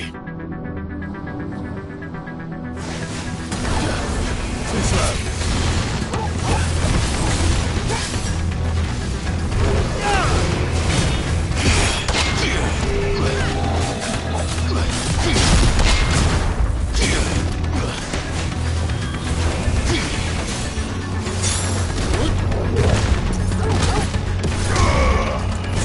All yours, Corporal.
These beasts...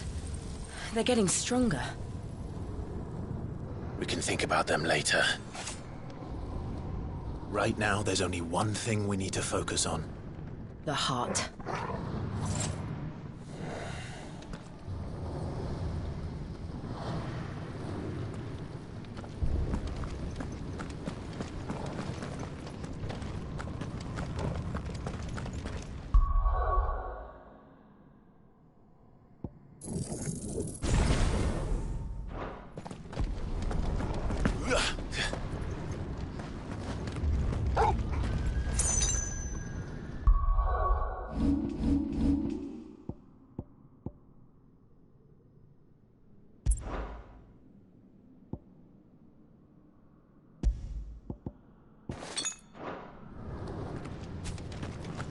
We might be able to get up through the building. It's worth a try.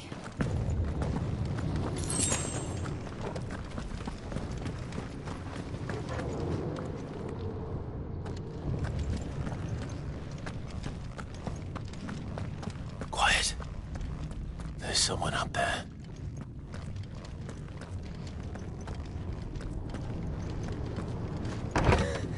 Is someone there? Mother. It's you. What happened here? He tried to take him from me. Oh, my boy. My darling boy. Is this the child you made with the Emperor?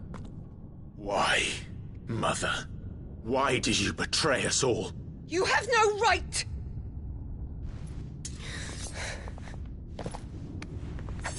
Answer him.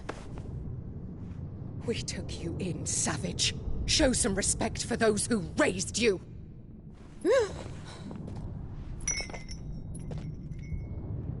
Honorable Elwyn, always thinking of his precious homeland. But what worth is a homeland in a world beset by the Blight? Father did not seek to protect his country. He sought to protect his people. A leader's duty is not to protect his people. It is to protect the source of his sovereignty. The noble blood that runs in his family's veins. So long as this bloodline remains unbroken, what does it matter if a nation falls? One can always found another. Unlike him, I did my duty. I preserved my line. I bore a son of the noblest blood, to whom the whole world might kneel. That is why I gave Rosaria to Sambrek, that I might join my line with the Lesages and birth a savior of this benighted land, blessed by both Bahamut and the Phoenix! You sold your country for a child. Why did he need another? You had Joshua. I had nothing. You were always your father's son, so very strong and bold and daring, and yet you failed to awaken. Would that Joshua had been granted 1/10 of your strength? Oh! How the nobles laughed that Elwyn's firstborn was surely the son of a concubine, and my own, not long for this world. The shame of it! The shame of being slandered by one's inferiors! How could you ever know how that feels? It should have been you! Why didn't the Phoenix choose you? Joshua's every waking moment was spent trying to shoulder the burden that you and the Phoenix and the Duchy foisted on him. That's why I became his shield. To help bear the weight. But what did you do? You betrayed your own blood and surrendered your son to his fate! Joshua. My darling boy. I never meant to hurt him. The soldiers' orders were clear. He was to be spared. Why did you survive? When the only one I truly cared for died? What? Have you not looked out of the window? Joshua is here! The Phoenix lives on! He's battling Bahamut as we speak!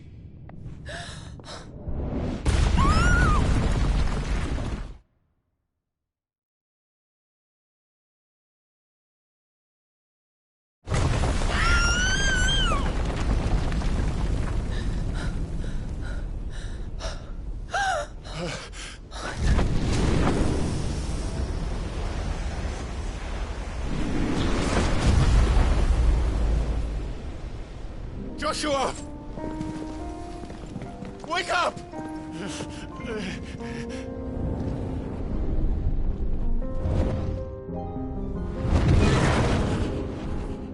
I am a shield of Rosaria.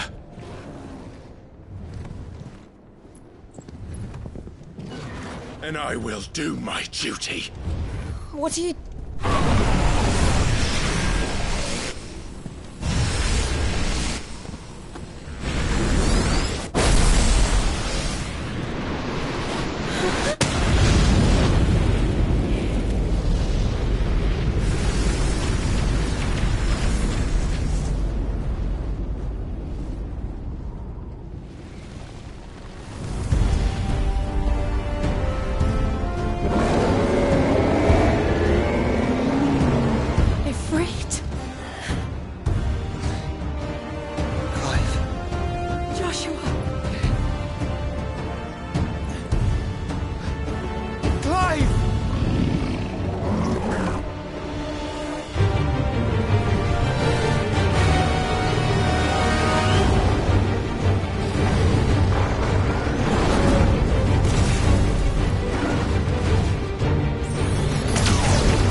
face the consequences.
founder!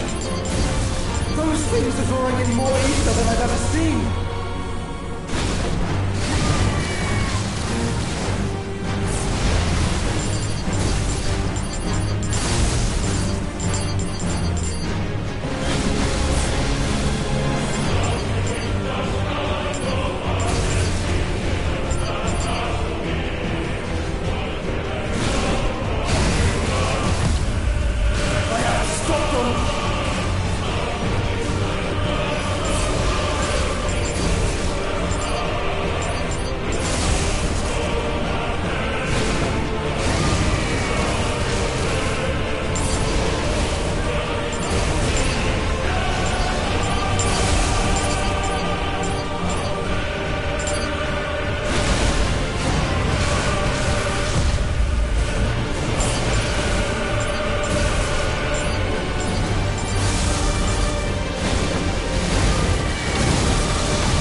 This is drinking the ether.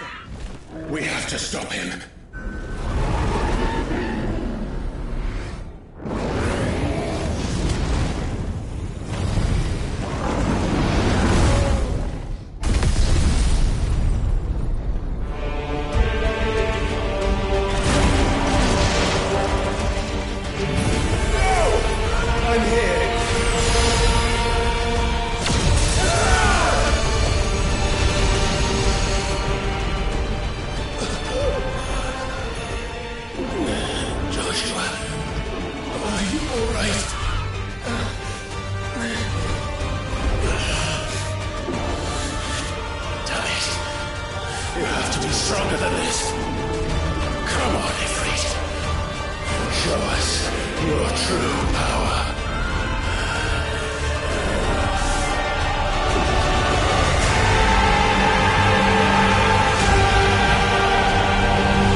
To match such power by trusting in our own.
Joshua!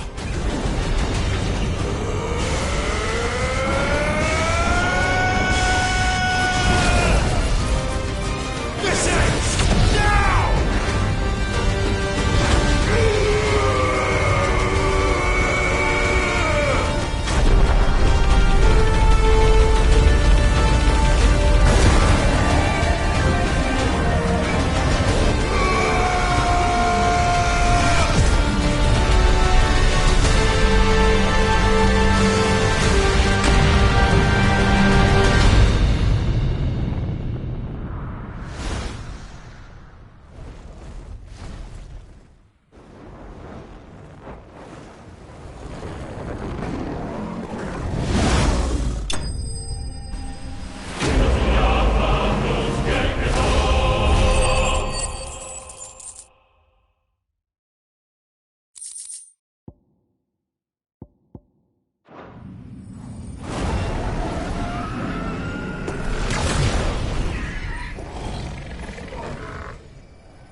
Dion!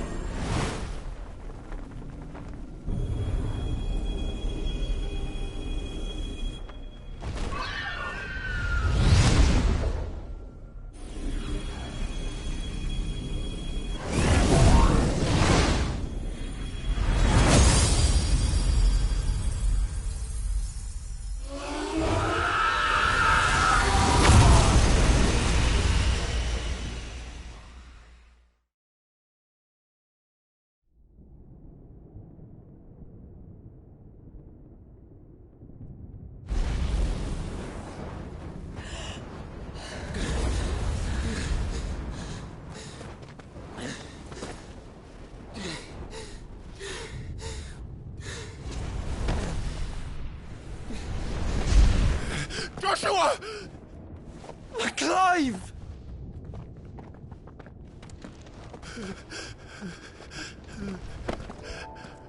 My brother.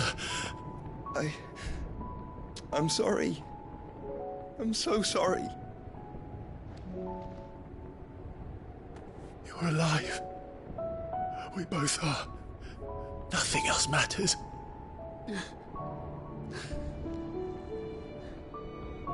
I never dared hope that I would see this day.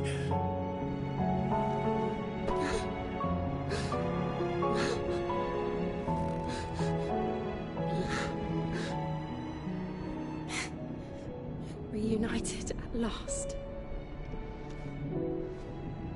Jill.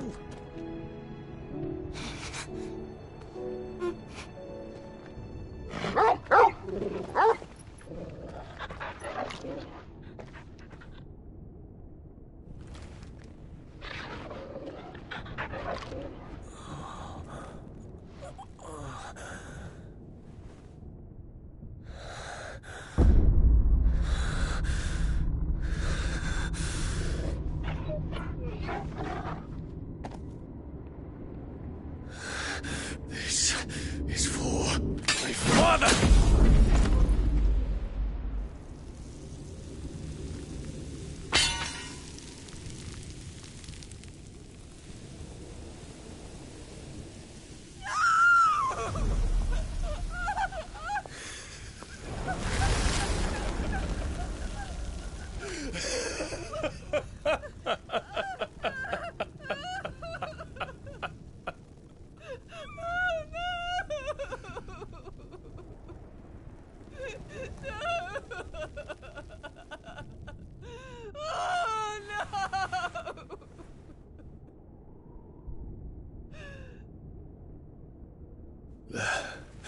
It is done. The demon that would tear our house apart is no more. Father.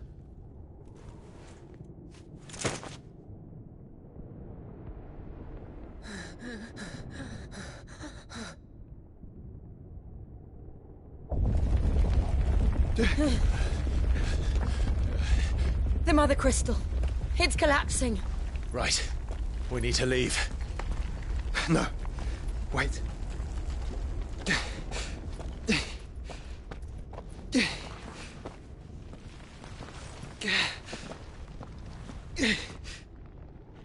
I owe him a debt. Fine.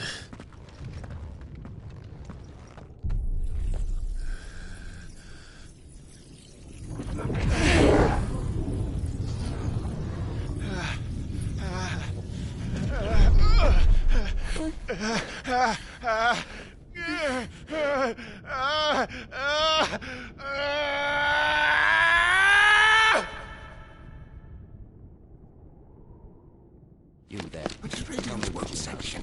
Little as yet. Don't reinforce the walls. This is our situation. Report, Captain. It could be Can nothing be done to call them off? I regret not, Your Radiance. The Dragoons answer to none but His Imperial Highness. The Council is powerless to intervene. We're hearing reports of rebel Madness is this, Dion. throughout the neighboring districts. Focus all efforts on extinguishing the fires around the capital. City can wait. What about stocks of weapons and armor? Don't dally, man, go! Your Radiance.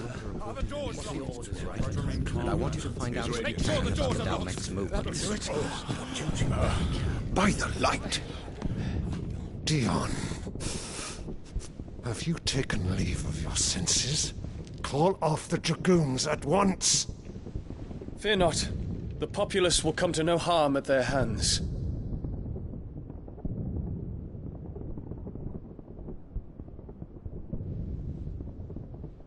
I am here to save you, Father.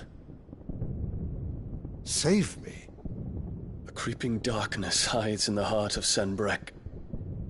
It stems from your wife, the traitorous Annabella.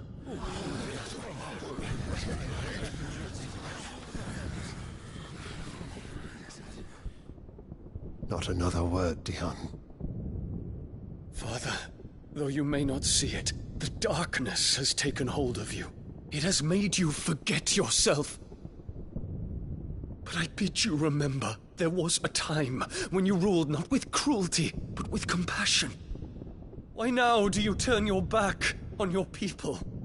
Why now do you seek to stoke the fires of war? You too have borne witness to this change, Your Eminences. And you know, as well as I, who is responsible for it.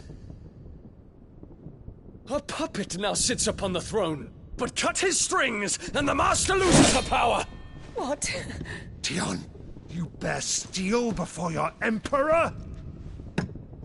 Guards! Take him!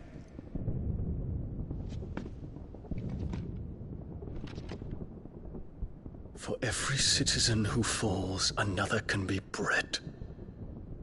For every home that burns, another can be built. Those were your words. But when the last of your citizens has fallen, and all of their homes have been reduced to ash, what will become of your empire, of its rulers, of your god?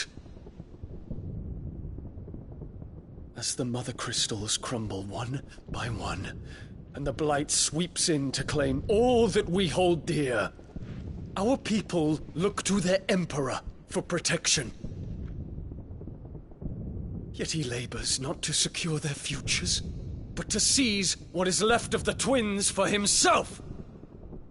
Even if it should come at the cost of everything his loyal citizens have labored to build.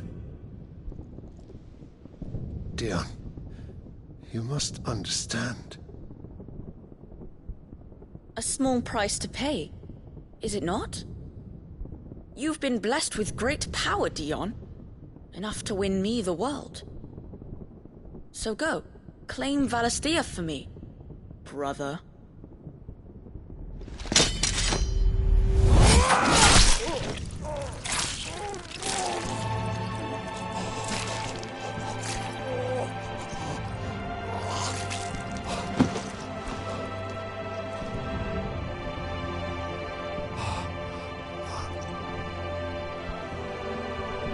Dion.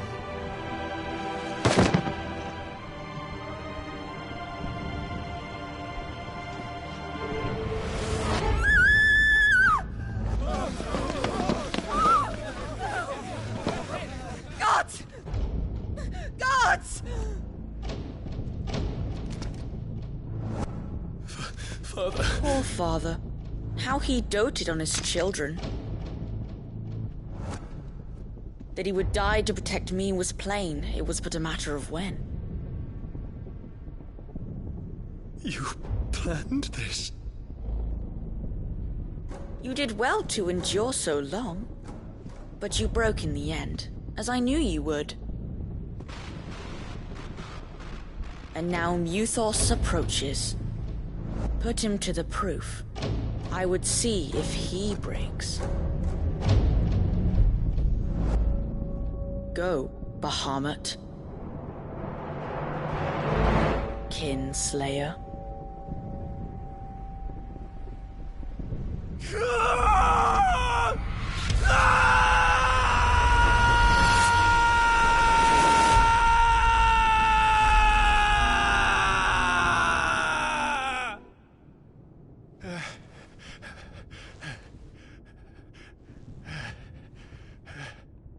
Not again. Brother? It's a long story.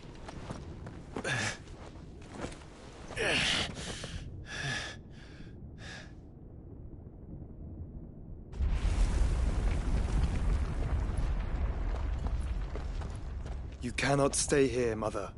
Come. Take my hand.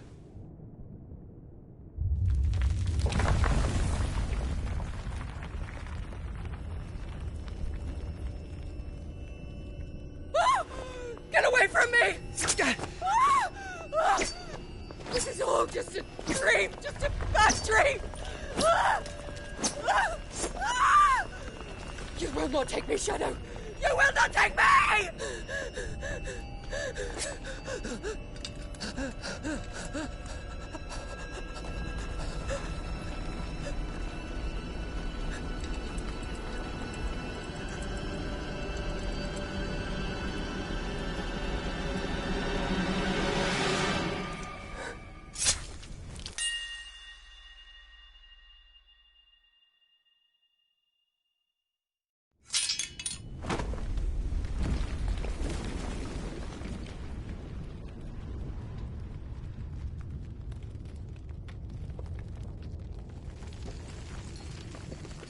Mother.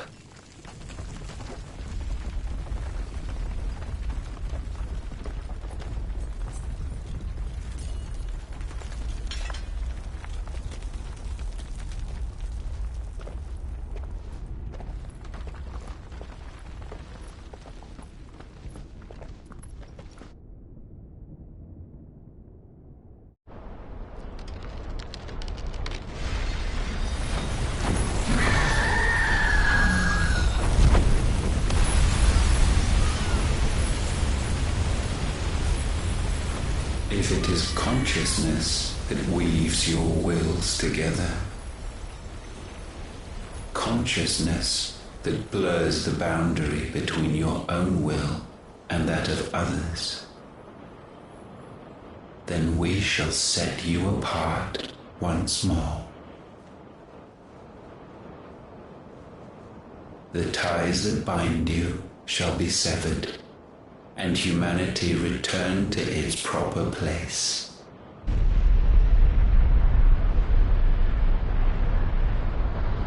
By primogenesis shall a new age of reason begin.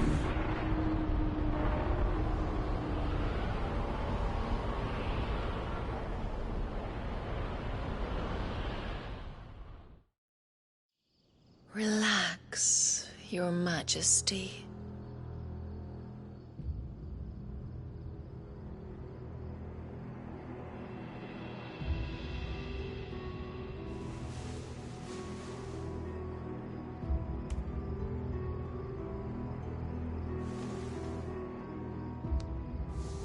Don't you want to play?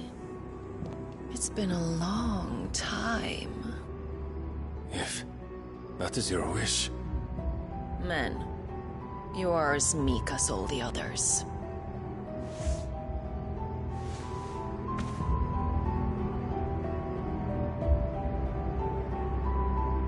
Such feeble creatures.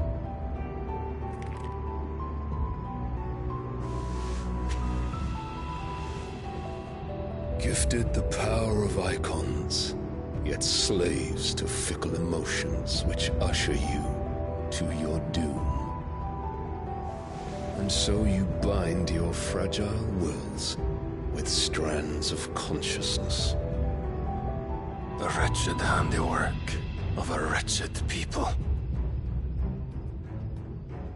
The sons of fire were united at last, and for but a moment their flame burned bright. Soon Muthos shall become our perfect vessel. And then shall the world be remade. Not before the bonds are severed, of trust, of respect, of love. Only when every strand of consciousness is cut away, may Muthos return to our side. By primogenesis shall all be undone. Mankind shall be rid of his wretchedness, and Muthos of his will. But while he yet clings to it, he has the power to forge bonds anew. And so we bid you, find Muthos, and sever every one. To destroy that which has no physical form, you ask the impossible. There is nothing your black blade cannot cut, Odin. We shall unite with Muthos, and bring forth a new world. So long as our vessel remains unclaimed by humanity. It shall be done, Master. My will is yours.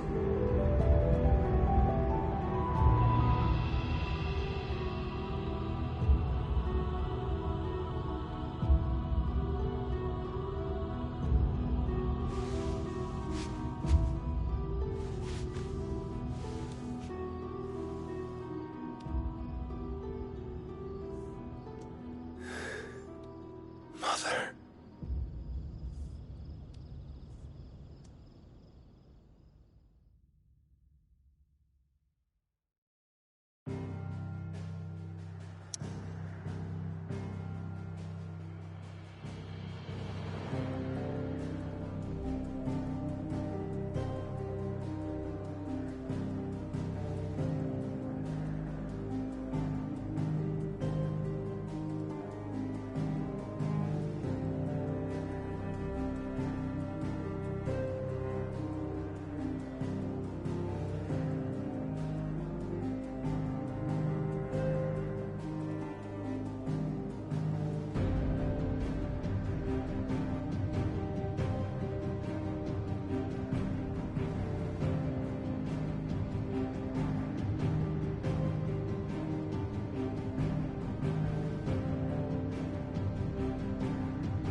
How is your brother?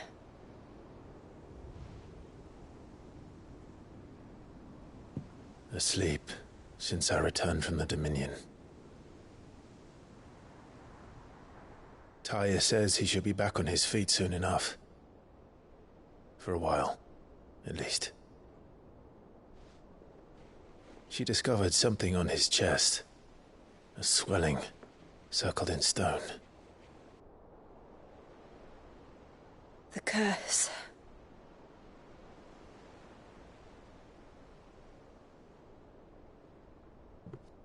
For every mountain we climb, another rises up to greet us, doesn't it? It's never ending.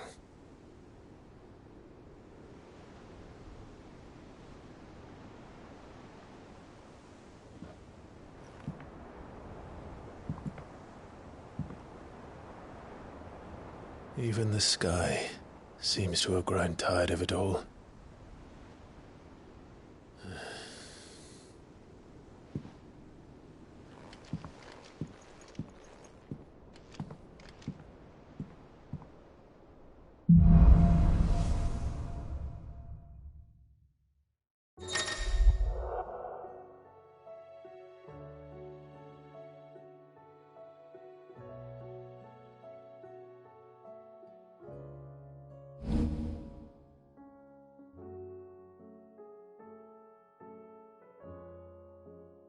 Tony won't be happy if I disturb Joshua.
While he rests, I might as well see what Otter has to say.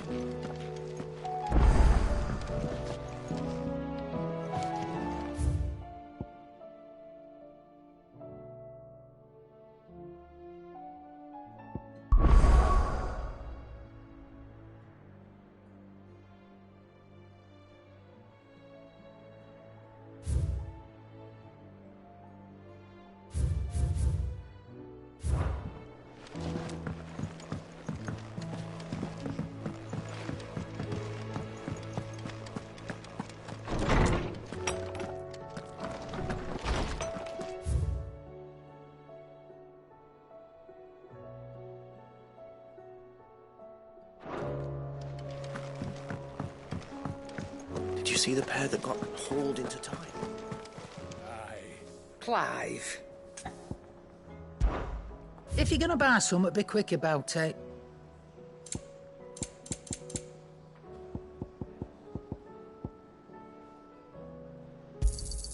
It'd better all be here.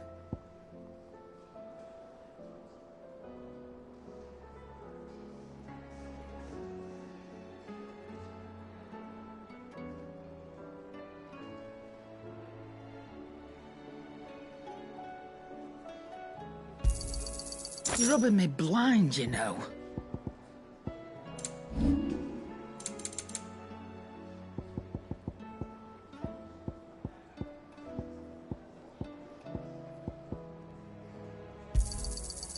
I reckon I can find a buyer.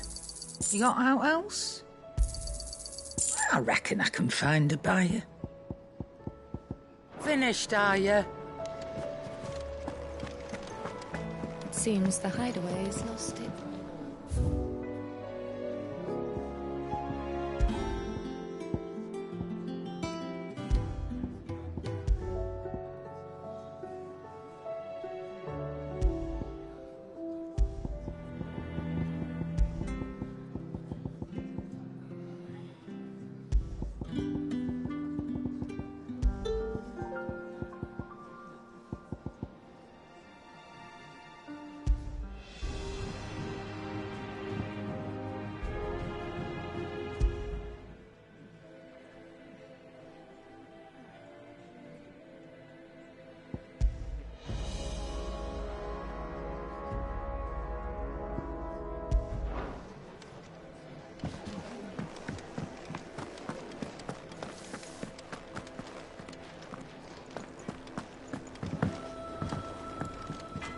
What do I owe the honor?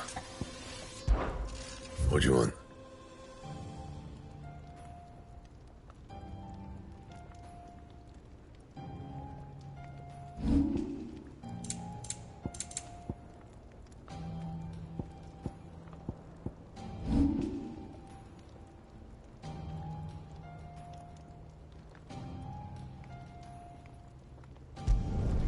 Should last you a good while.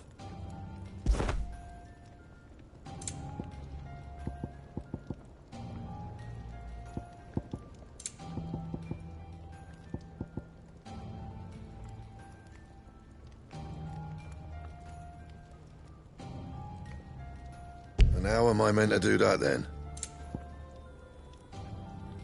And?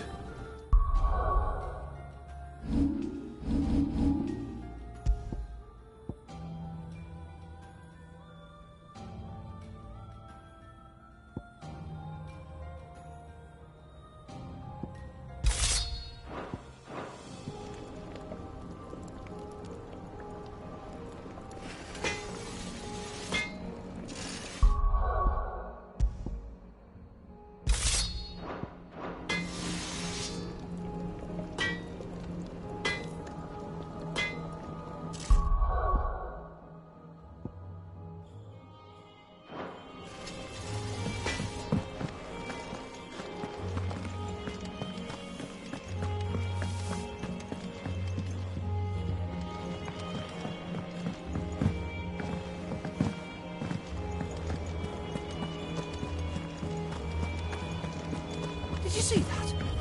Tell me you saw that.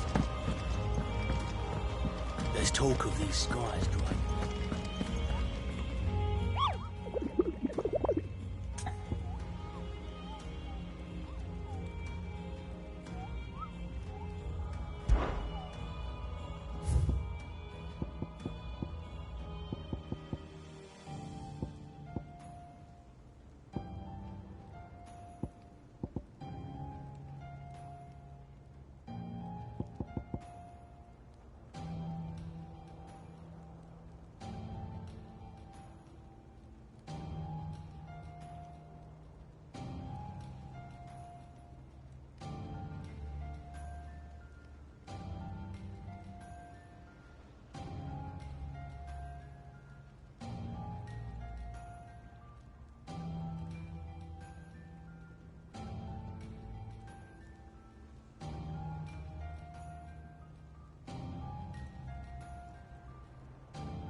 skies, then.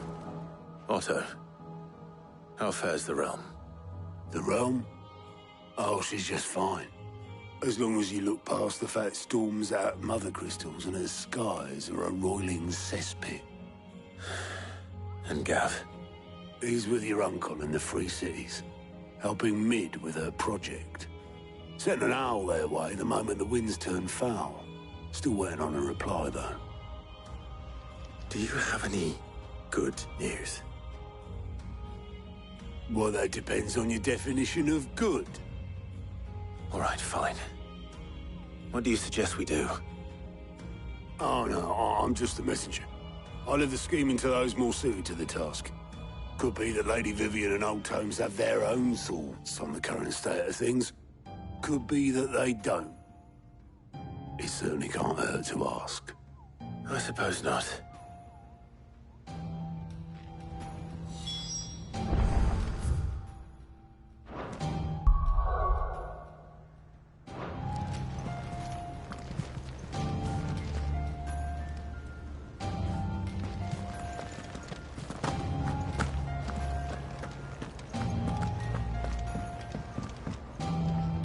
How is it that every one of your little excursions presages some inexplicable catastrophe? Not that you are to blame for the Dominion's fate. No one could have predicted the actions of the Crown Prince. I'm sorry I couldn't save your home. My countrymen are stronger than you think. A few toppled clock towers won't break their spirits. They'll be back on their feet in no time. I hope so. Look at us. Bluer than a pair of bog crabs. Tempting though it may be, sulking will not help us find a solution to this mess. You believe there's one to be found? I don't know. But I am certain we're more likely to find it if we first examine the facts.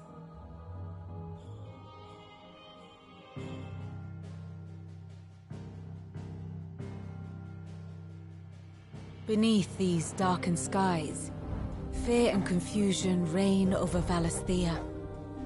Oh, the lands around the fallen Mother Crystals had already begun to wilt for want of ether. But not like this. Crystals that filled wells and fueled furnaces, now nothing but pretty shards of rock. And those that hang from the people's necks cast nary a glimmer of light to keep the dark at bay. It is only a matter of time before the common folk convince themselves that the end of days is upon us. Yet I fear a swift end is more than we can hope for. While most of the world thirsts for ether, the remainder drowns in it, spawning Akashic in droves. And amidst the hordes of mindless beasts, with magics as like to fail as function, even the strongest nation would falter.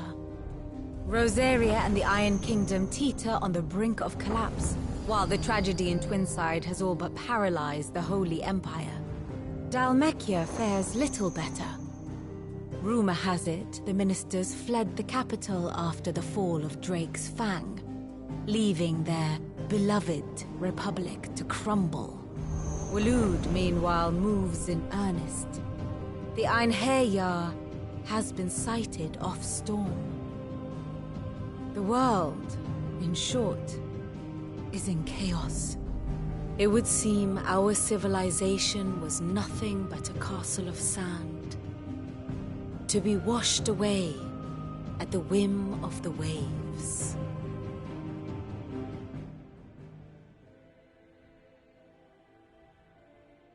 A castle of sand. Not my best flourish, but it seemed fitting. The reports I've received are considerably more blunt in their appraisal. Without the protection of their nations, it will fall to the people to defend themselves against those who would take what is theirs. Which is only ever going to end one way. Defending a farmhouse against a band of chocobo thieves is one thing, but pitchforks and palisades will do little to stall an army's advance. Should the King of Waloed deign to invade, there would be none to stop him. None but us.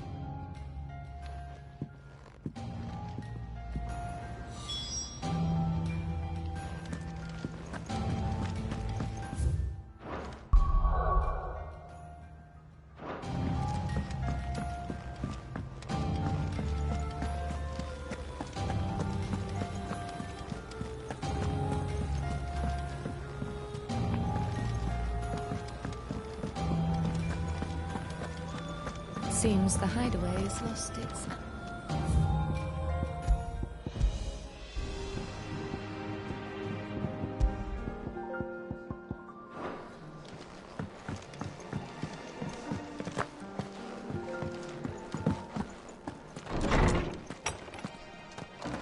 Is a storm coming, Sid?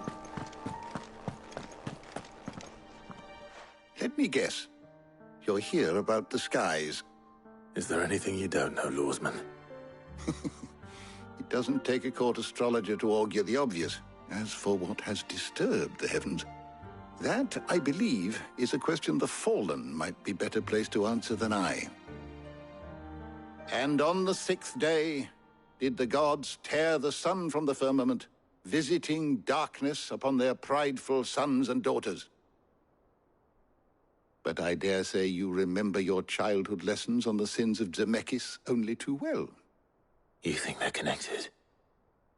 That Ultima was one of the gods responsible? Well, he has certainly exhibited powers that we mortals would associate with the divine. There is nothing divine about him. But he wouldn't be the first god of whom that could be said, now would he? Yet for all the fairy tales that tell of the sins, there is almost nothing in the way of actual historical accounts. Had I the Journal of Moss the Chronicler, I may have been able to tell you more, but alas, I fear all remaining copies have been lost to time. You will forgive me, I hope? Certainly not. Because there is nothing to forgive. Even without this journal, you've provided us ample wisdom. And we will always be grateful for it. Perhaps Otto will be more inclined to share his thoughts when he hears what the others had to say. Knowledge hoarded is knowledge lost.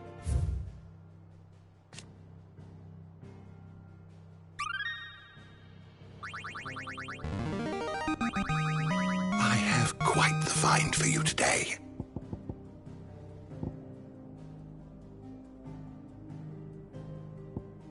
What subject shall we consider today?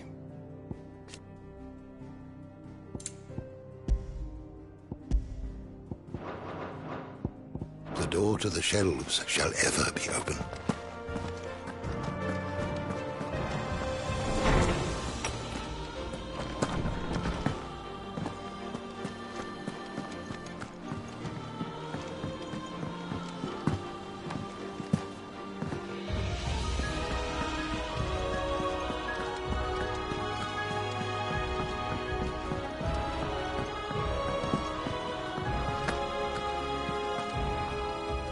Clive, we have a problem.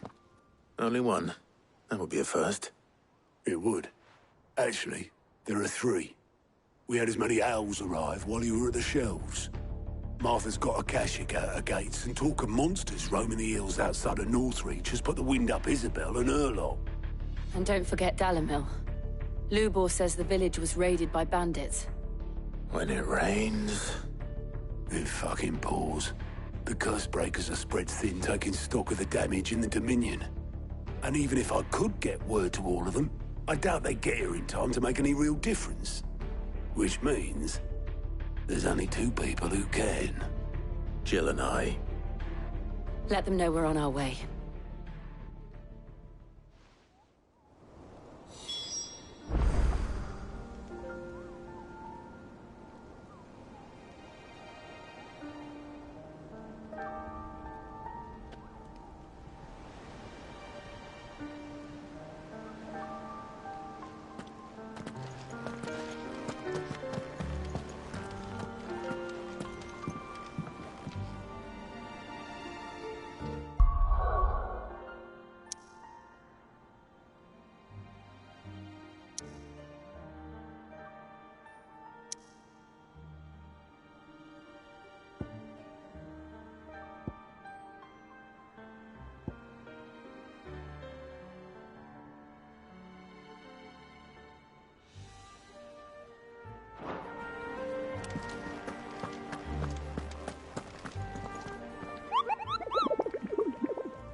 No mistakes.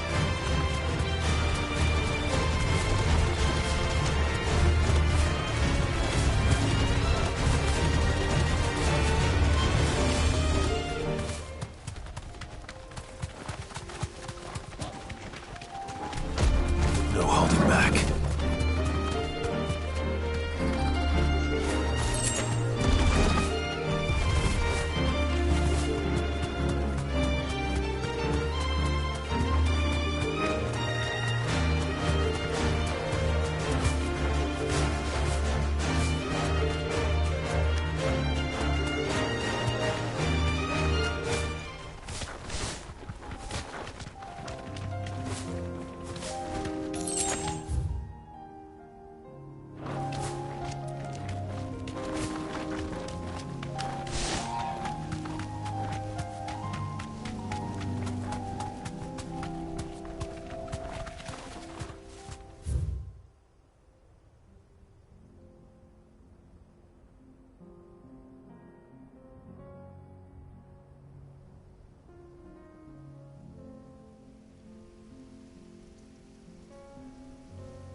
All right.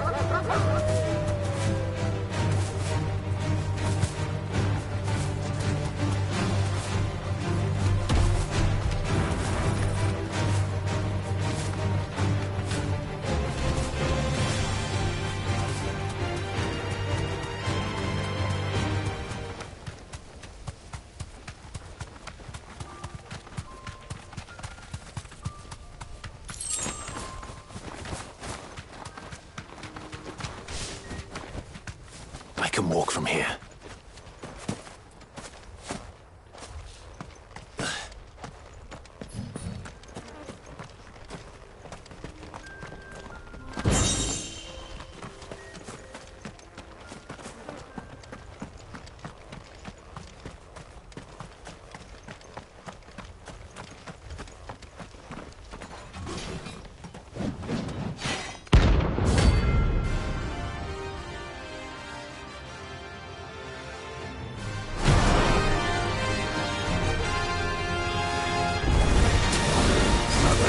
Forsaken soul, eh?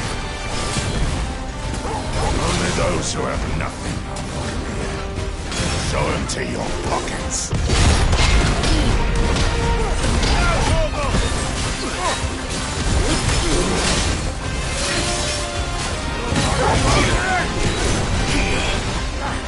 All yours, Torgal!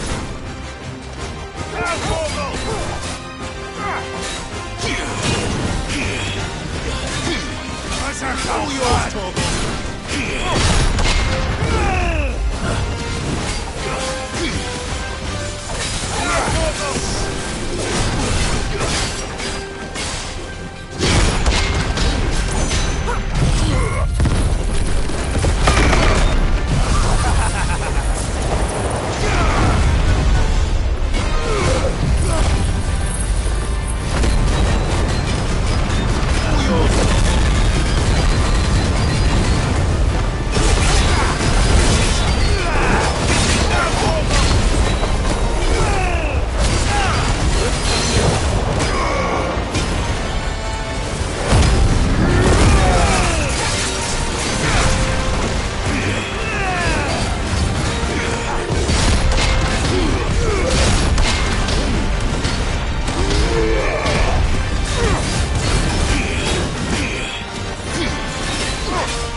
A deserter turned outlaw.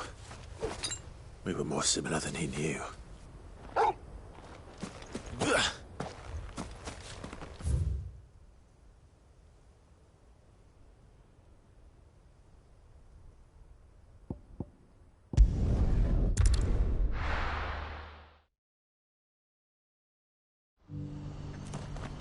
What's happened? The guards at the gate. Anything I can do for you?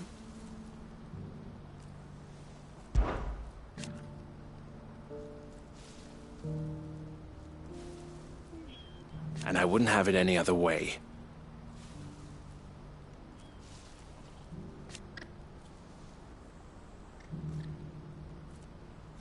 All the better.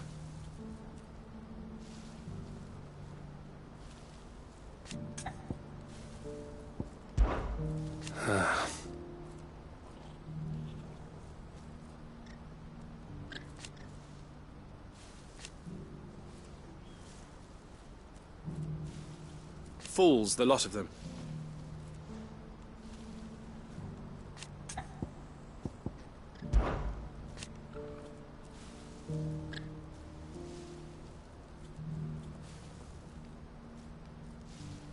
The other half...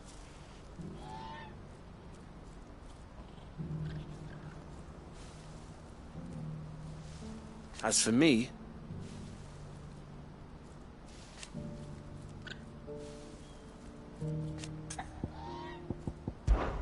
May luck go with you.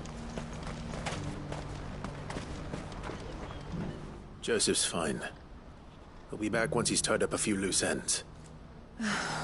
That's a weight off my shoulders. He certainly knows his business. You found your thieves all right. And I dare say they won't be coming back. A good man to have around, that Joseph. And if he says there'll be no more thieving, that's good enough for me. Thank you for putting my mind at ease. Here, for your troubles.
Come on.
Blood up in our shores again. But not for long.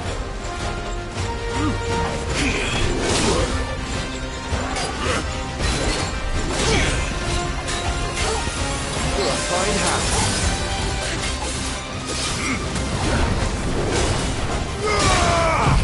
Ogle, kill!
No more vengeance. No more war.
Let's go.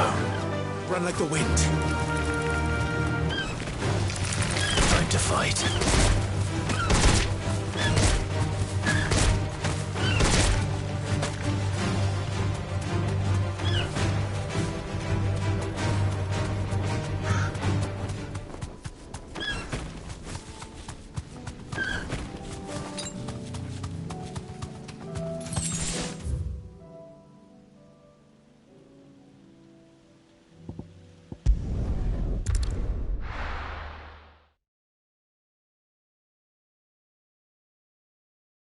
I'll be taking you all to a storehouse in the Bales.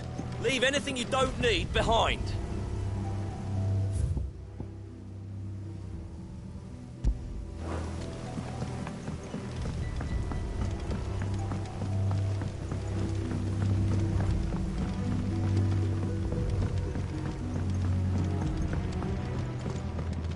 What can I interest you in today?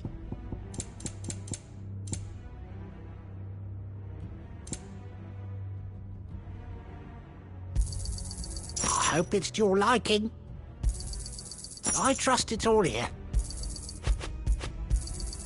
I hope it's to your liking. Ah, yes. I trust it's all here.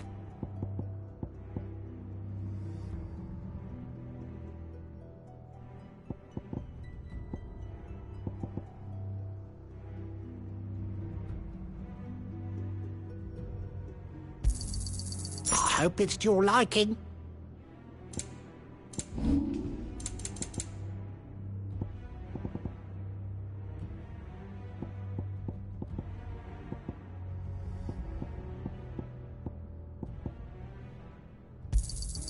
Here's what we agreed on.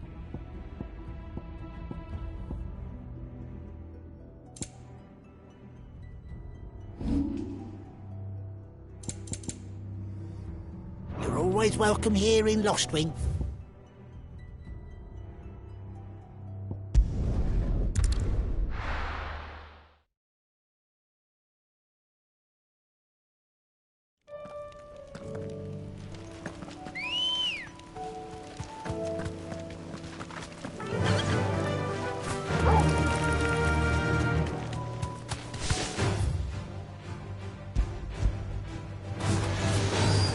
Imperial army must have tired of their pets.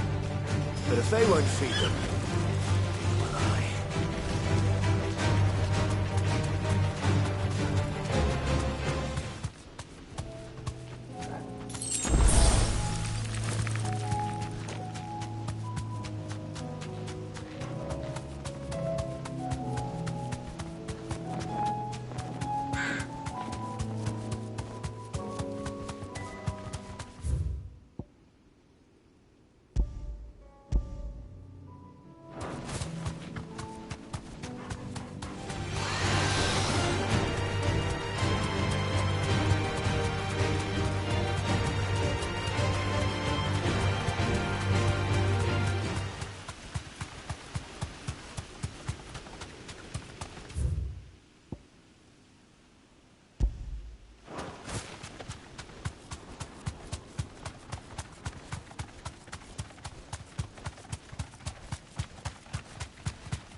This beast isn't to be trifled with.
That's better.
I'll be taking you all to a storehouse in the Bales.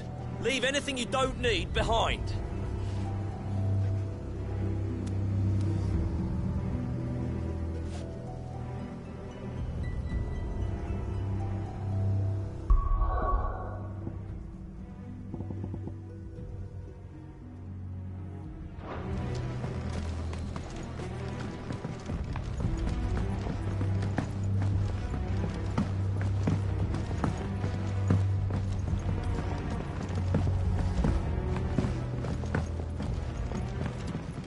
Any friend of the innkeeper is a friend of mine.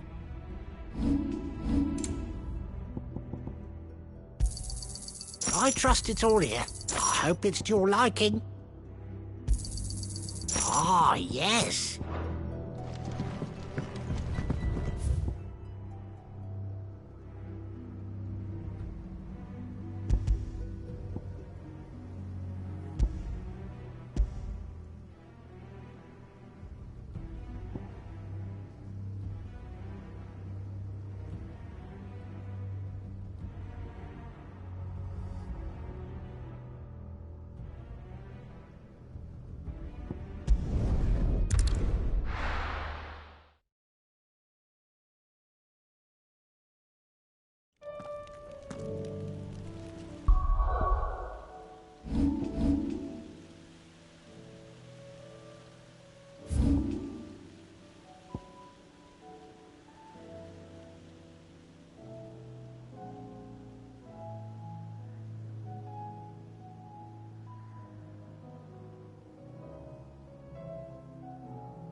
Run like the wind.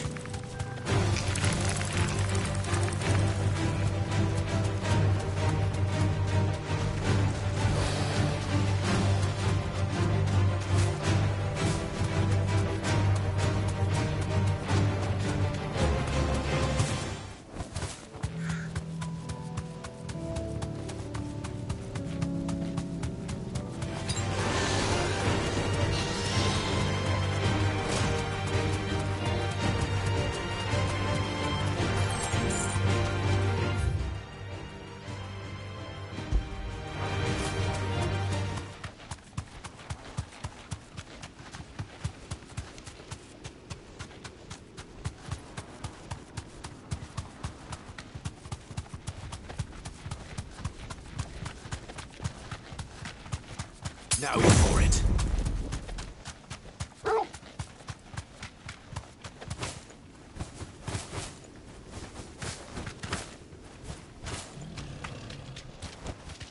Thanks, Gal.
I'll be taking you all to a storehouse in the Bales. Leave anything you don't need behind.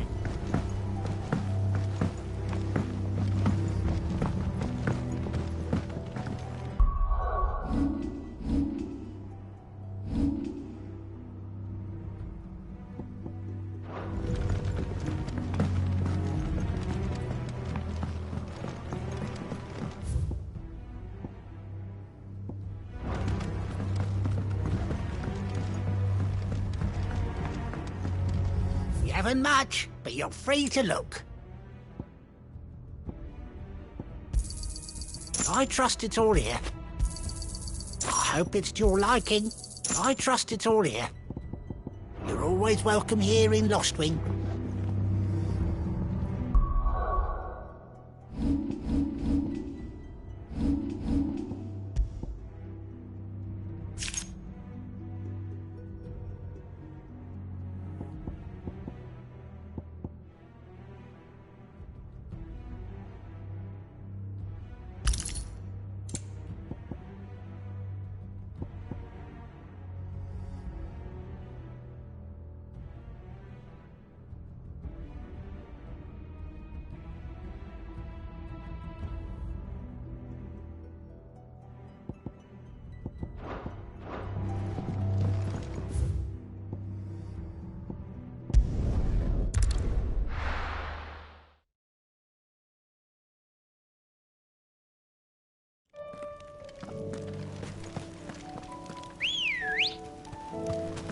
Come on.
Straight home now.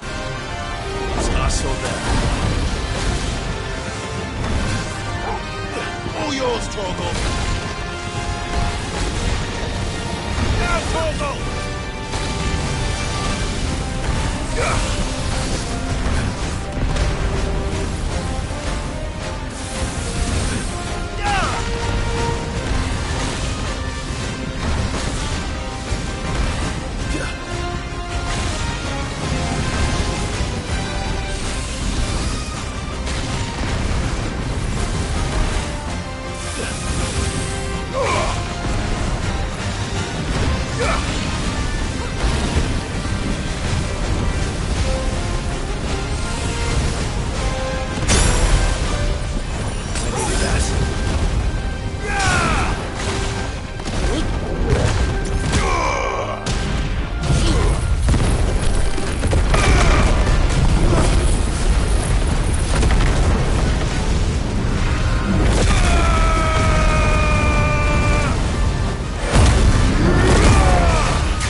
Torgal.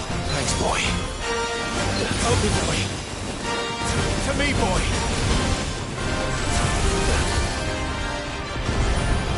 Help me, boy.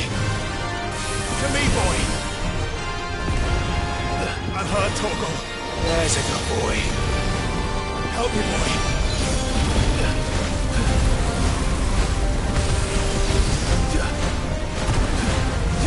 Now, Torgal! To me, boy.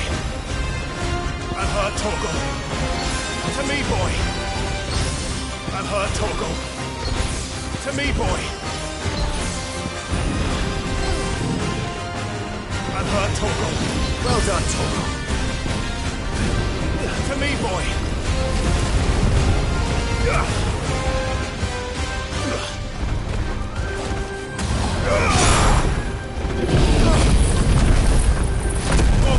Kill!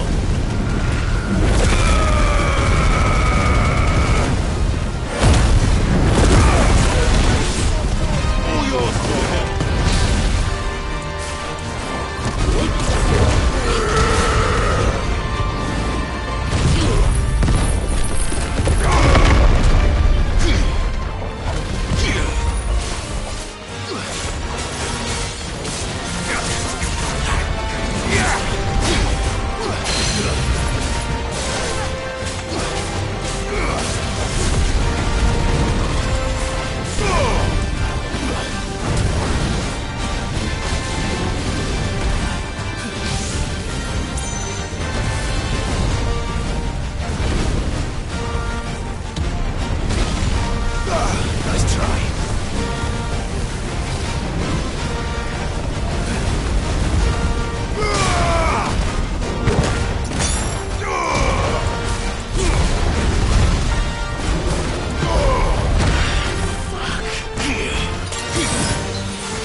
First we find Isabel.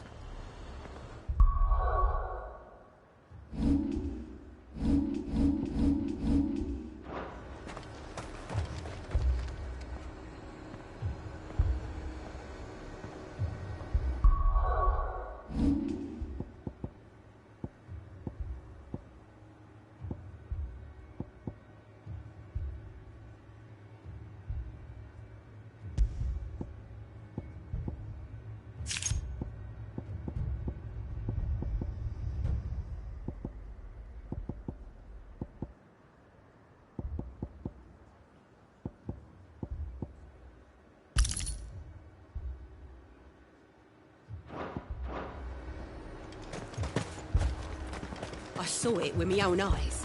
The whole of Oregon.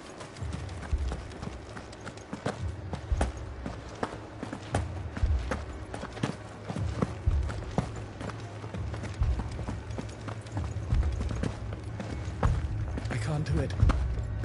I can't fight those things. But you can. You must. For me. For us.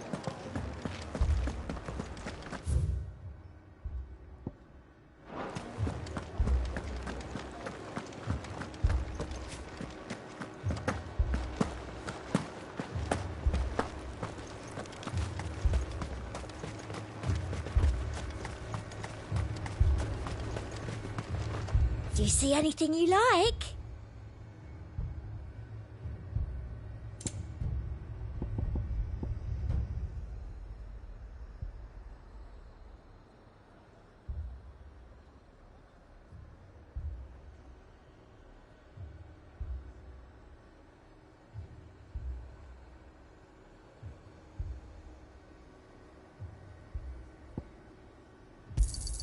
I do like a customer who knows what he wants. An excellent choice.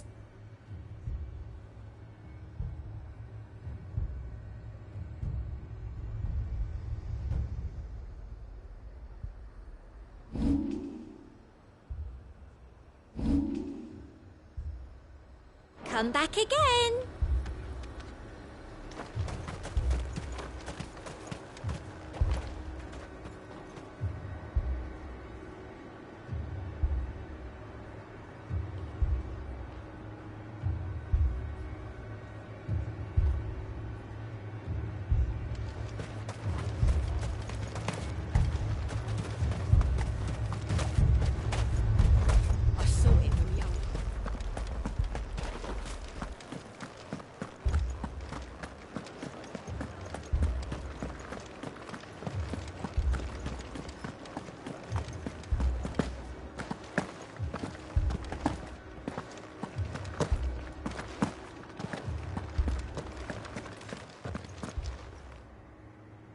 My lord, milady. We received the dame's message. There have been sightings of strange creatures, I understand. With the blue eyes. Yes.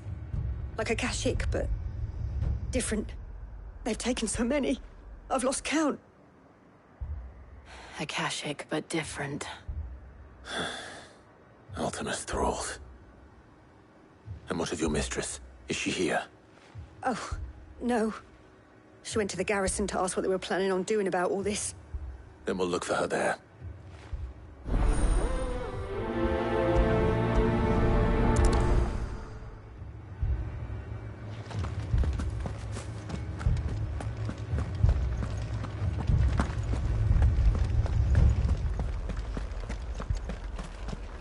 We could leave. The two soldiers were carrying another. He didn't have any legs. What could do that to a man?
I'll be taking you all to a storehouse in the Bales. Leave anything you don't need.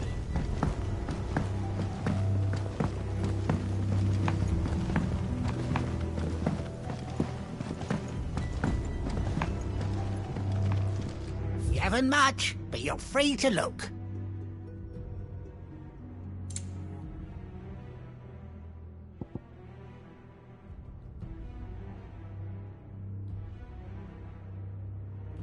Good day.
Any friend of the innkeeper is a friend of mine.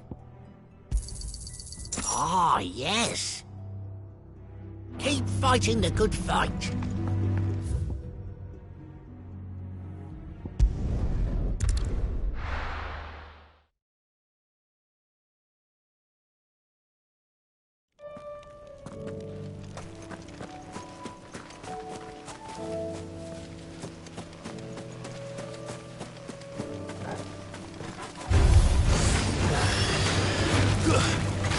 All yours, Torgal! Now, Torgal!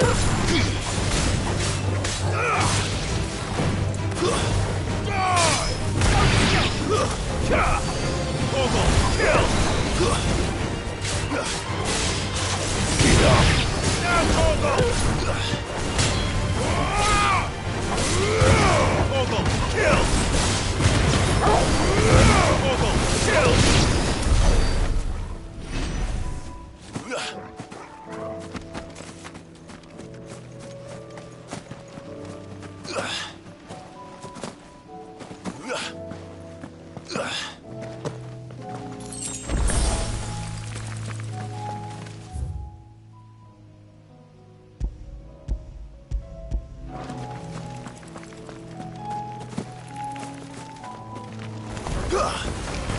All right. Now, Torgal! Torgal, kill! All yours, Torgal! Now, Torgal! Now, Torgal! Torgal, kill!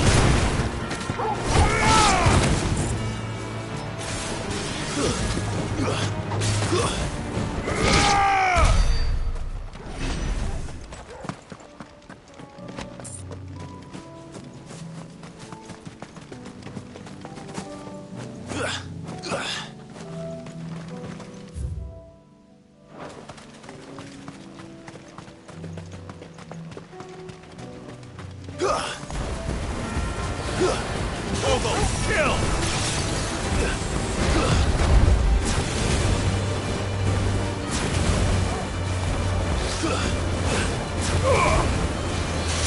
My turn!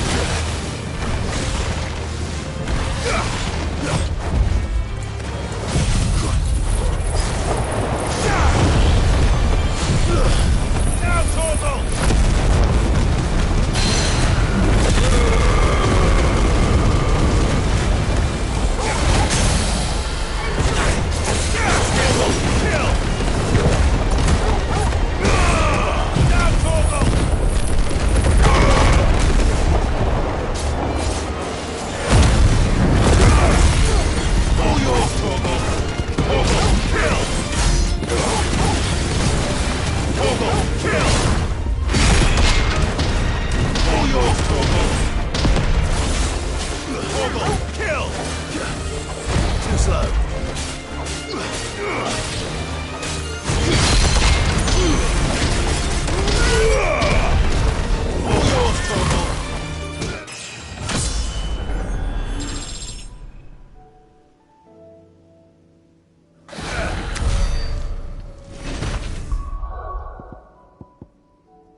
Good girl.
Come on.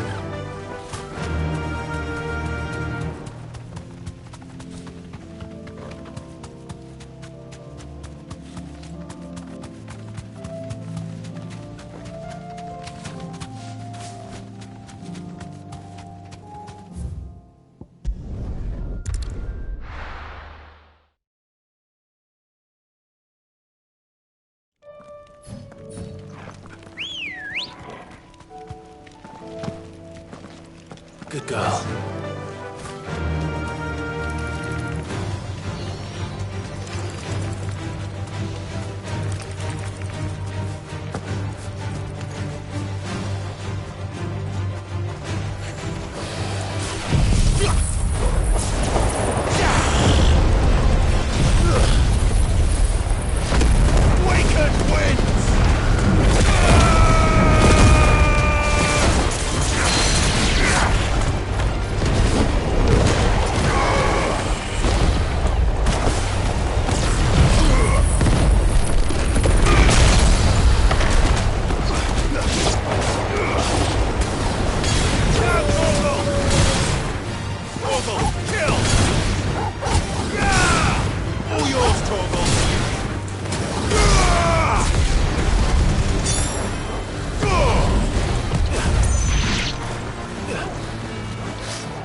Come on.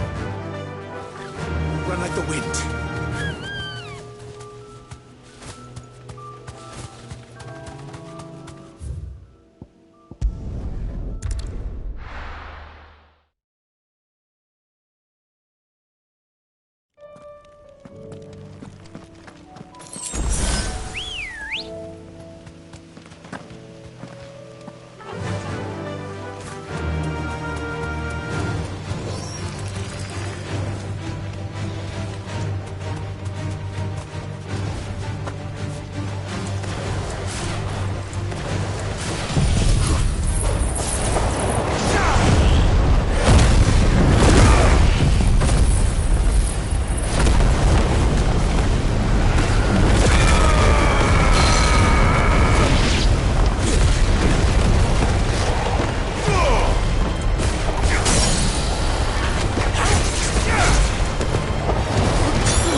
You deserve a rest.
No mistakes.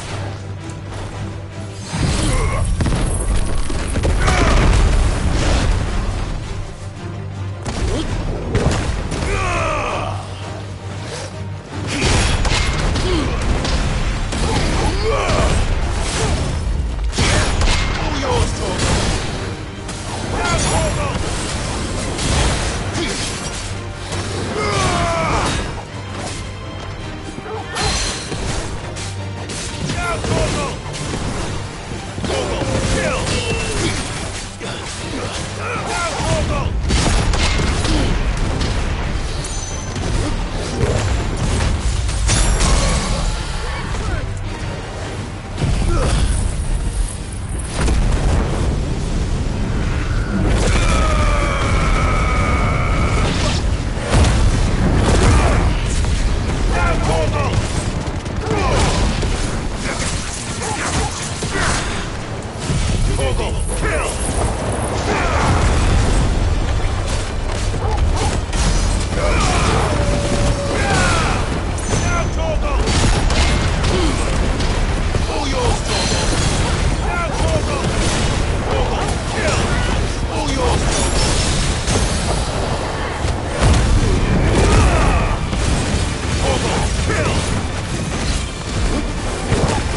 spare the rest.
yours, Torgal! Now, Torgal! Torgal, kill!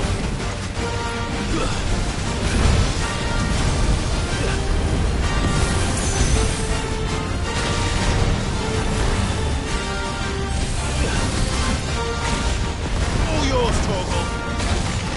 Torgal, kill!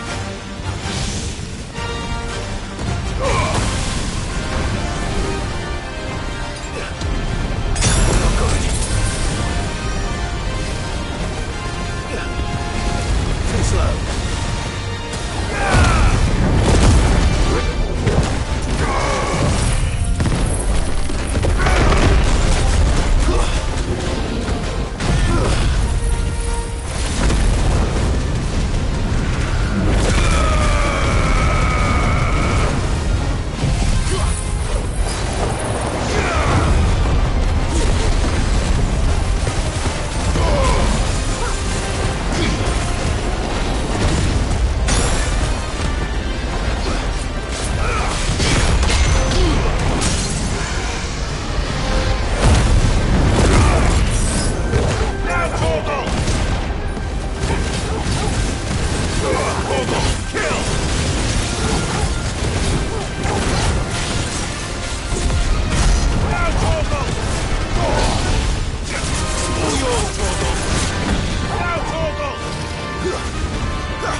What can I do for you?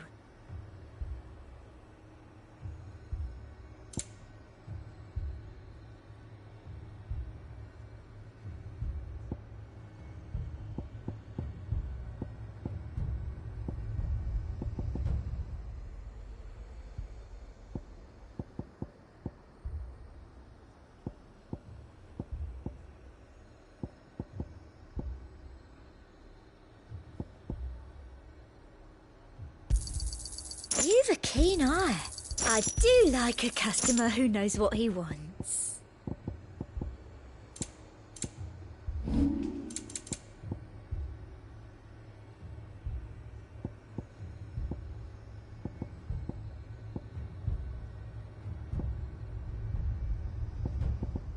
Come back again.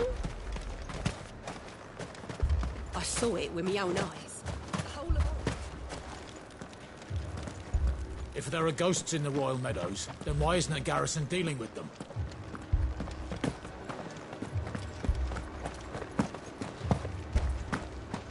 Four left for more on the captain's orders.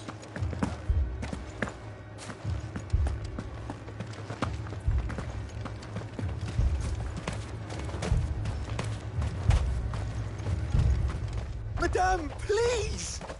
Half the garrison's been slaughtered by those things. We lost the captain this very morning. We've tried requesting reinforcements, but there's been no word from the capital or the Dominion in days! What more would you have us do? I would have you do your duty. Those at the Vale look to me for protection. And protect them I shall, because they are my charges, and that is my duty. In case you have forgotten, the people of this town are your charges. But more than that, they are your people. Your sisters, your brothers, your lovers. So you have a choice. Lay down your sword and watch as they are slaughtered, or take it up and do what is right. She speaks the truth, you know. This here, it's all we have. It's all that's left. What we have left is our lives! Do you really want us to lose them as well? Not if we don't have to. Look, there's a cask under the captain's bunk. Let's talk about this over a drink, eh? I'm listening. I'll have a word with him.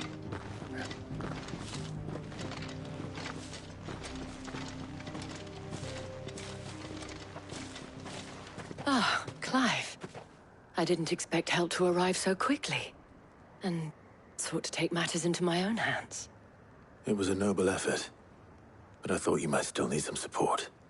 I'd like you to consider my needs. What we need to consider is where the creatures came from. The way the survivors speak of them, one would think they appeared out of thin air. And perhaps they did. It's hard to know what to believe these days.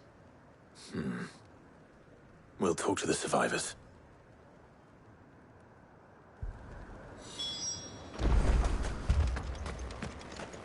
Don't leave me, Pa. You're a pikeman, yes? What happened? I've got family in Moor. I heard the flood was spreading, so I went to see if they were all right. And a pack of them glowing things found me in the meadow. I ran for my life. I never did get to the village. Leave that to us. My family. They're still in the capital. It's all right.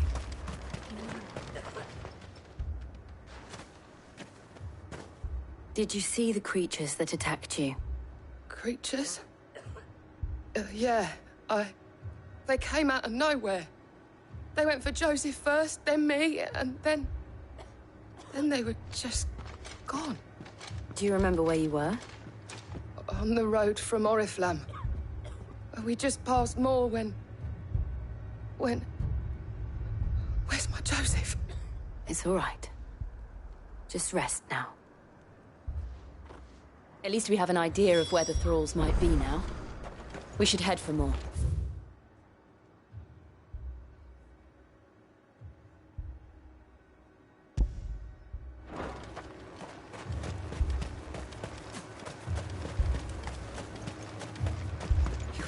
assume you have a plan?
It was all they could do to escape. They just left the bodies there in the flood.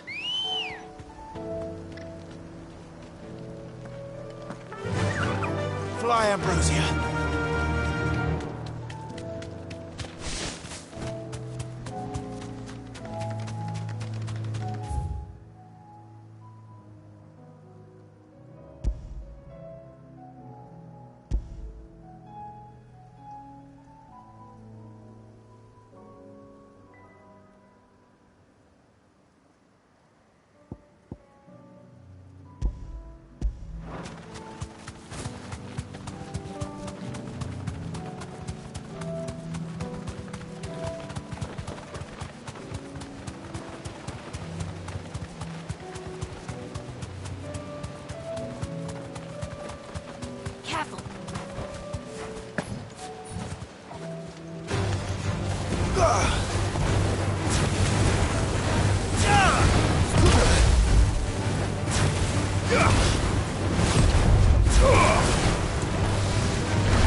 girl.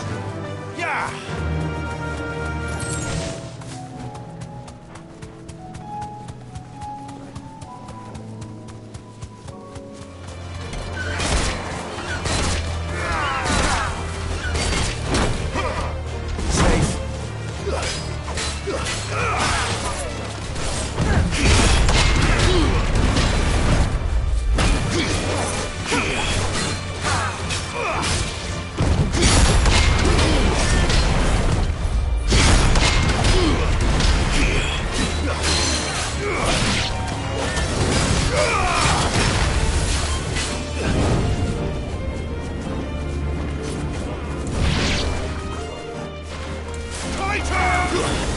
Nice try.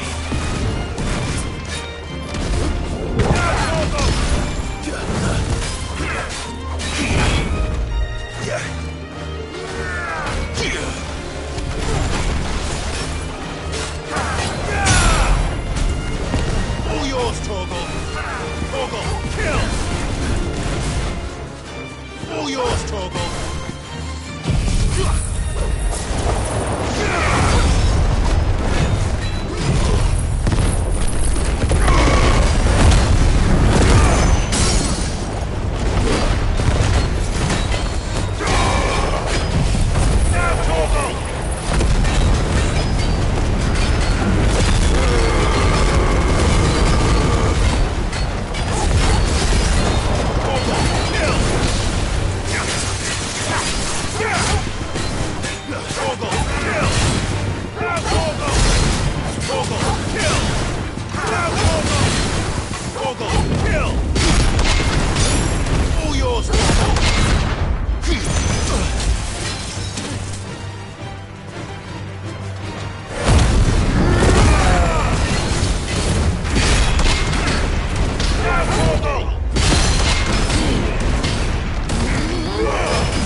Fly, Ambrosia.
Ready, go? Yeah!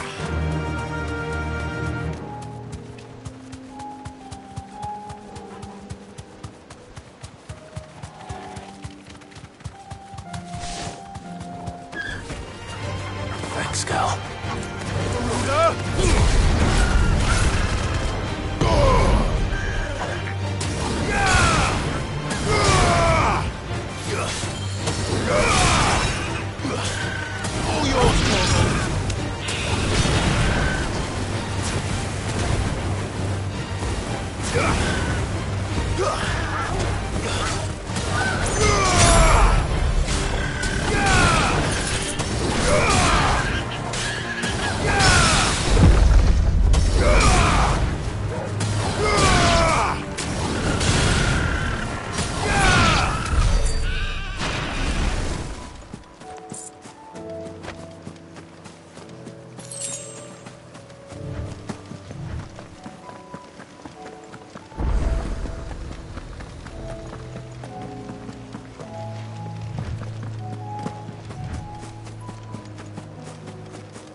Time to fight.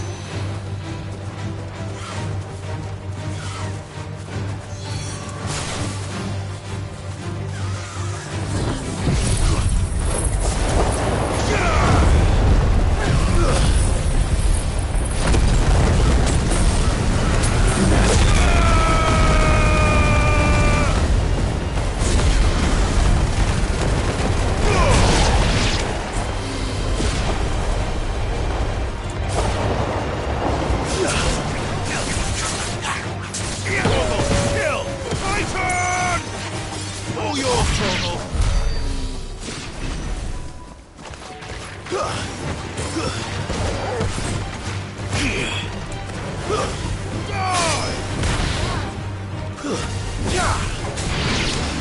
yours, Torgal!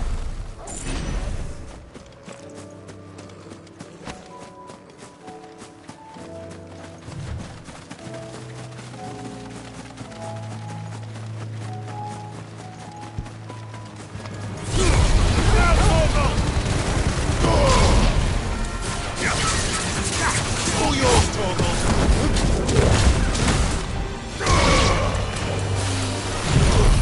Torgal, kill!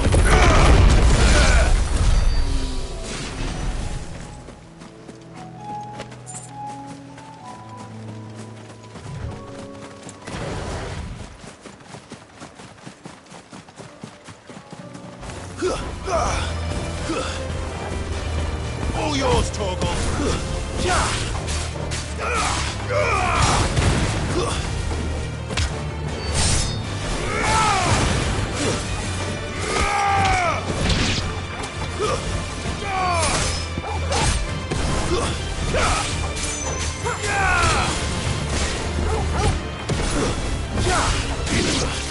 All yours, Torgal!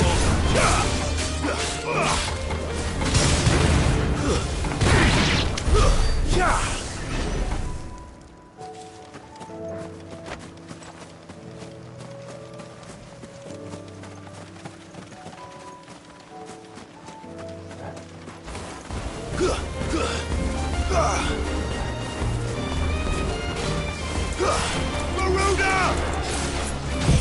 Now, Torgal!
Torgal, kill!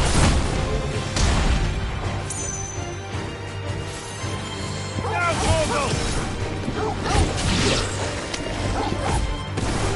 Get him! Go, Torgal! Get him! Now, Torgal! Torgal, kill! All yours, Torgal! Torgal, kill! Now, Torgal! Torgal, kill!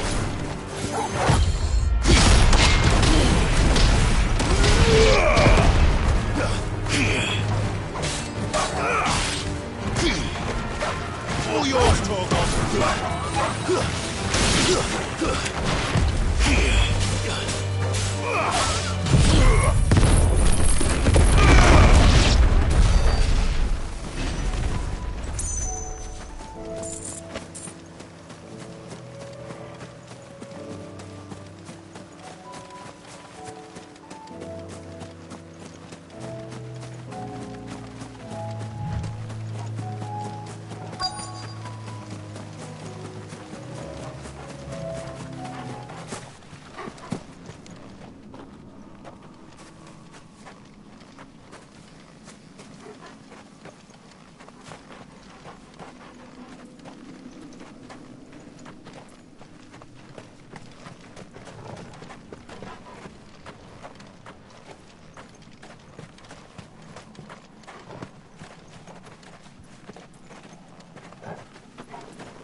Clive, look!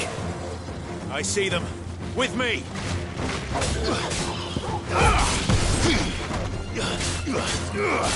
Now, Torgal!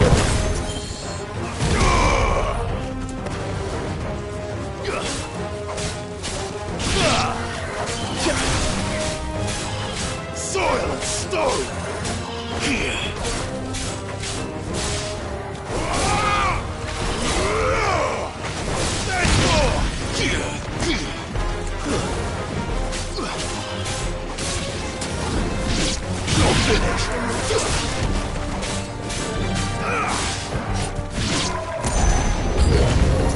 Should I prime? Save your strength.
Do you think there are more?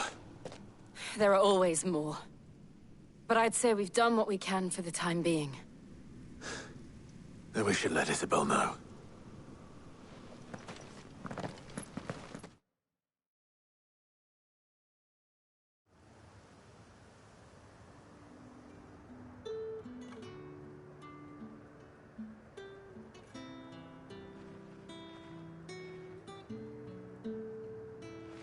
You have the town's thanks.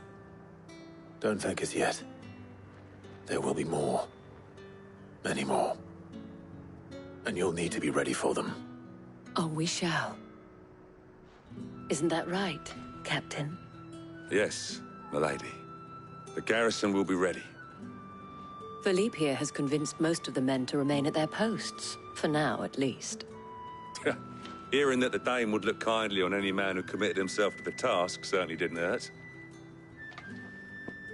It's not the most selfless of motives, I'll admit. But whatever it takes, eh? Now me, I never needed convincing. I became a soldier to protect the people I love. And the people I love include the one standing before me. Handsome and chivalrous. Now, if you don't mind, I have sentries to post. Milady.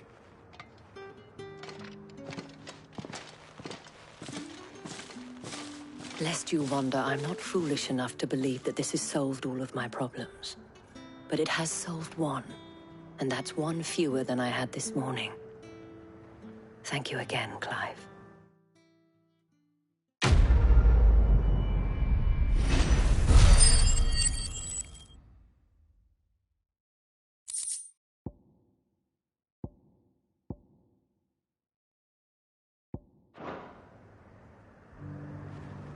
Philippe will make a good captain. He reminds me a little of you, Clive, but without all the mocks and mows.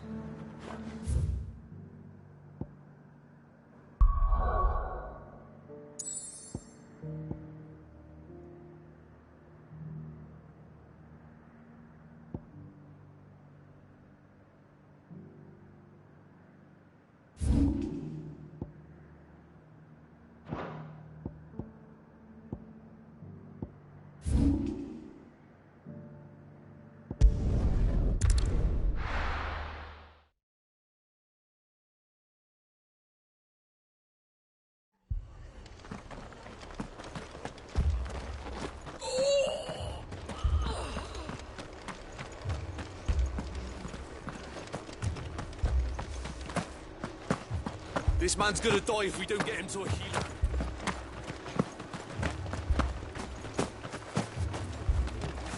Anything catch your eye?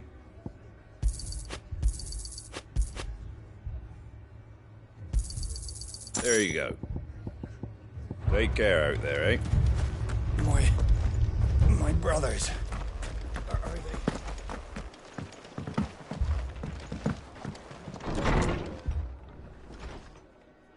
Martha. It's good to see you. And you, Clive. Jill? Otto said you'd been attacked by a Kashik. What exactly happened here? Those skies are what happened. Not long after they fell dark, we had our first visit. There were hundreds of them. Tried to storm the hill. Only a handful made it up here, but that was more than enough. The rest are still down there now. And while we have a few willing fighters holding them back, they're sorely outnumbered. What do you think, Clive? That we join the fight? I thought you'd never offer. Now, where I need you is the Fallen Gate. That's where the fighting is fiercest. Let the men know you've come to help. Something tells me they'll be pleased to see you. We're on our way.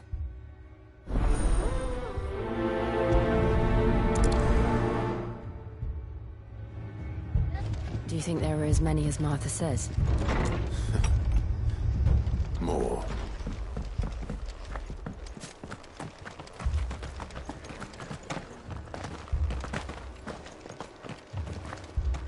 You don't think they've abandoned us, do you?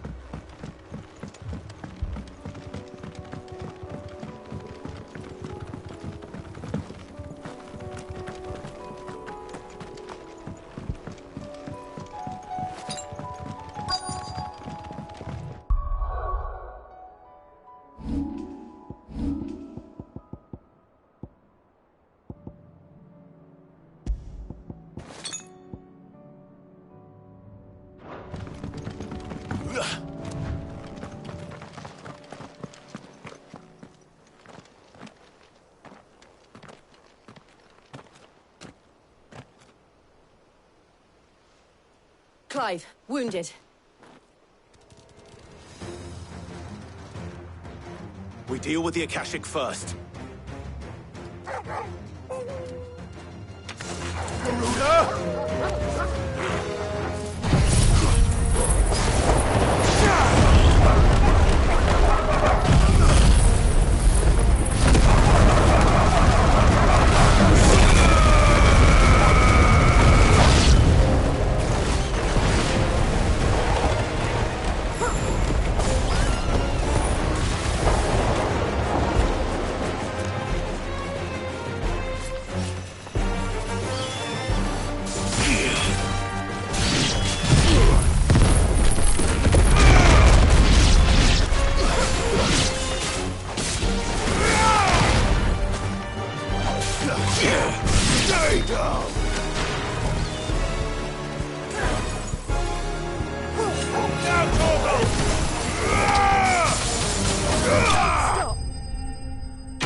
These men don't have the look of hired swords.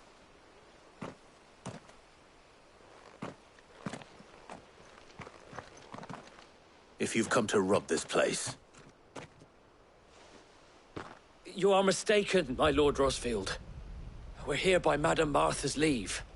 How do you know my name? Forgive me, my lord. There wasn't time for introductions. We're with the Guardians of the Flame. Wade's men? But how did you come to be here? Where is your commander? Sir Wade left earlier with a scouting party to find out where the Akashic were coming from. Did he? Take your wounded back to the inn. Martha will see you're looked after. We'll join you anon.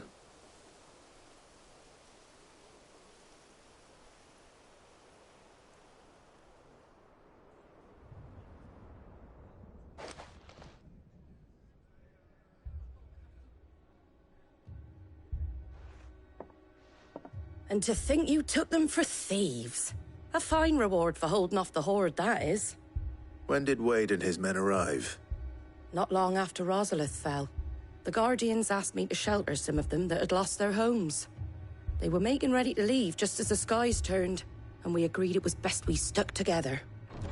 Martha! Trouble!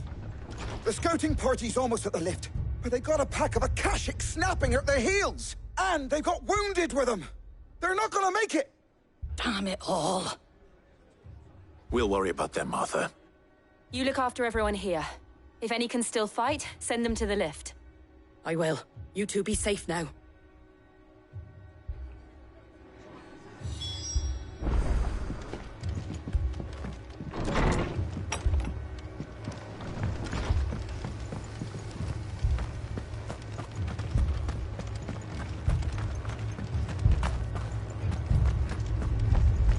Mad dogs.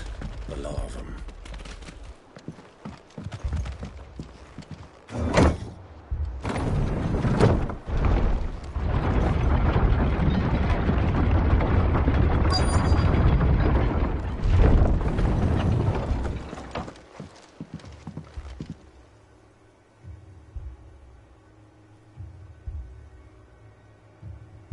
Squire, I need you to get those who can still walk up the lift to Martha's. But what about... I didn't ask, Oscar. Sir. Sir Wade. Lord Rosfield. If you aren't a sight for sore eyes. Martha seemed to think you might need some help. And by the looks of it... We thought we could sneak by them. But we didn't know there would be so many. How could we have? Behind you!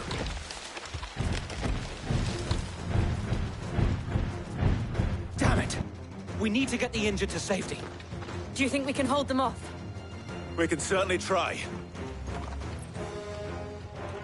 Are you with us, Sir Wade? Always. Then let's do our duty.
Is anyone hurt?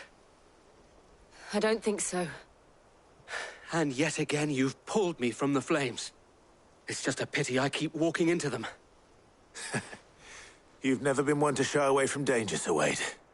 Like any shield worthy of the name. I see you're all in one piece. Martha! Is something wrong? The lookout saw smoke coming from down Eastpool way. Too thick to be a hearth. A second horde. Feel like finishing the job. Always. Jill and I will make for Eastpool. You'll need to move the injured without us. Don't you worry about them. The moment my men are safe, I'll follow. Good luck.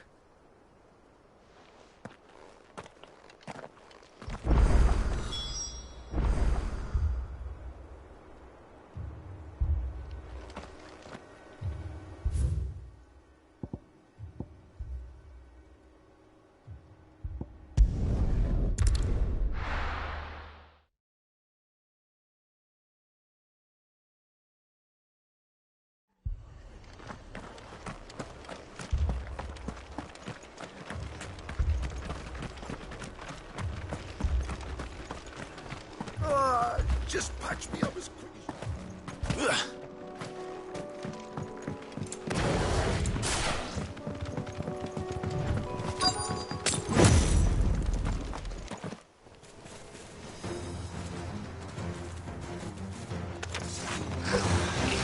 They're headed for the rest.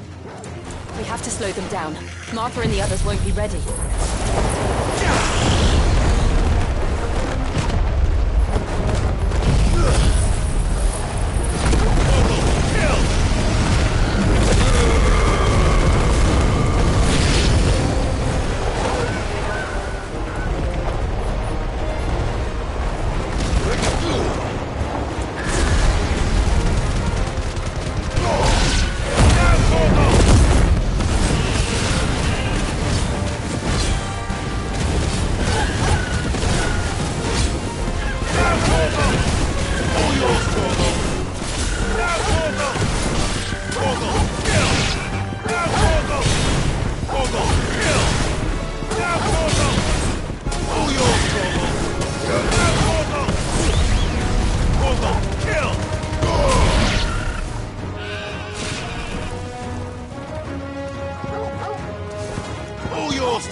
Something's coming. Apologies, my lord. Did I miss anything? Only the first round, Sir Wade. Shall we?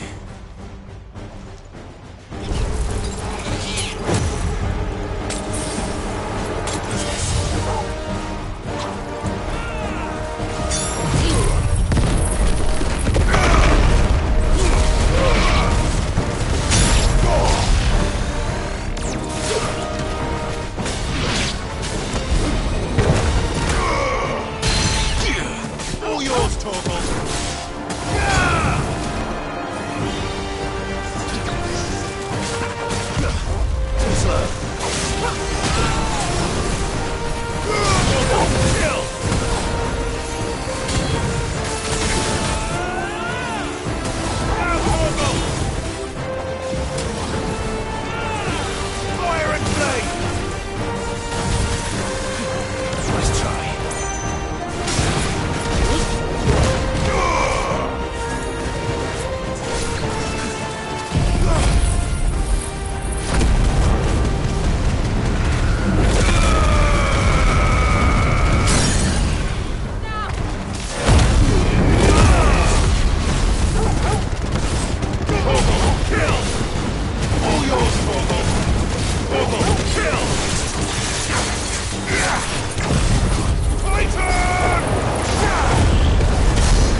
Do you see any more? No. I think that was the last of them. But it won't be long before the next lot arrive. Then we make for Martha's while we can.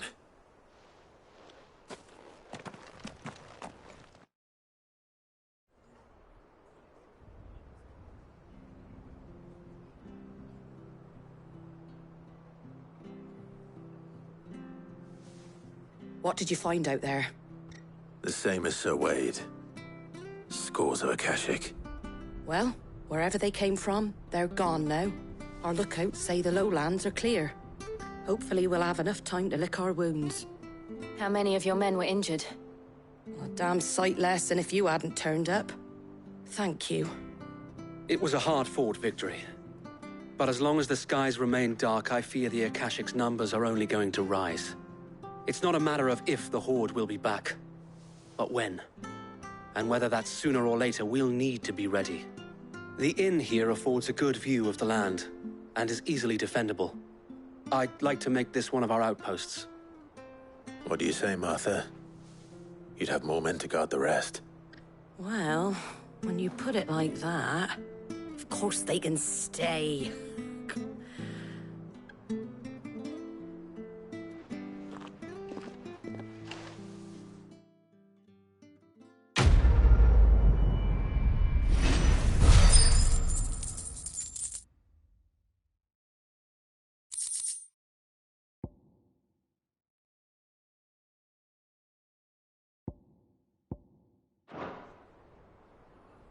My lord, there's someone I'd like you to meet.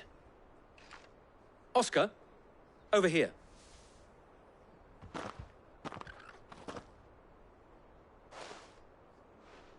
It is an honor to make your acquaintance, Lord Rossfield. I am Oscar. Oscar of House Murdoch. Murdoch? I wasn't aware the Lord Commander had children. Oh, he didn't. But his brother, my father, did. I am Sir Rodney's nephew. Well, go on, then. It's not for me to ask him. Yes, Sir Wade.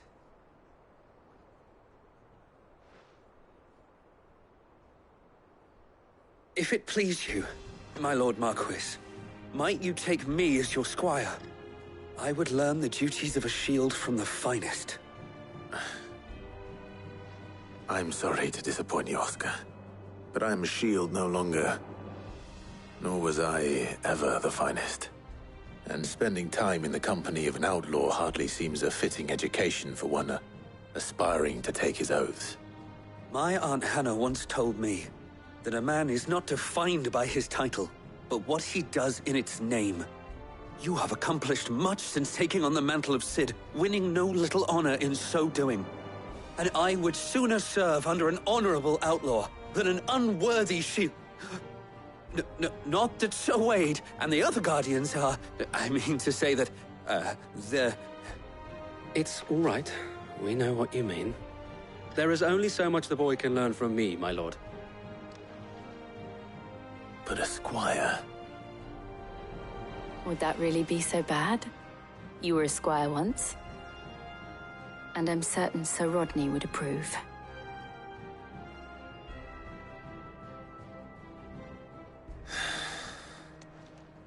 Know that I'll show you as much leniency as your uncle showed me. I would not have it any other way.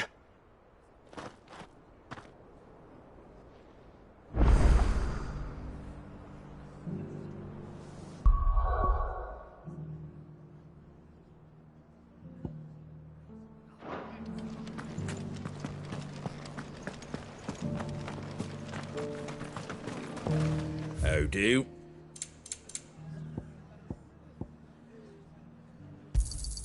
There you go. Thanks very much. Much obliged. That all, is it?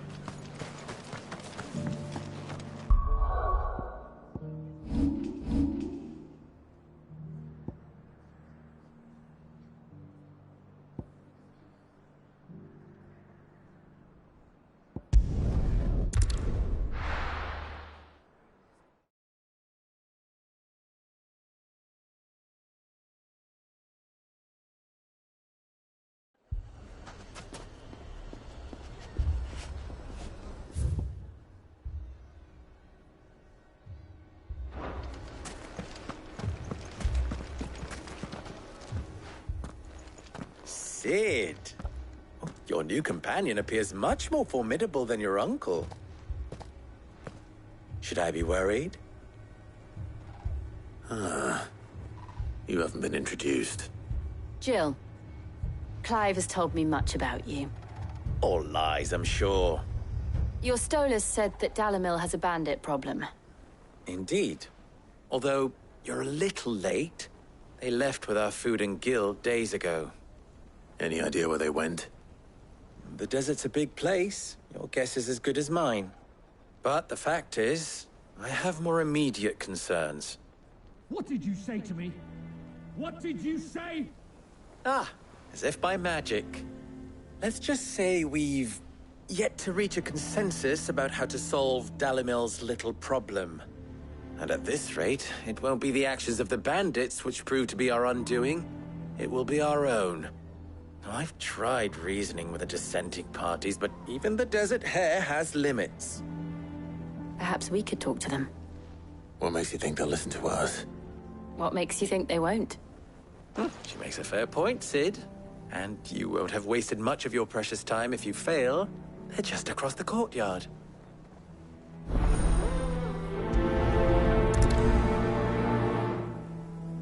Suppose we just follow the shouting.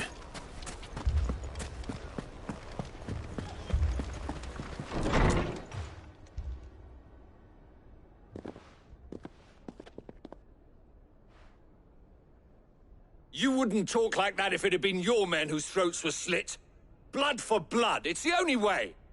We hire mercenaries and have them mount the bandits' heads on our walls as a lesson to the rest. And what happens when those mercenaries are slaughtered like your men? Are you going to hire more? We're better off using that coin to buy food and supplies. If we hire mercenaries, the only thing we're buying is the bandits' ire. And you cannot fill empty bellies with that. Do you hear me? But what happens when they come back? Maybe it'll be your throat that's slit. That's enough. Both of you. Any more of this and I'll throw you out myself. Come back when you're ready to talk like adults.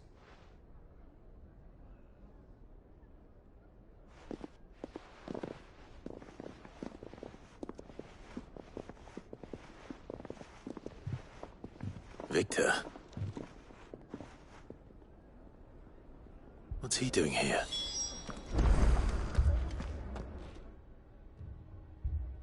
Sid. And Lady Jill. What brings you here? I was about to ask you the same thing. Costness is in chaos, and the markets have all but ceased to operate. The Briar's Kiss here in Dalamil is the only place I can reliably obtain supplies. I was here to do just that when Master Lubor told me of his troubles. He thought I might be able to talk some sense into these fools. But if you're here, I suppose his patience must be waning. Who are those people? Those were the thorns in Lubor's side. And the reason this place might be headed the same way as Costness. It's these accursed skies. The darkness is enough to drive a man to madness. Or an entire city, for that matter. We're still working on the skies. But in the meantime, perhaps we can find a solution to Dalamil's problems. I hope so. For all our sakes.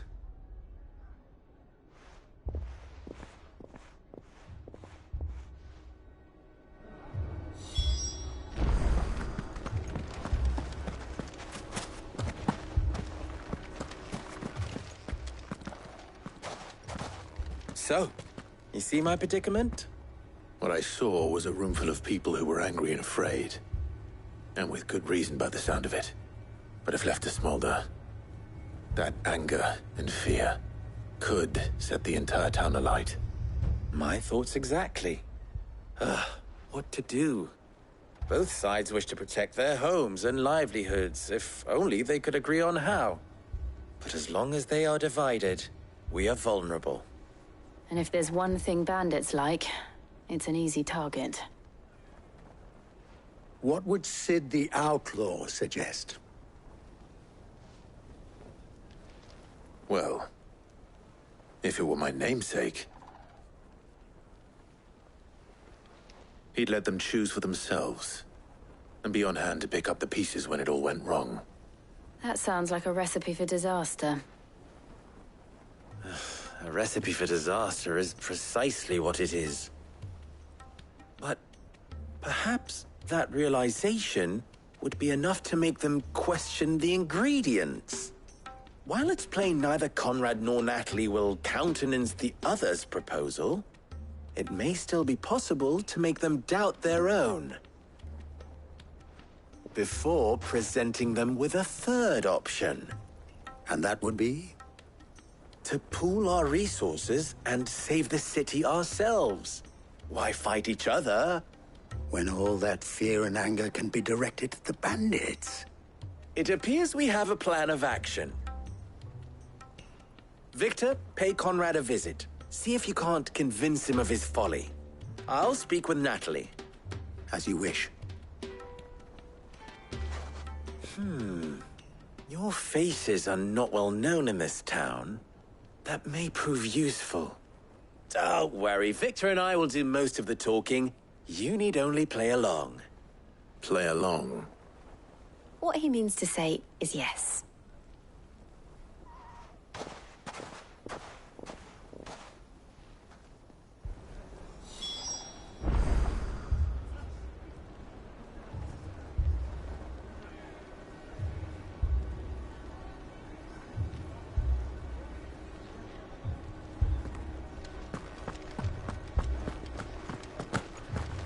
If you're wondering why Dalimil's in such a sorry state, you can blame the bandits. Them and the mercenaries who are guarding the gates. Though I can hardly fault them for running. Fighting would have meant death. Sure.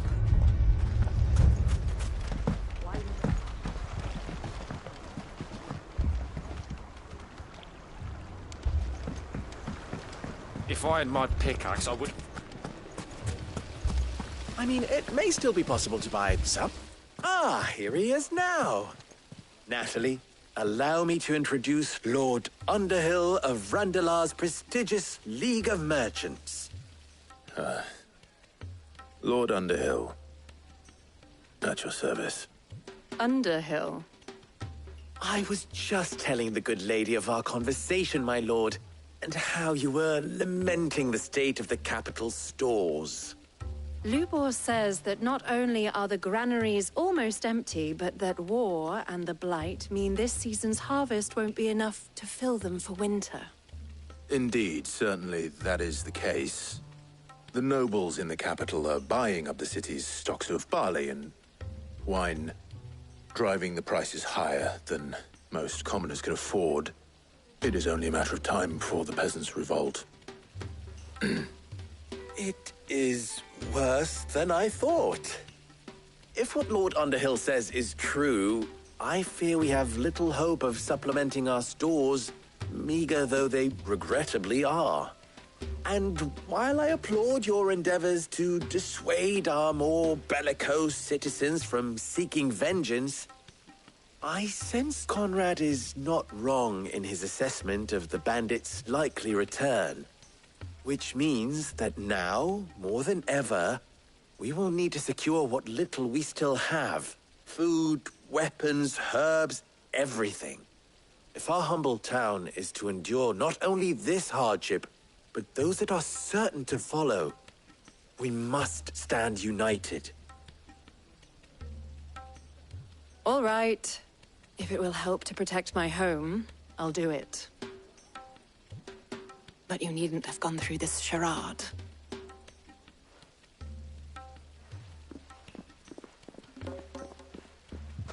Thank you, Clive.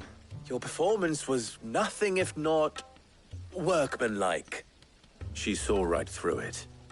I didn't say it was good, merely that it produced the desired effect.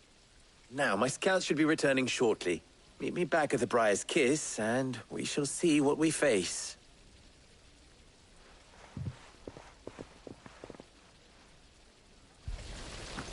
It appears I have no choice but to do what...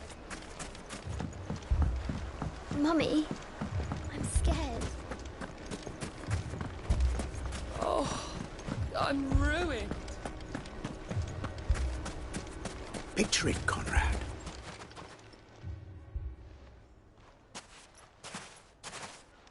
Ah, here she is. The Lady of the Spear herself. Conrad, may I introduce you to Jane, commander of the Red Wings, the oldest mercenary guild in the Free Cities. A pleasure, my lady. The pleasure is all mine. As I told you, I summoned the commander here from Canver to inquire about a contract. Victor says you told him no. That there aren't any men left to hire. Is that true? True as the crystals cracked.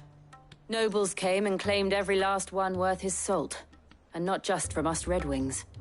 You know of the 7 high houses. There must be 2 swords assigned each one. Granted, we have a few boys left.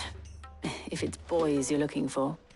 Well, Conrad, are you saying that Dalamil's finest cannot defend this town better than a gaggle of unblooded striplings? That a band of beardless youths could better avenge the deaths of your brave men than you yourselves? Absolutely not. We'll show those bastards who they're dealing with.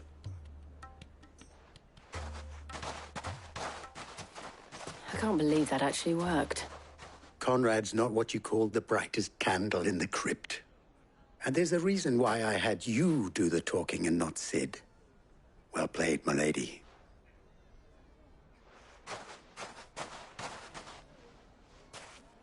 I'm not convinced our roles in this ruse were entirely necessary. I don't know. Conrad seemed quite taken with you.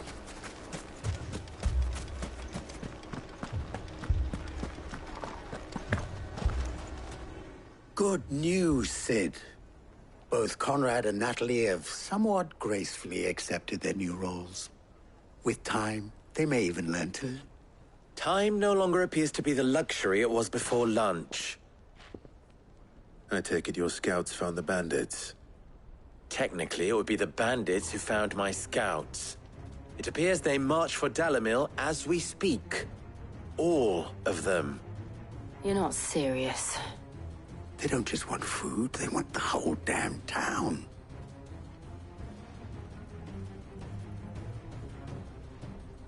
I have a favor to ask.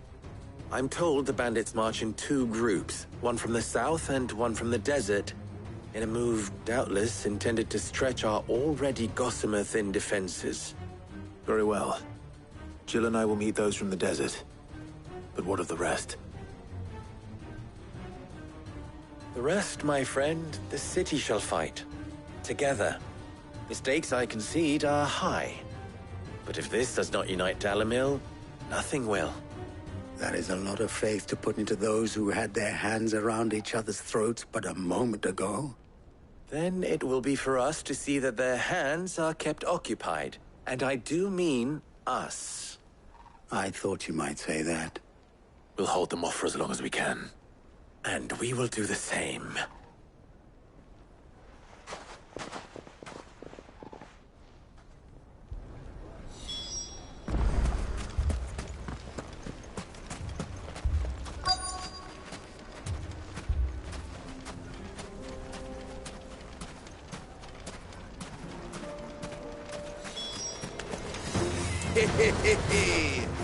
The women folk have come to welcome us. I'll take that one. He's all yours.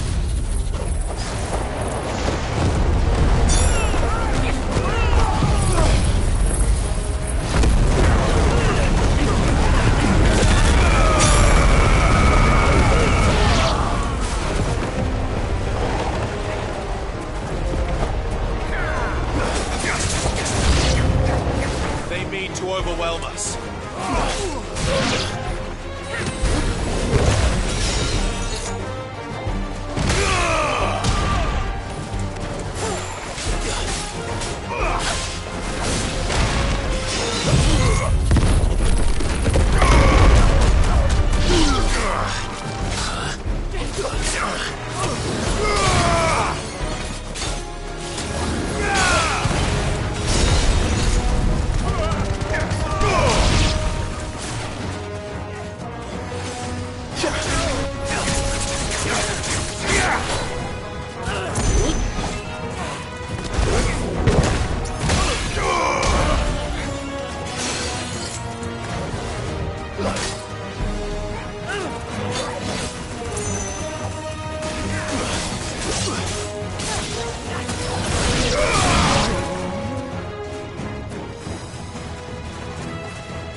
The townspeople. Could they have held out? I don't hear any fighting. What do you think? That we should hurry.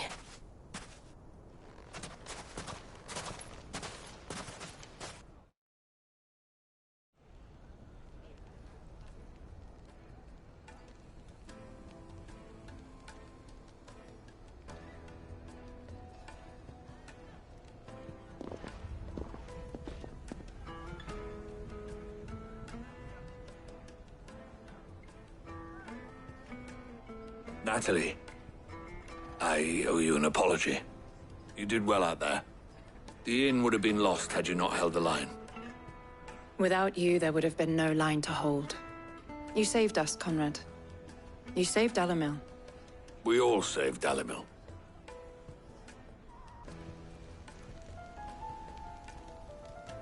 Conrad seems to have had a change of heart. I'd say they both have. I take it from your presence that our visitors from the desert won't be joining us either. Pity. The plan worked, Sid. Granted, it only took an army of bloodthirsty bandits at our gate. Calm now, Victor. Why quibble over the details? We are united, and that is all that matters. As for you, Sid, you fight considerably better than you act. I'll take that as a compliment.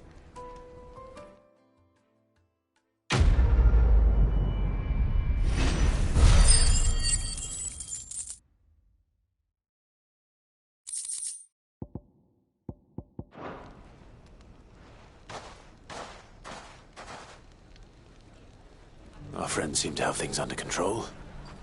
For now, at least. Let's go and put Otto's mind at rest.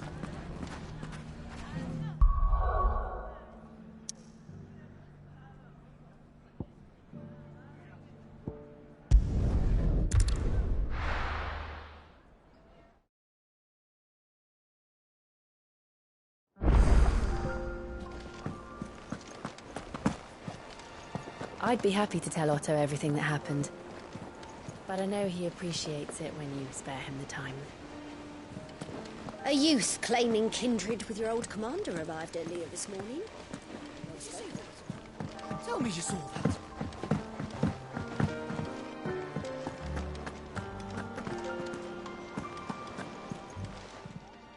How may I help you today, Clive? Here you are. Best of luck out there, Sid.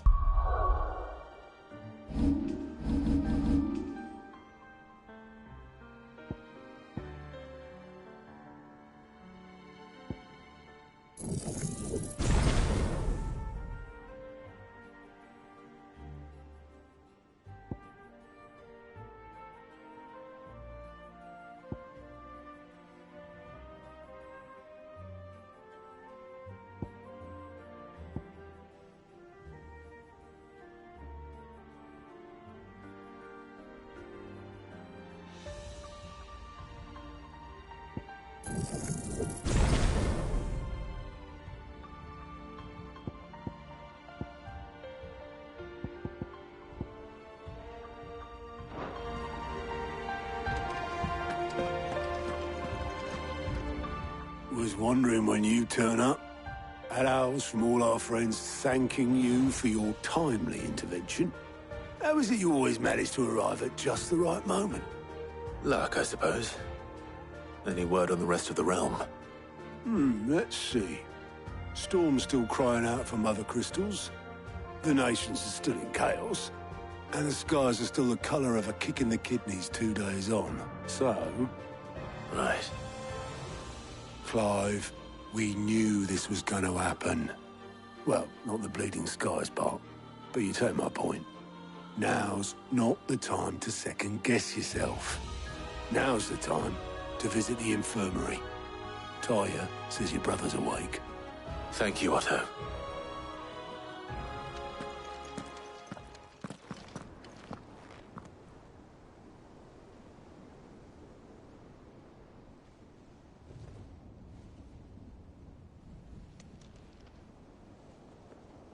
So it was not Sylvester, but Olivier, who served as Ultima's puppet. And when Dion learned of this, he sought to slay the fiend.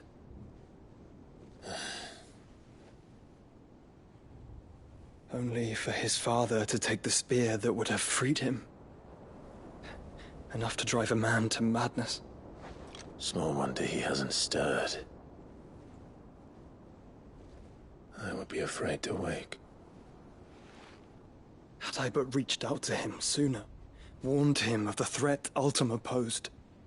But now, both an empire and her prince lie broken. Joshua, what do you know of Ultima?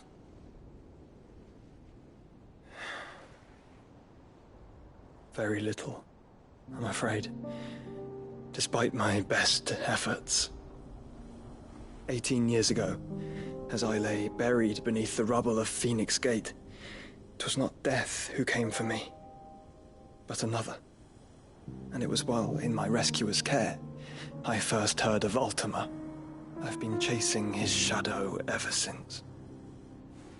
Ultima is driven by some deep, dark purpose, and for whatever reason, it would seem you are crucial to his designs. He will stop at nothing to have you, even if that means toppling an empire. But why me? What possible use could I be to such a creature? That is one of many answers that have eluded me. Yet, I am certain of this.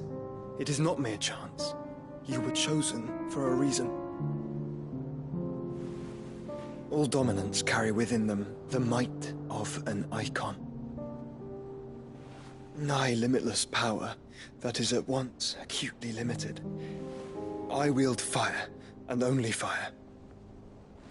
And I only ice. 8 wardens for 8 elements. But you, Clive. You are different. You're special. Your abilities begin with the flames of Ifrit. But they do not end there.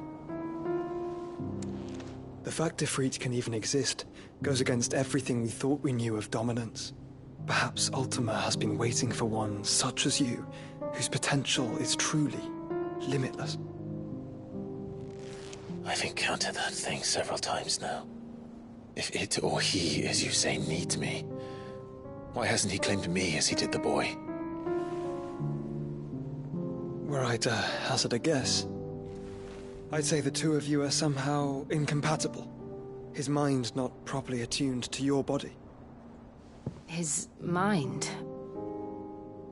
Mind, awareness, spirit, call it what you wish. But I believe Ultima to be an embodiment of the concept.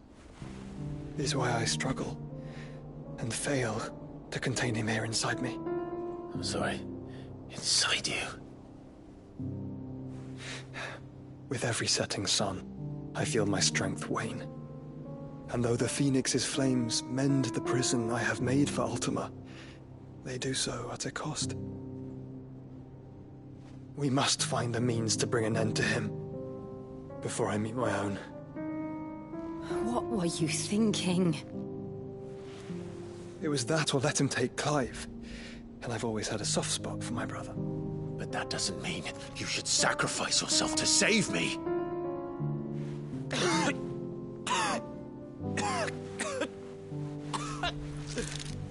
Joshua. Clive, it's Gav. There's an army of Akashic at the gates of Canver.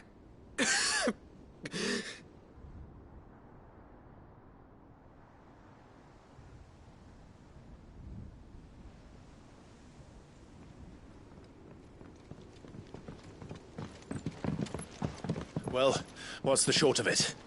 It's all Tyre told you.